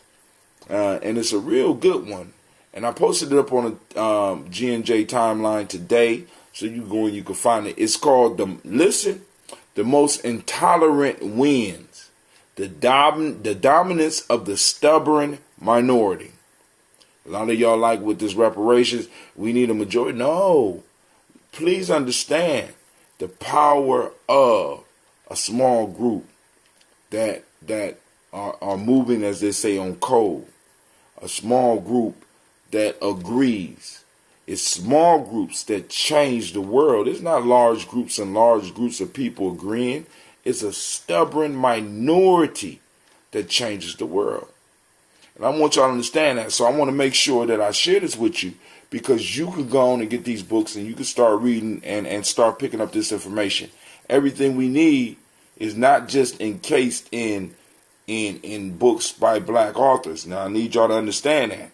You have to kind of extend your circle, right? It's great to go into the history, but you also need to study information that's put out here by other people.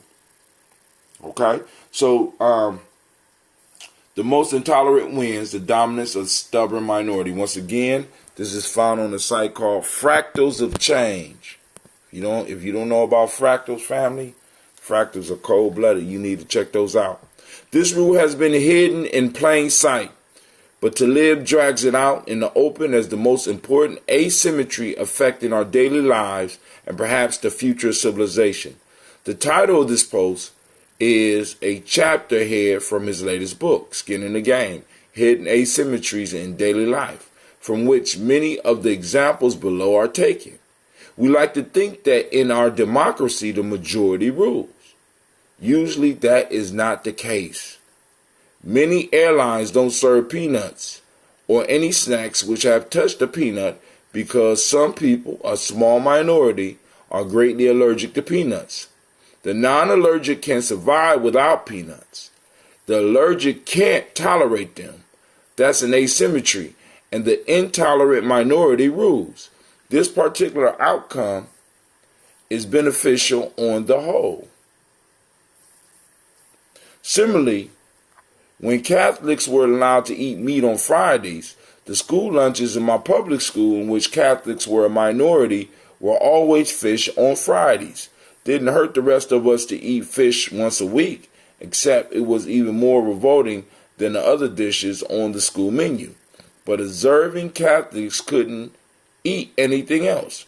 Minority rules because of asymmetry, but no big deal. Sometimes the minority veto can be beneficial, according to Talib. For reasons I won't go into here, he is against genetically modified foods, GMOs. He knows that he is part of a minority which benefits from an asymmetry. They won't eat GMOs, but the majority has an aversion to non-GMOs. Hence, the growing shelves of organic food in grocery stores, which crowd out the non-organic foods. I'm not all convinced. Well, that's his personal, so we won't go into that. But now things get more sinister. Talib, a Coptic Christian from Lebanon, says that Christians used to be a majority in Egypt, but there's an asymmetry. An asymmetry, when you look up the word symmetry, sim is sun, metri or metron, or however that Greek word is pronounced, was sun measurement. When you look at the sun, it's symmetrical. It's even on both sides. You look at it, it's symmetric. Right? It looks good. It's a nice little circle. Circles have symmetry. So the sun was the model of symmetry. So when things are balanced on both sides and everything works together and it looks good, boom, boom, that's symmetry. Asymmetry is when things are unbalanced. All right, so now we'll get back into that in a letter. First, under Islamic law, if a non-Muslim man marries a Muslim woman, he needs to convert to Islam. And if either parent of the child happens to be Muslim, the child will be Muslim.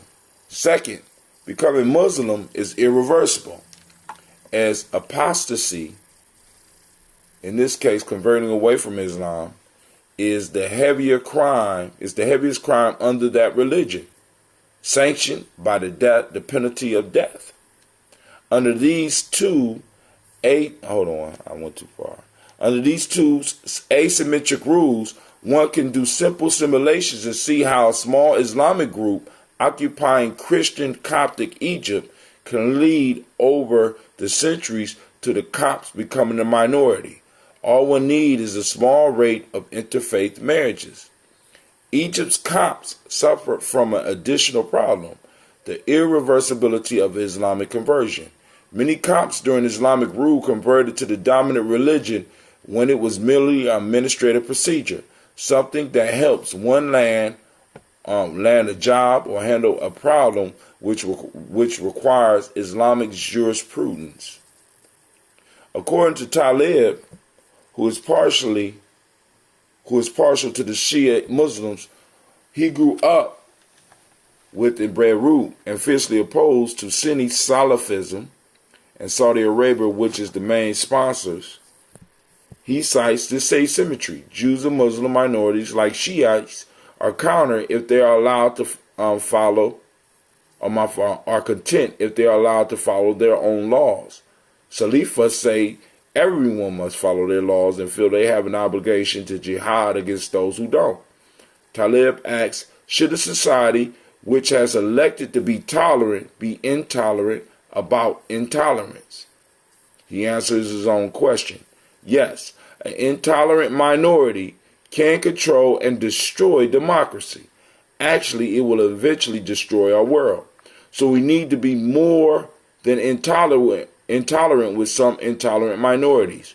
It is not permissible to use American values or Western principles in treating intolerant Salafism, which denies other people's rights to have their own religion. The West is currently in a process of committing suicide. End quote. That's a quote from his book.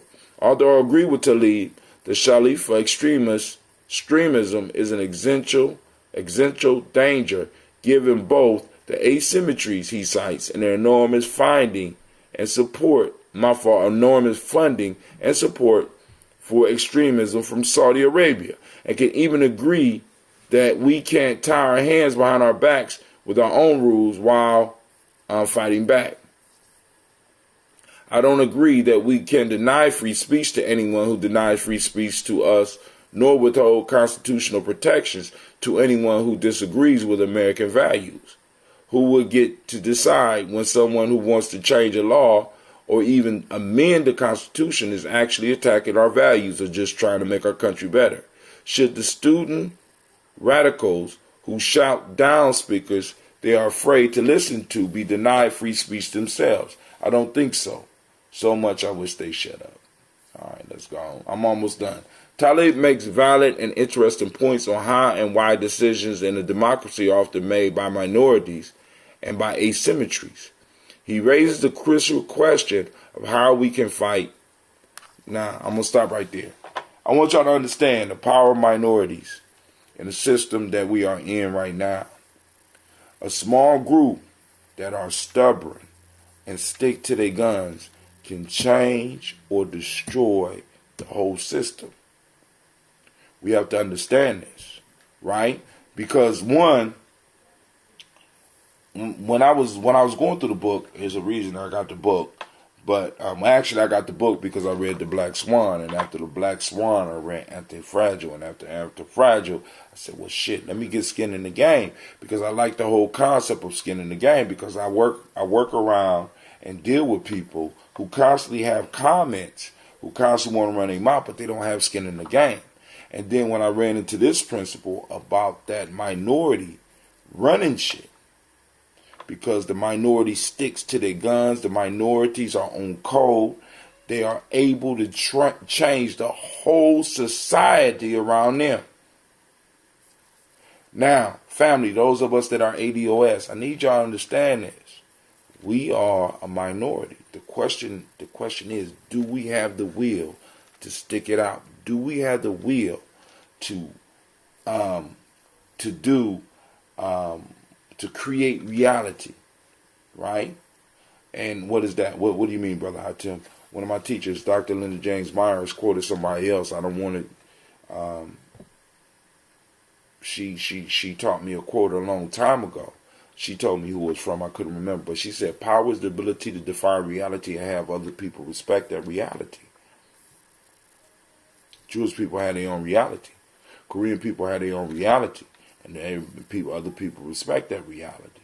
It's time for us as ADOS to start creating our own reality and be steadfast in it, family. We don't have to, you know what I'm saying? We don't have to be dismayed because the numbers are not on our side. We are a stubborn minority that have a set of beliefs that we are going to demand be fulfilled. Well, everybody in this motherfucker going to be uncomfortable. We have another caller. Anybody got any comments before we move forward? This is Shaka. What's up? Just thought I'd join in. All right. Lady J, you awful quiet. You in the meeting? All right.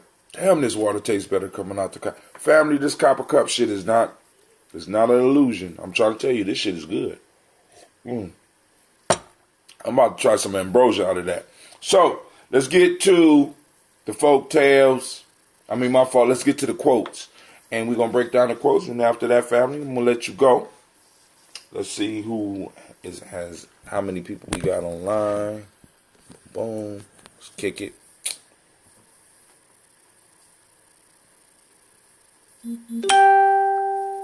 See if I missed any comments, because I be running my mouth. Y'all know once I start running my mouth, it's kind of hard for me to stop running my mouth.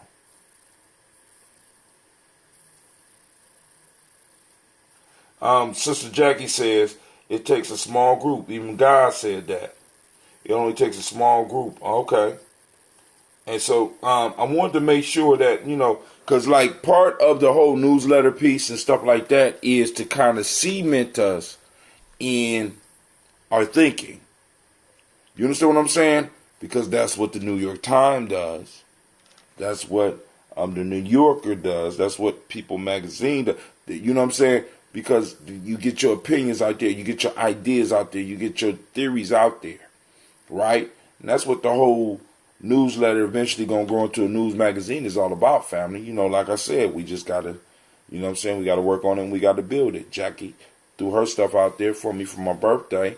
Brother Kwame turned his in. Brother Devin turned his in. I'm waiting for the rest of the family out there.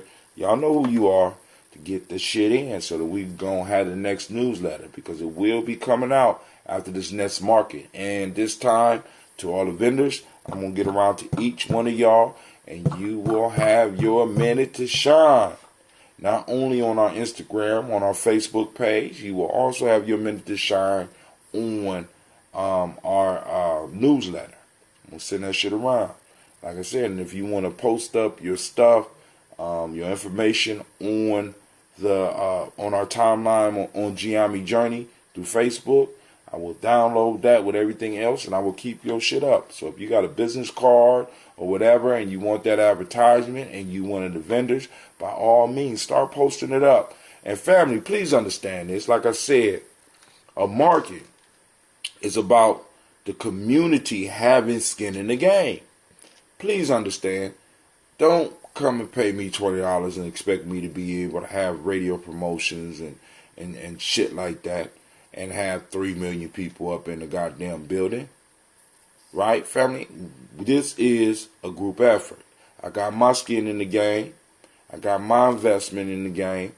You need to have your skin in the game and your investment in the game so that we can grow. We can't grow as a people if we don't put our skin in the game.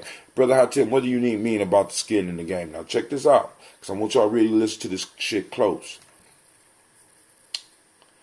Anyone that takes a risk, right, they can receive the reward. But anyone who takes a risk, but they are not included in the risk, should not receive a reward.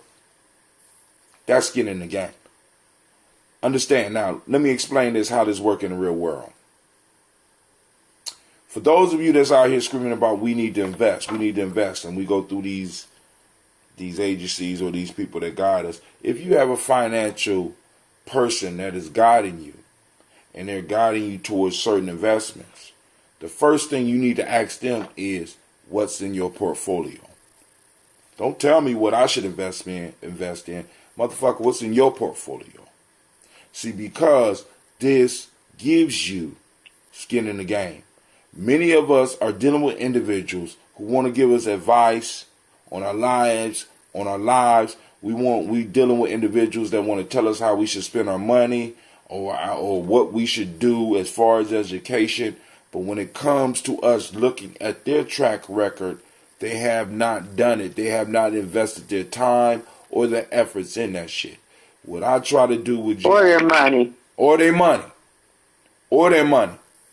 So when we're talking about nation building, anybody that has comments about nation building, but you don't have no motherfucking skin in the game, in Giami Journey, you are told to shut the fuck up. Give a fuck how old you are. Skin in the game, family. Skin in the game. Right? So we'll do festivals and stuff, but then people got comments. Skin in the game. Family, you got skin in the game? I got all respect for you. What you want to do? I got individuals in my circle right now that will disagree with some shit, and I'll pull out from that shit. Why? Because those individuals have skin in the game. They have bled for this shit. They're bleeding for this shit. I ask them to do something, they do it. I'm cool with it. All right. You got skin in the game. But then there's other people who want to comment, and we got to stop allowing this shit to happen to us as a community. Motherfuckers that don't have skin in the game, can't prove that they got skin in the game, need to shut the fuck up and not have no say-so in any of our meetings or any of our planning. I'm being all the way real with you, family, because a lot of us confuse scholarship, and listen, scholarship with reality. Now, those of us who have went to college and those of us who have exercised some of that shit realize that when you take scholarship and you try to put the rubber on the road of reality, oftentimes shit that you learned in those institutions wasn't real. I see it every year with new teachers coming out. They come to our school and they run into my family. Oh my God. I got teacher killers up in my motherfucking. Listen, y'all know, because some of y'all children are teacher killers. You know what I'm saying? You come with the academic shit, not the real life shit. You don't got skin in the game. My children will chase you away. Some comments? Questions? Well, I wanted to comment about, just like you said, the skin in the game piece. You know, as a business owner, if you are a true entrepreneur, that means you have skin in the game. And sometimes I question the entrepreneurship of these entrepreneurs because they don't want to put no skin in the game sometimes. They want you to do all the work and they want to just show up. When it's a business, you work your business. You promote your business. Even if you pay $20 or you pay $250, you should always be promoting your business. So if you are a vendor, you know, just like you said, we may only charge $20. That gives you a space, because this is an opportunity for you to have a brick and mortar, so to speak, without paying a brick and mortar price. And now all you got, now your money is free and your time to promote your business and get out there and tell people where you want to be.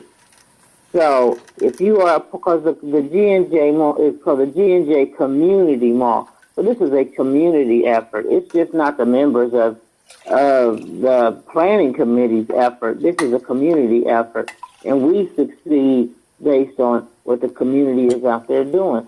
So if you don't promote and you don't get people out there along with us, you know, we won't be successful. This has to be a community effort. Community.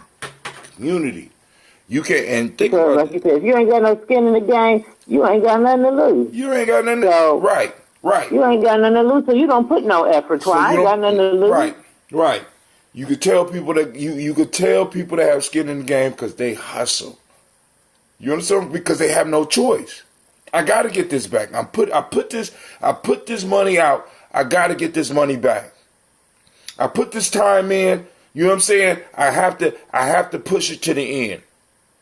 And this is what we need, family. Whether we're talking about this reparations thing, whether we talk about nation building, whether we're talking about black empowerment, it requires us to put skin in the game, which means that, boom, this is my sacrifice. One of the major issues, one of my favorite chapters in the African Openers to the Tree of Life, I got it over here somewhere. In the African Openers to the Tree of Life is the discussion about sacrifice. When you go to ancient Kemet, they talk about sacrifice. If you go to the ancient Kush Empire, they talk about sacrifice. You go to Ghana and Mali, they talk about sacrifice. You come to America, they talk about sacrifice. You can't have a community, you can't have a nation if you don't have individuals sacrificing for that group. And we expect to build a nation. We expect to get reparations. We expect to get all this shit. But yet, there's a lack of sacrifice for many. Now, but this is the caveat. For those of you that do have skin in the game, I see you and I love you and I appreciate you. And I'm going to support you in any way I can. I thought I would just comment on something. And what it is that I see how a lot of times when people who actually do believe in what's going on, we are making our contributions independently, and because they're happening. Hello? I'm listening. I'm just enjoying this fermented tea. Shit, this shit is good.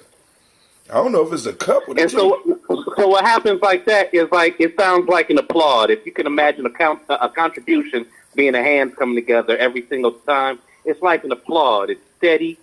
It's but it's not all at the same time, and that's the difference between like when the soul clap together, then you hear the impact. You understand because it's a crescendo.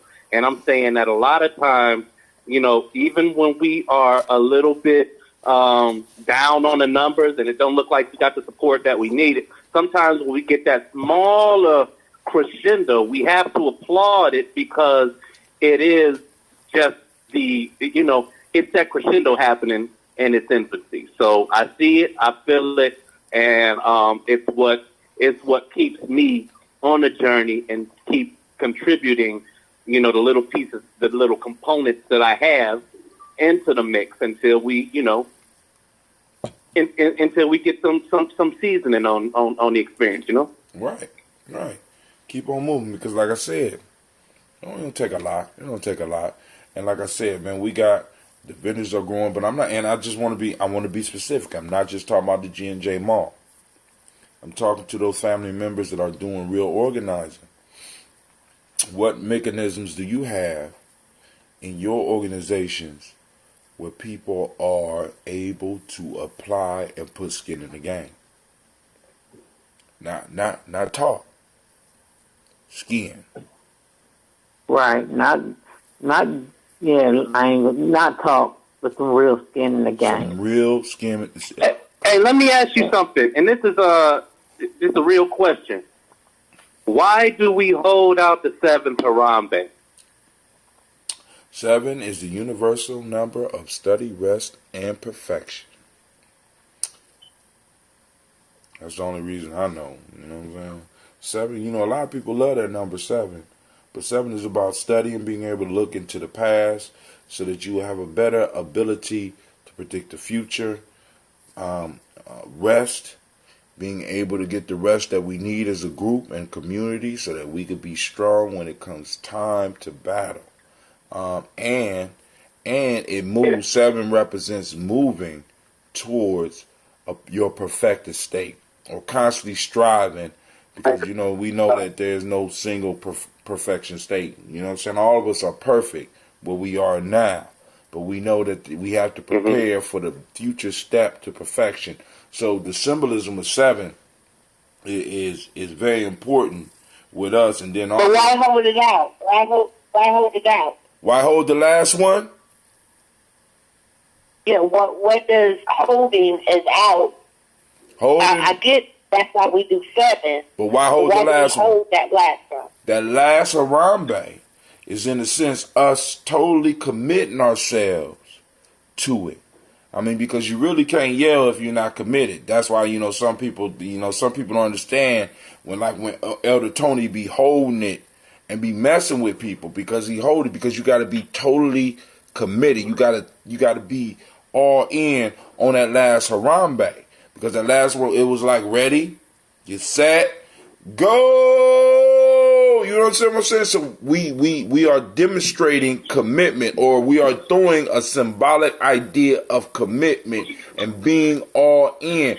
And if you do it right, you have to stop because you done put your all into that. Once you giving your all, the person next to you might have a little more to give. So that's but what's wrong with that? See, my that's issue, exactly. I mean, that's perfect because some of us only gonna make it a certain level, to a certain place in this journey, and hopefully there will be somebody that can hold it longer than you and continue moving on. Because when it's your time to stop, it's your time to stop. Then somebody else can carry it on. But go ahead. Now, let me say something, because sometimes on the 7th Harambe, I experience a phenomena. Sometimes on the 7th Harambe, if I'm leading a unity circle, there's certain things that I feel is very important for people to understand when participating and contributing. So what by the time we get to the 7th Harambe, and we use all our might, and we use all that, and the babies are saying Harambe with us, and they holding their voices out, I hear voices of those who are not there. Ooh. And wait, hold on. Hold on. Let me tell you something that happened to me. This was years ago, maybe about 20 years ago, in one of our camps. The elders took us up into the woods. I ain't gonna say who it all was, but it was the members of the Underground Railroad. We went up into the woods, and we was, because we was out, and we did libations, and then we did the 7 Harambes. And on the 7th Harambe, as we was holding it, I started hearing the goddamn radio stations in that area come through the vibration that we were setting. So, I mean, you're not alone, and it gives you an opportunity. Because, see, understand this, family. We only experience God when we push ourselves to our limits. That 7th Harambe is your opportunity in that moment to push yourself to the limit, and you never know what's going to be waiting for you on the other side of that. Wow. And something else that you had mentioned, Hot Tim, was about the voice of the minority or the smaller group. And two things came to mind for me. One was South Africa. When we know that the majority of people in South Africa are black, but it's ran by a small minority of white. A stubborn, small minority. It ain't because we are minority in a sense here in America. But what separates us from other groups is because we have not really self-identified. We haven't. Right. We don't have the ability to really be stubborn. Some of us are, but as a group, we have not been a stubborn minority. So they became together in their minority. Right. And they make enough impact that they ruled the whole, all of South Africa. Yeah, and not just South Africa. On another side, I think people in wheelchairs or handicapped are a minority of people in this country. But if you go to Target or whatever, the first 1,000 parking spaces for them are handicapped. Right. And and because oftentimes what the majority will do, because having those parking spots there does not, in a sense, encroach necessarily on the rights of those that are not handicapped. But it's easier to serve that minority because that by serving that minority, you don't really take nothing away from those in the majority. And that's what we got to understand. It's being stubborn, fixing it, because we're old enough. Some of us in this car are old enough to remember when there was no handicapped parking spaces. When there was no goddamn handicapped bathroom. Nigga, you had to do the best you could when you went out. But they became a stubborn minority and they pushed their shit through. Think about the whole peanut thing. I'm old enough to remember when I used to get on airplanes. The first snack that they gave you before they came through was a pack of motherfucking peanuts. Now I dare you to fire a pack of peanuts on the goddamn airplane, because the person that are allergic to it are illy affected. So it's just easier. Understand this? It's easier for the majority not to eat peanuts, so that minority can be safe on that plane. And us as ADOS, if we are a stubborn minority, it'll be easier for people to meet our interests than for them not to meet our interests.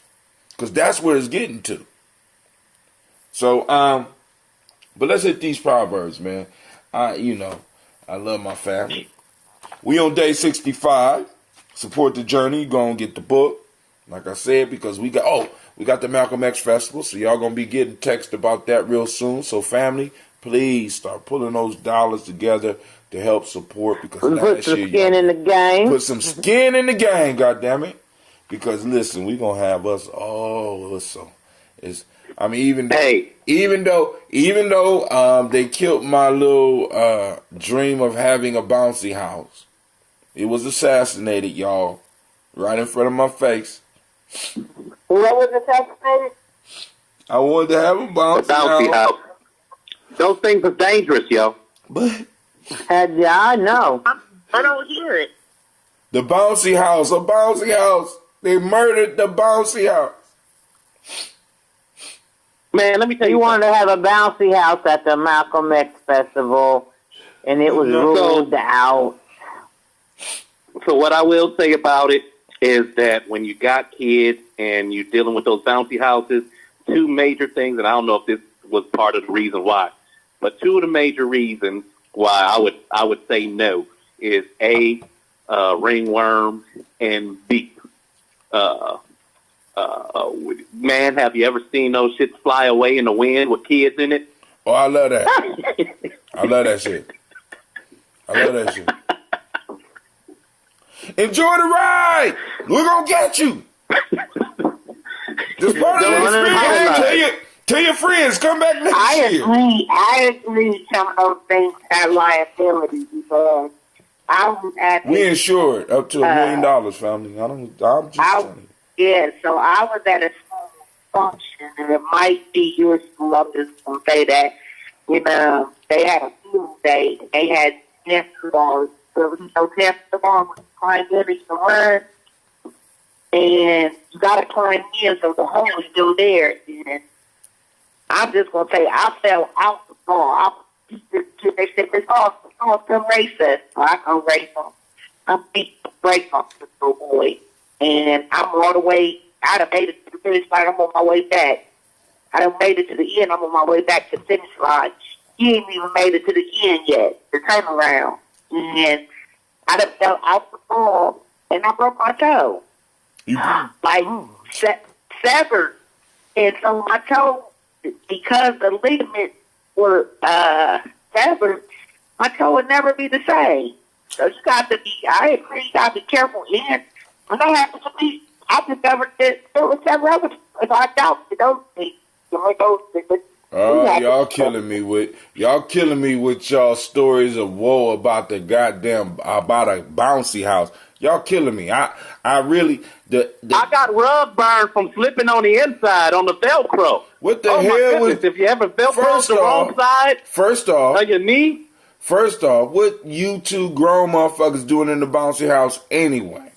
Stop. I was in the bouncy house. I was in the basketball. So what your story had to do with it if it wasn't a bouncy house? You just telling stories now. I just was telling you it'd be a liability. I know Navita called you and said, I need your support systems, and no, because Navita was the head assassin and killed my shit. I want a bouncy house. I want the big slide. Kid fall off, we insured, and I'm gonna cuss the parents out because your child shouldn't have been. It's a slide. You climb up, you slide down. You ain't supposed to be doing the monkey bar stuff up there.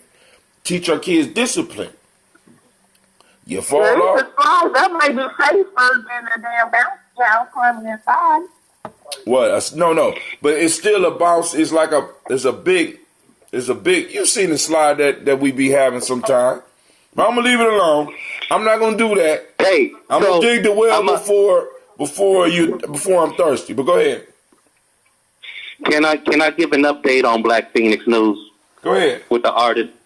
All right. So first of all, after many years, I have finally dropped my freshman project, which is kind of on the Herbie Hancock tip in the sense that it's just straight up music.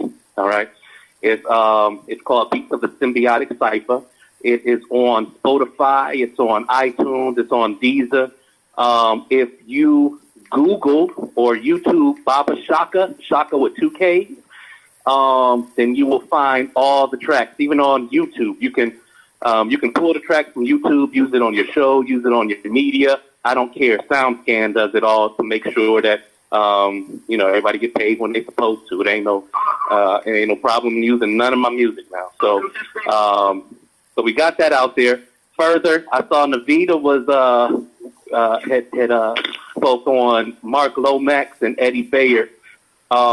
Eddie, which used to be my roommate, you remember when we were Soul Star, had recently transitioned back to Harrisburg, PA, to be closer to his daughter. But what I'm in the midst of doing is working on, Hashim, we need to utilize your superpower. We need to utilize your superpower and really, I'm just looking creating for space and time? Huh? You talking about creating space and time?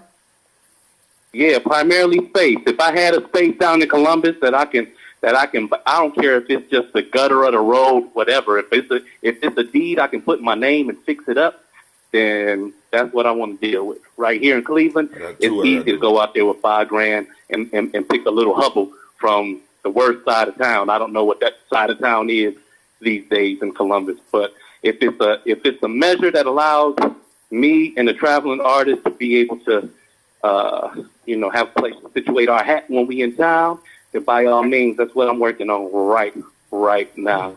That's and so that's yeah. We're gonna talk. I just thought about something. But so here we go, family.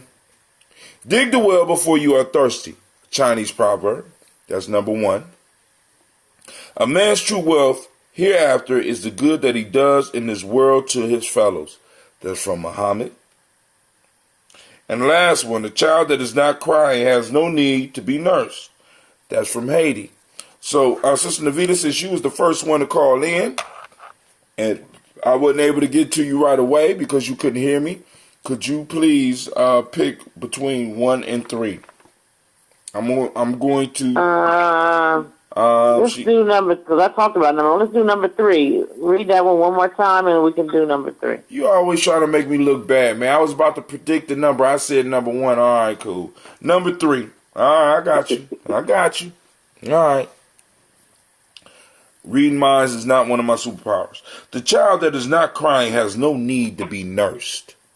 Once again, the child that is not crying has no need to be nursed. Lady J, you on the line. It's on you. So what you gonna do? Ironically, I can remember the last time we were on this exact topic, and I could about recall the conversation. Was I drinking? I guess that's Was that the night I was were you drinking that day? I don't know, because one time I drunk and I got totally inappropriate with you and you ain't called back in for 3 months. I don't even know why we're reliving that story, but okay. I mean, because I want people they got to go back through the stacks and see how far we have come as G.I.M.E. Journey, because I did that I did one of those shows live from my sister's house. And my sister always provide her brother with plenty of alcohol, and I said I won't drink and do a show like this again, boy, because it got bad. But go ahead. I don't know why we just brought that back up, but this is 2019, and if I'm not mistaken, I graduated 2013. I started working in Mexico in 2014. So that's about how long I've been listening to your show, 2015, something like that. Anyways, the child that is not crying has no need to be nursed. I think that it's speaking to a number of things. One being pacifying our kids and not giving them an opportunity. Like they say, that life, living provides lessons. And sometimes if we don't provide an opportunity for them, for our kids or for people to live, they don't get the lesson. And so I think that that's one piece. And then the other piece it reminds me of is this for some reason, this sense of entitlement. I don't want to say that crying is like working, but I feel like when I was coming up, there was this idea that don't work, don't eat, or a sense that one action begets another. And sometimes, again, when we just steady giving without waiting on that opportunity when it's needed, we spoil the child. And I tell you one, I used to, this idea of spoiling children. We used to think that was like something good. And I remember one day my daddy told me, he says, well, what do you, it might not have been my daddy, it might have been you, I tell him, I might be lying. But like, what is it that we consume that is spoiled? Like, normally if something spoils, we throw it out, right? Mm-hmm. So we got spoiled milk. Well, not I tell them because you're going to use it to ferment or make something. Goddamn right. I'm just saying, typically, we would throw it out once it's rotten, once it's spoiled. But for some reason, we got this idea, oh, she's spoiled, or I bet she spoiled your child. Like, I hear that so often. And now, back in the day, I had a different view of it. Now I'm like, but shit, who likes anything spoiled? What do we do with spoiled things? We throw it out. Go to bed, Gina. Right. And so that's what that proverb reminds me of. Well, I think when I hear the proverb, I think about the times we do for our children without letting them, do for themselves. Kind of like Lady J was speaking on, because sometimes we'll step in when they didn't even ask for us to step in. And they don't get to experience the learning experience that needs to come from that because we took care of it before it even occurred. So, like you have your children who maybe there's something going on at the school and you think that something may go wrong, so you're going to go up there and handle all of that stuff, and you didn't even let them handle it on their own. They wasn't crying about it. They was okay, but you went up there and handled it and prevented them from learning that lesson. Because when you do, that's what happens when you do that. When they're crying, they ain't crying, let them solve it themselves. But when you step in, you have prevented the person from learning the lesson. And in turn... I want to throw this out there real quick. I remember when Melvin, I had late speech development. And when Melvin was little, when my son was little, he didn't speak. And I just knew that he had the same, I thought it was going to be the same thing that I had growing up. And I thought he was going to need, like, a therapist, things like this. So this woman, he had a lot of issues. So this was the weirdest child I've had by far. But anyway, the lady comes, and what we found out is that he didn't have to speak because when he mumbled, my son did for him. You know what I'm saying? So the first thing that I remember telling him, like, there's nothing wrong with him. What's wrong with him is that he has an older brother, and his older brother speaks for him. So he don't have to. The other thing it makes me think of a couple years ago, Melvin left the city league and he went to play football at his school. So I remember talking to his coach and I'm like bragging on my son, of course, and said, my son is a quarterback and this, that. So I go to the first couple games and my son, and I noticed they don't even put him in on offense. And so I tell him when we get in the car, I say, I'm going to say something, blah, blah, blah, blah. He said, push me off. And so he would tell me, push him off the nipple, like, he a big boy now, push him off the nipple. So I didn't say anything. Well, long story short, something happened. They just happened to have to put him in, and he took the position. He's been, he's been the quarterback ever since. But I was so ready to go speak to the boy coach, and he had to tell me when I would pick him up, he would say, roll up the window, because he didn't want nobody to hear the things I was saying. But he had to convince me to not say anything. And had I, it would just took, I think, I'm raising a young man. right? And so some things, some things are different for boys than they are for girls. I believe that. And a lot of times with our boys, I hate to say it, it's in the rite of passage, but allowing them to experience some things, on their own. On their own, because a lot of times we don't. I've been guilty of it. And then when they get a certain age, we push them out there. And they're not ready. And then we don't want to hear them cry no more. Cause now they're going to start crying. And we like, you grown now. But we never let them experience anything before then. So we have a lot of unprepared young men out there that we push out. Because we didn't even let them cry. We was going to take care of that before that even happened. What's the last word? Everybody gets a trophy at the damn game. Fuck that. There's no losers at the game. And fuck that. I'm not with that. I'm not with none of that shit. Now, because I'm like this. What's the last word of the proverb? Spoiled? No. Nursed. The child that is not crying has no need to be nursed. A child that's not crying does not need to be nursed. You don't coddle your children. Right. Pretty much. Because Lady J just went straight into the idea of being spoiled. I was taught a long time ago. My senior advisor, she had made a statement that because her daughter, who was in my class, she was a local celebrity. She was on Hickory Hideout. I don't know if y'all forgot that, where y'all at. Nah. But he said Hickory Hideout.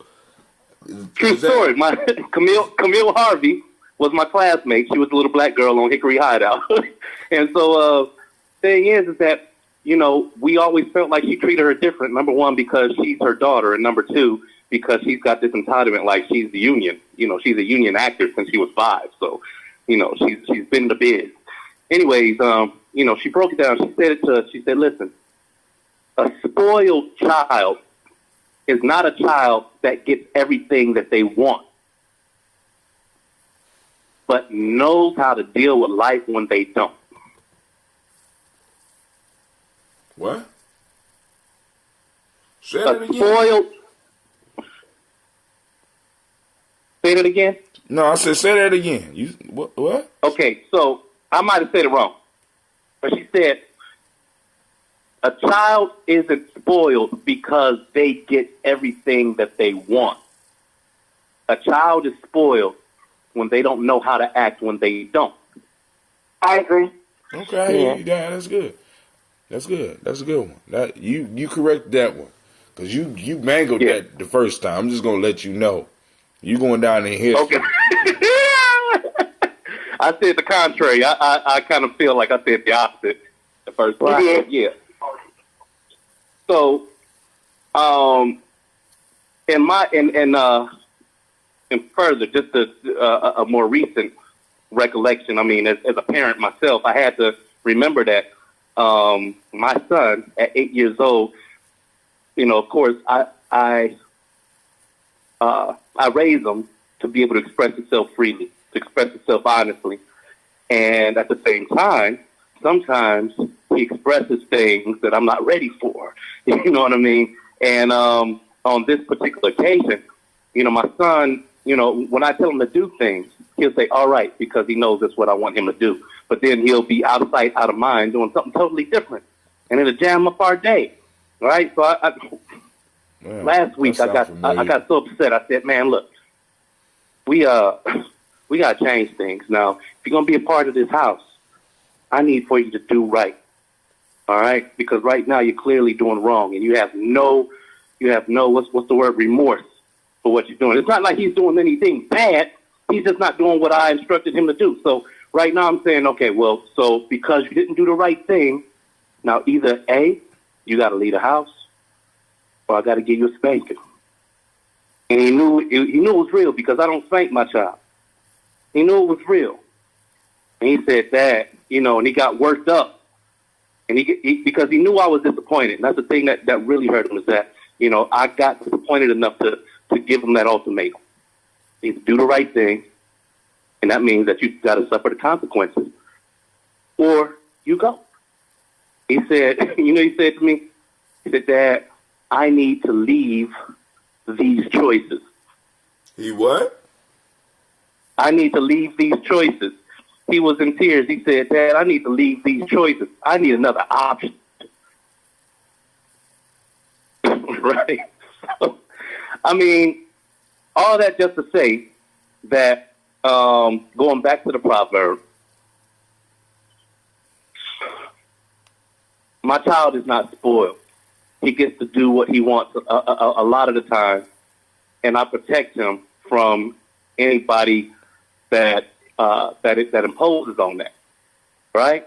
But as a parent, I'm at the place where it's like I have to allow him to suffer the consequences for the things that he does, and not nurse or coddle or, you know what I mean? If he's not injured, he can still stay in the game. That's another thing. If he's hurt, he can get up and play again. If he's injured, that's when we got to take him out of the game. But the piece is that as a father, as a parent, sometimes with young boys, we have to, it's a very fine line between, is he hurt or injured? All right, he can get up. It's a what do you call it? It's a learning moment. Let me ask you something, Shaka. You didn't provide any specifics, but you tell your son, you give the son a task. That's what I hear you saying, right? Right. He doesn't do the task. Mm-hmm. He's preoccupied. What is? Right. What do you ask him why? Yeah. Why is the hardest question to answer, especially for a young person? But go ahead. And for him to say, I want to give this example real quick. I had my son when I was very young, which caused me to go. They would send me to the parenting classes, and that's when I first discovered the white people parent their kids different than black people, right? And so I would be in these classes and I would listen and I would think that, I hear what they're saying, but I'm going to parent my child the way that my mother parents me, right? And so at some point it wasn't working. And so I started using some of these people's tactics. Well, one day, I remember I used to tell my son to wash the dishes. And I wanted him to wash the dishes in the order that I wash the dishes, right? And I always wash my silverware first. But for some reason, my son wouldn't wash the silverware first. And I was constantly bitching at him about this. And then he was older than your son, though. So one day he said to me, Mom, I'm the one washing the dishes. Right? It wasn't like it was the glasses that he was washing last, because then the glasses would have been nasty. Right. But after I thought about it, I said, well, what difference does it make? It's silverware. You know what I'm saying? Why did anyone make me wash the silverware first? Why am I making him wash the silverware first?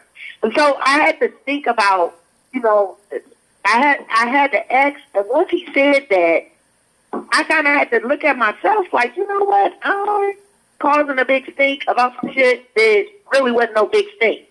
You know what I'm saying? Right. He's doing, he's complying, right? Yeah. He's just doing it his own way. And so, a lot of times I feel like we miss, even with my youngest son, I tend to have to do the same thing. But I feel like we give these, we give these tasks, but then, we just don't take the time to get their feedback. You know what I'm saying? And it makes feedback. It makes it's always enlightening. It's always enlightening when we listen to them and we realize that this is a little person here. Like, they're not telling me something because this is what I want to hear. They, my son is telling me straight up, this is what's going through his mind. Like, when I asked him, why didn't you do this? Like what you were saying. First of all, and so that you understand the depth of the conflict that we had last week, I just came home from getting my foot x-rayed because a few weeks ago I slipped on some ice and it never really healed back right. You know what I mean? So, I would tell my son, like, we got to keep these floors clear. I don't want no toys nowhere except for the second floor, and definitely keep them off the steps. Because if Daddy falls, like, yo, this is my driving foot. We ain't going to go Uber. We ain't making no money. So he understands, like, you know, the detriment of just having a house that is untidy. All right. The other morning, last week, I'm coming down the steps, and I slip on some of those goggles that you play the video games in on the landing of the steps, off of the same foot, re-injured my foot again. So not only was I upset that there were toys, I was actually hurt again at the same time. So he was really excited because it's like, oh man, Daddy's hurt and it's my fault. All right, so that was where the conflict was, and that's where he was asking me, Dad, can I please have another choice? And there was one more thing that I wanted to say. Y'all so nice. Y'all so nice. Oh man, it was he's 8 now. Yes. Yeah. So speaking of that, my son, when I asked him why don't you, or what were you doing that you didn't do the right thing? All right. So when I ask him to do something, like if I say, that's son, an unfair question. Now. I'm gonna say that. That's an unfair question. Put your socks and shoes on. Put your socks and shoes on. We about to go and take care of business. Okay. 15 minutes later, he ain't got his socks and shoes on. Shoes. I do that every morning. I go ballistic. I'm like, God damn, I don't believe it. Every morning, man. Why don't you have your socks and shoes on? I know this isn't the focus of the show, but I got a suggestion. You got a what? I said, I know this isn't the focus of the show, but I do have a suggestion. A suggestion? Okay. Yeah. Go ahead. For who? Because my son would tell me, because my son would tell me straight up, like, I was in the middle of something else, and I wanted to finish that, and he take his own time. He has no state of urgency, but go ahead. Y'all so nice. So what I was going to, whatever. So what I was going to say is, what if you told your son, you're there, right? Mm-hmm. You're in a space.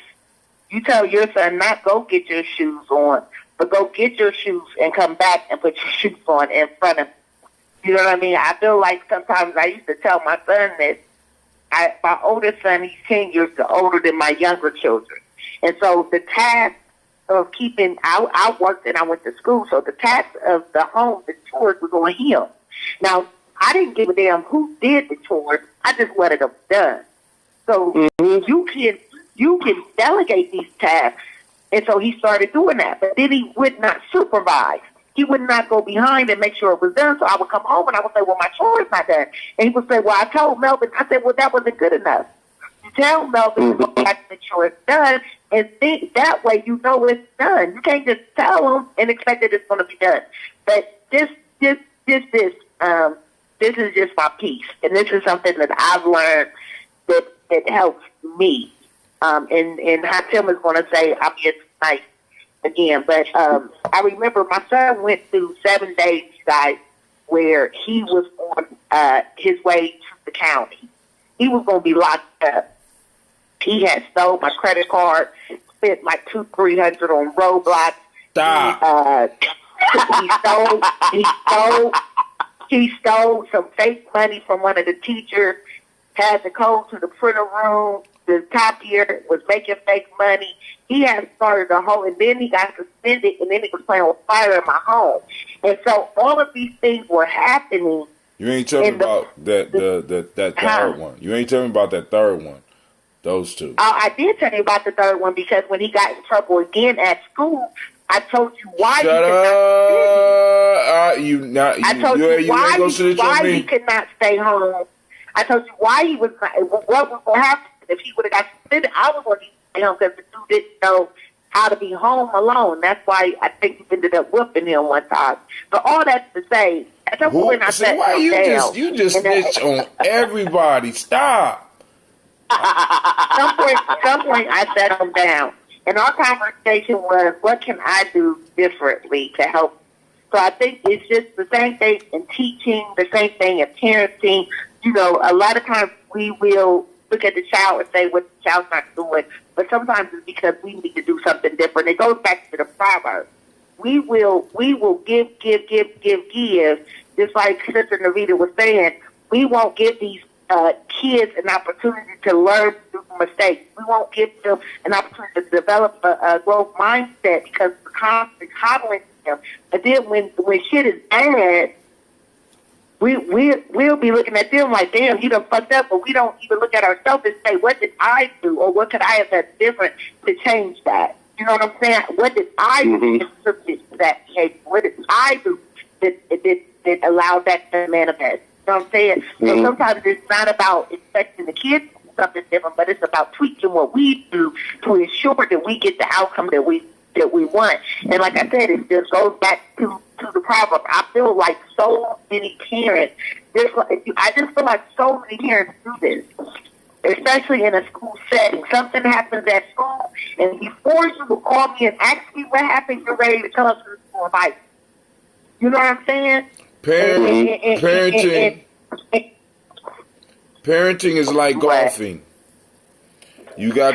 Parenting is like golfing. You have to monitor and make sure you have the right club, and you have to also make sure that you're not hitting the ball too hard or too soft. But you have to hit the ball. Y'all just encourage abuse all over the nation. I just want y'all to know. Y'all fell right for the trap. Hey, let me say something to you. I thought that was not. I wasn't taking that. No, I think that's dope. I think everything, and thank you, Lady J, because you giving me some fresh perspective, and I think that as tribe, that's what we, at the very least, what we should offer each other. Okay, because the thing is that it's easy to talk about this in a very general sense, and Hatem, you've known me as a foster parent, you've known me as working with those OYAP boys. And I'm a whole different kind of individual than I am with my own son. Right? And it's because the circumstances are different, not because he's my son. It's because the circumstances are different. My son does not have a maternal figure in his life. So after that whole ordeal, I let him go spend some time by himself, and he upstairs, he took a nap, and I knew that his heart was hurt from that situation, because when he was even in his sleep, he would feel like, how when you was a kid and you go. But that's not your parents' fault that you clumsy. That's not his fault. No, you're right. He is clumsy. He clumsy as hell. He could have slipped on them goggles and killed himself. That's what he's mad about. This nigga clumsy. Listen. Hey, true story. One day I woke up. I would just check on my kids, right? And I was sneaky because I knew once they see me, I worked third shift. I knew once they see me, they would be asking, Mom. So they were so quiet. I crept up the steps. Everybody was playing the game. Everything was chill. So I called myself sneaking back down the steps. And I fell down the steps and broke my tailbone. And so so I thought, my kids will tell you a million stories about stuff I done did when I blamed them. All right, hold on, family. Hold on. I put them in my hoodie. I'm going to blame my kid. Hold on, fam. Listen, we ain't going to be able to make it to the rest of the Proverbs. We had a wonderful show. We didn't fall out. We gave some parenting advice. We will be coming out with an ebook. Parenting is like golfing. We're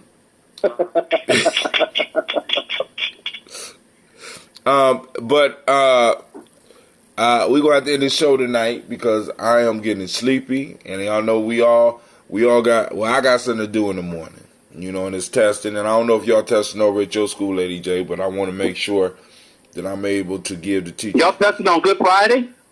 Tomorrow ain't no damn Good Friday yet. It ain't Good Friday? No, we got a couple weeks. He hit his head. Is there a way that I can write you a check to have somebody take a test for one of my relatives at the school so I can do it the good old boy's way? If it's the one I'm thinking about, he's straight on it. He's gonna be straight on that test. Oh, okay. I mean, his problem is not mental. His problem is just the behavioral piece. Other than that, he get all the stuff, and he's not shy to try. And you know what I'm saying. It's just too bad that we base this whole educational issue on these young people. What grade is he, Novita? 4th grade. I don't know what grade he's in. What grade is he in? 4th grade. We're training our children to avoid failure. You know what I'm saying? And I'm real quick. I had a cheerleader last year, right? So I had a cheerleader. She did return. Her mom said she couldn't return unless she passed the 3rd grade proficiency test, right? So I told her mom I would tutor her, knowing the hell I didn't have time to tutor her, right? I go to the house site 3 times. You know what I did? I put her on Moby Mac. But the other piece that I did was I kept telling her that she could pass the test. I knew she could because I coached her. I know how bright she is, right? And so, long story short, she took the test over the summer. She smashed the test, killed the test, knocked it out the park. But I had to tell her mom, one thing that I know for a fact, I've seen it in every school that I worked at, is that we teach and create anxiety.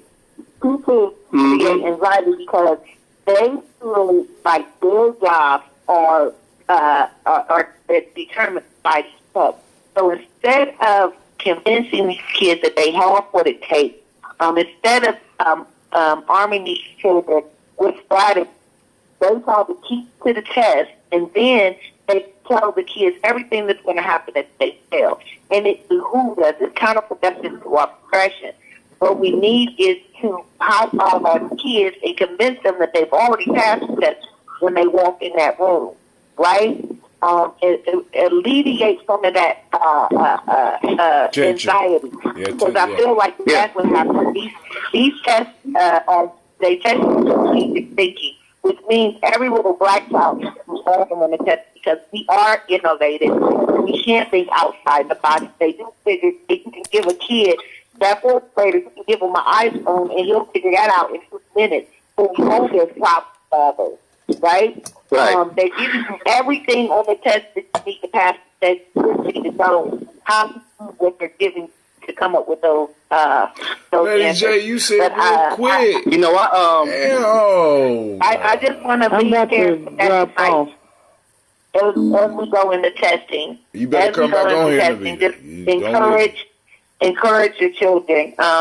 Convince them that they have it. Alleviate some of the anxiety. Is that your final statement? I could go on and no, on. No, you're not. No, you're not. I just want to tell you. I'm old. I just want to say that it's that easy. That's all I want to say. It's that easy. So that's your final statement? Yep, it's that easy. All right, Brother Shaka, go on, give him a final statement so we get up out of here. Brother Hatim got to go to sleep. All right, well, first and foremost, before I forget, please, before you lay your head to the pillow tonight, I would like for you to check out at least one of the tracks off of the Beats of the Symbiotic Cypher album. You can find it on YouTube. All you have to do is type in Baba, Shaka with 2 Ks, and the word Cypher, Cypher, and all 13 tracks of the album comes up. My favorite right now tonight is That's How We Roll and Under the Sun. So definitely check those out. And also, you can call into your local radio station and request it on the wave if you'd like to. And that way, we got somebody in the tribe that's being heard by, everybody in your region. So, hey, why don't you? Yeah. Why you haven't posted LJ Curry, man? Excuse me. Why you haven't posted LJ? You know what? You're right. Why? Because I suck at managing myself. That's why. I'm gonna be honest with it. That's why. I'm gonna be honest with it. That's why it's not there yet. I'm gonna tell you like you told my nephew. Either I'm gonna have to spank you, or you gonna have to go somewhere else. Cause that's that's a bullshit. All right, family. I want to thank y'all for joining us in the place where your hustle build muscle. This is the Congregation of Mighty. We are also known as Giami Journey Media. This is a Heart of a Simba production. What's wrong with your voice, girl? This is a Heart of a Simba production.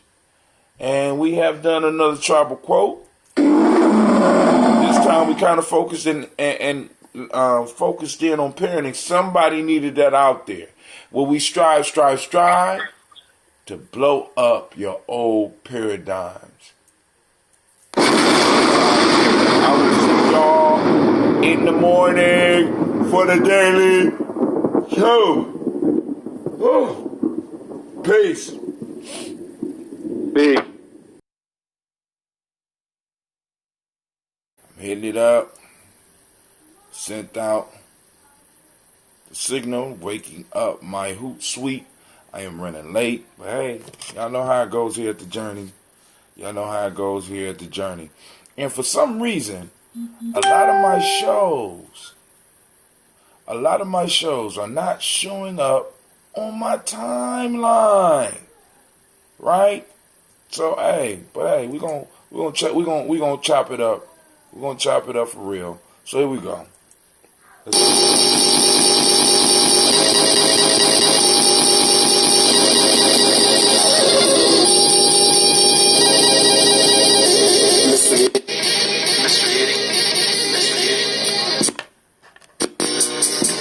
Oh my God.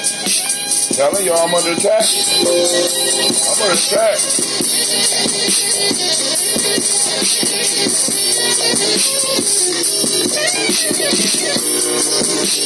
My webcam is coming on with them on.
Oh, lines are open, family. Make sure y'all know.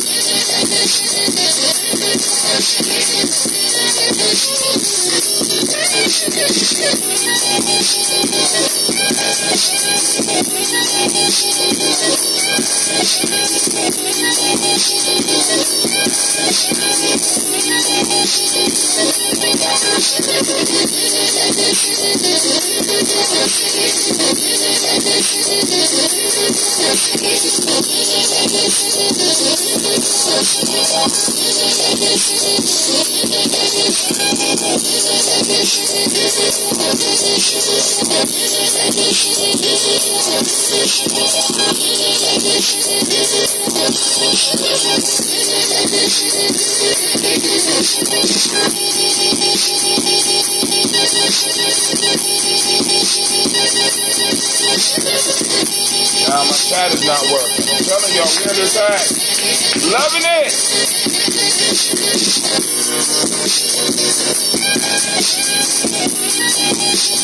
I'm loving it. Keep it coming. Shut the show down. I'm doing something right.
where networking can happen, where exchanging of new ideas can happen, a safe place, a community-owned place. Don't mind that, just hunting. And we got that.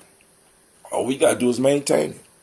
You know what I'm saying? So, family, come on out on March 30th from 12 to 6 p.m. at 3500 Refugee Road. Those vendors, we still have room for vendors. You will be surprised how much room we got. We only using one room to grow. The goal is to outgrow that and to have the hallways full of vendors. So our elders and those that want to just walk around and shop can actually shop. You know what I'm saying? I envision that eventually people going to be able to come and get eggs and get fresh honey. You know what I'm saying? Possibly get a lawnmower fixed. You know what I'm saying? Or buy a lawnmower or a sweeper. You know what I'm saying? Come and sign up for some services that they need. Hear from a lecturer that's going to be bringing some information for them. This is what we have to do to build the community. This is true nation building. I'm not out here playing. The family is not out here playing. The tribe is not out here playing because we don't got time, because nobody is playing with us. Right? Nobody's playing with us. Right? Everybody circled their wagons. And we caught out here. You know what I'm saying? And I'm going to get into that conversation a little bit later on, because we got to break it down. We got to break bread on this conversation tonight. Right? So, all right. Now, another announcement. On May 25th, we will be having the Malcolm X Festival, once again, over at the Millennium Community School, 3500 Refugee Road. Family, we are setting up the entertainment right now, and I can't say, I want to say it, but I want to make sure everything is finalized, because what we got coming for you is some real music, right? Some real music, right? Also, we got possibly two bomb speakers coming out. Local, homegrown, but nationally renowned. We're not playing, right? Everybody else could play. Everybody else could send shots, whatever. Y'all do whatever y'all want to do. Giami Journey is building. We partner up with our families, right? Taraweed Village, Imani dancers. We're not playing. We're bringing the heat. And we're not going to stop. I thought I told you that we won't stop. I thought I told you that we cannot stop, right? Because we got to, because like I said, the goal is to build all this stuff up, family, to eventually some of our young people are working directly for our community. So that when we put them into politics, they are beholden to no one but us. Isn't that what it's about? When we put them in the police station, they are beholden to no one but us. Right? When we put them into business, they are beholden to no one but us. You can't have a culture. You can't really have a culture. You can't have a nation. You can't have a neighborhood if people are not accountable to you. Come on now. A lot of y'all out there on that do as thou wilt shit. Don't even know it. But hey, all right, so I think those are the announcements. Another announcement now. For my birthday, my one birthday gift they just told me that I got for myself that's going to make the show a little bit better, right? They just told me that it's going to take me. Listen, it's going to take into April. I was supposed to get it in March, but they're having problems shipping it into the country. Some bullshit, right? Some bullshit. Then I'm waiting for all this stuff. I'm not getting nothing in the mail. Every day I'm going up to the front desk, stop hiding my packages. I'm starting to feel bad. I'm thinking they taking me seriously, right? So for my birthday, the great organizer of the school, Miss Harrison, she always gives me a nice book. So we got this book as an ancestral book, and it looks good, and it got all this stuff like this, right? Look at that. Nice book, right? But Miss Hairston, today, well, not today, but for my birthday, gave me this one. Look at that. So, family, y'all need to let me know. So one is black, the other is brown. If you think that I need to transfer all the ancestors' name in this one and use it as the ancestor book, or should I just keep it in the black one? You know, I want my ancestors, and I want the thoughts of my ancestors to be comfortable, and they'll be comfortable in both of these. But this is a family decision. This is not a Brother Hatim decision. Let me know what you think. Black, my fault, black or brown, right? Look at that. Ooh, she showed how to do it. The other one is going to just be my little private writing instruments, and you know what I'm saying? But I just thought I'd throw that out there. So the folk tales for the night. Damn, Restream is still not up. The hell going on with the chat? Hell, well, I hope somebody out there, man. I have no way of telling. No way of telling. And the Restreamio is just sitting up there like everything is okay. I got a blank screen. I'm like, damn, all right. So, Folktales for the night, we are coming from Jammy Journey Workbook, Tribal Quotes. If you want the book, you can let me know. We'll get, you know what I'm saying? Like I said, if you want to support Jammy Journey, you can buy it. And still, if you can't afford it, you know what I'm saying? You want to work with the family, you know what I'm saying? We can go and get you a PDF. You know why? Because we created the book. Cold-blooded. Lines are open, 614-556-4535. Don't be shy to share your wisdom, your insight on these proverbs, as well as the discussion that I'm about to crack your head with. This idea, this thought came to me while I was listening to the elder Amos Wilson. My fault, to the ancestor. Amos, no supported channels in there, but please add a supported chat platform in your dashboard. What? Okay, all right. Oh, yeah, okay. Oh, yeah, you getting it together. Yeah, you better get it together because we paying money here at Jammy Journey. We ain't got time for no foolishness, right? So, okay, shoot. All right, so here we go. Day 64. Oh, like and share, family, because the conversation might get hot. Because I'm gonna read the proverbs, then I'm gonna throw out the conversation, and I'm gonna find a way to plug the conversation in piece by piece with the quotes. We're gonna have a discussion first, then we come back to the quotes. Day 64. Do not confine your children. Ooh, this fits right in. Do not confine your children to your own learning, for they were born in another time. Sasha and Gina, stop playing in that tub and get to bed because y'all know I'm working y'all up early. It's real life here, Jammy Journey. All right. Do not confine your children to your own learning. This call is being recorded. For they were born in another time. That's a Hebrew proverb. Spiritual relationship is far more precious than physical. Physical relationships divorced from spiritual is body without soul. Mohandas Gandhi. Next one. When minds are the same, that which is far off will come. East Africa. When minds are the same, that which is far off will come. We had somebody call in, burp, and hang up. What in the hell is going on my conference line? Why would you call in, burp, and hang up? All right. The lines is open, Lady J. All right, here we go. So let me go and make sure everybody knows 61 call in lines. Call in at 614-556-4535. Boom. There we go. Lines are open. Let me make sure. Check 1, check 2. Yeah, my lines are open. I don't know what's going on with your line, but the black line is open. Along with the black signal is flowing out to the world. So once again, do not confine your children to your own learning, for they were born in another time. Hebrew proverb. Spiritual relationship is far more precious than physical. Physical relationship, divorced from spiritual, is body without soul. I can't hear you. You can't hear me? Hold on. Hold on, you can't hear me.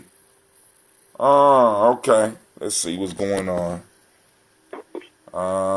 Check 1, check 2, check 1, check 2, check 1. All right, let me hang up and try it again.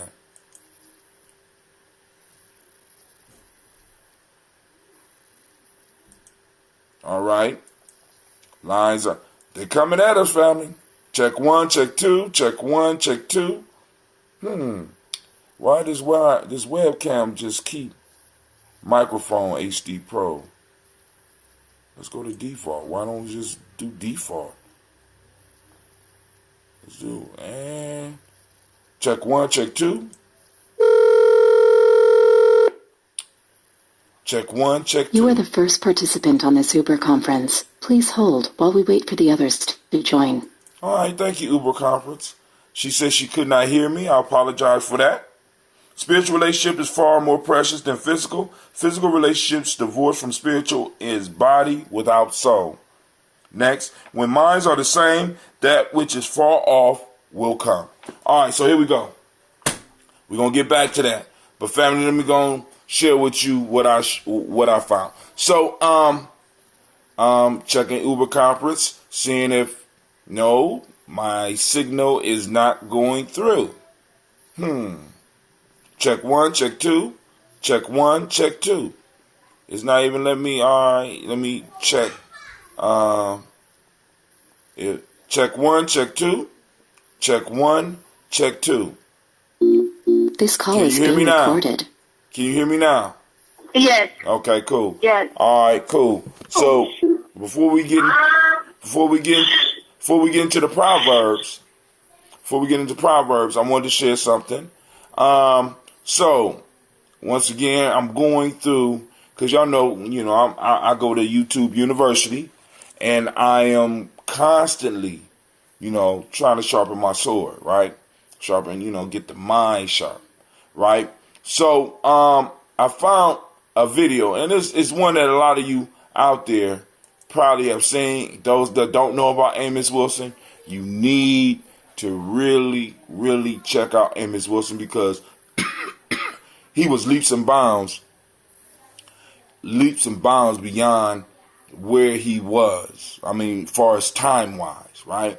And this is one that I heard several times, but this piece stuck out to me because of this whole ADOS thing with me right now. You know what I'm saying? And I ain't gonna say right now, but this whole ADOS thing. So the name is labeled Capitalism, and it's on the Giammi Journey timeline. All the stuff that I took, all the stuff that I discussed most of the time in some form or fashion ends up on the Giammi Journey timeline on the page, right? The private group, you know what I'm saying, is run by members of the family. And every now and then I jump in on that, but I monitor the page. I ask other people to kind of take control of the private space that we have, right? And another discussion that we're going to need to have in the future is that there are platforms that we could use that are strictly for, we could build our own platform where we in a sense could do our own Facebook. You know what I'm saying? We won't call it won't be Facebook, but we can have our own stuff. So we don't have to worry about the signal dropping and all that. And, that is a possibility. So I need the family, if that's what y'all want to do, we going, because it's going to require the support from the family. But here we go. So, check out this video, our ancestor Amos Wilson. Check out this video. Our ancestor Amos Wilson was light years ahead. In here, he gave a path to success and defined what is going on now with the call to reparations from the ADOS community. I'm going to change a few words, but in essence, it defines what is happening with #ADOS. Now, in an original speech, he used this model to define why the Koreans and other ethnic groups are able to rise up. I took the liberty to replace some words. Please pay attention. He says, quote, and I'm paraphrasing because y'all know I'm listening, I'm trying to write. Other groups are operating based on their ethnicity. And I put in here, look it up so that you are clear. ADOS need, and I'm adding ADOS because he didn't, they didn't use that language. ADOS need to operate on a basis of consciousness and identity of ADOS to advance our economic interests and then use our economic power to advance our political interests. The lecture brought a question that I will throw up on my show today, and I know that some people will be upset. After listening to this and hearing this ancestor go in on multiculturalism, looking up terms to make sure that I had it right, I have to throw out this question tonight on the broadcast. Is Pan-Africanism just multiculturalism in blackface? Now, when the original quote, other groups are operating based on their ethnicity. ADOS need to operate on a basis of consciousness and idea of ADOS to advance our economic interests and then use our economic power to advance our political interests, end quote. Right? So, but if you take ADOS out of what I said, he used Korean, or he used other groups to kind of define and discuss this idea, right? Because the piece that he was trying to identify for the crowd he was listening to is how is it that everybody else is advancing. Now, of course, we got other statistics and other stuff, but even with that, Amos Wilson was able to cover why we are where we are, and in a sense, in many ways, predict where we would be today. The same thing that Claude Anderson told us. I was sitting in the audience, he was live. He said, if we don't get ourselves together in the next 10 years, and that was 20 years ago, maybe 25 years ago, if we don't get ourselves together within the next 10 years, black folks will be a permanent underclass. You know, he talk funny, you know what I'm saying? Talk funny and fast. But I'm listening, I'm like, damn, what? So now, question on the table before we get into the because I'm gonna tie it into those proverbs. Just about to let y'all know I'm cold with it, right? Is because now the reason that I got that thought after I heard this, he went in on multiculturalism. Actually, multiculturalism was what actually sparked his conversation, because what he was saying is that by practicing multiculturalism, what they was doing was giving us nothing.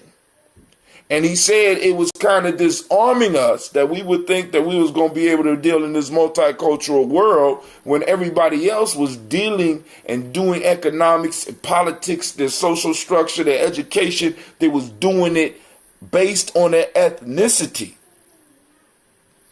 Specifically. Lady J, you still there? Yeah. Okay.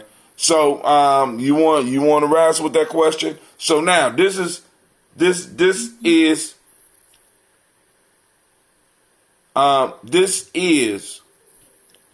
what's really sparked the thought. So I was thinking, I said, okay.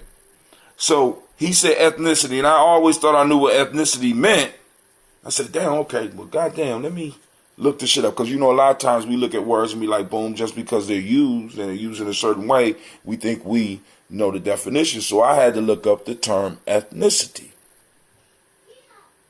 And look at what I found. Because I'm going to bring it around. Listen, ethnicity. An ethnic group. Oh, okay. What is that? A social group that shares a common and distinctive culture, religion, language, or the like. I said, well, goddamn, what's the difference between ethnicity and race? So I go and I look up. I said, okay, cool. Let's go and erase this. And I said, what is race?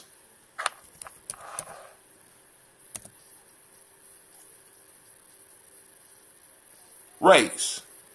Of course, you know, they got the contest, right? Boom, boom. A contest of speed, as in running, riding, driving, etc.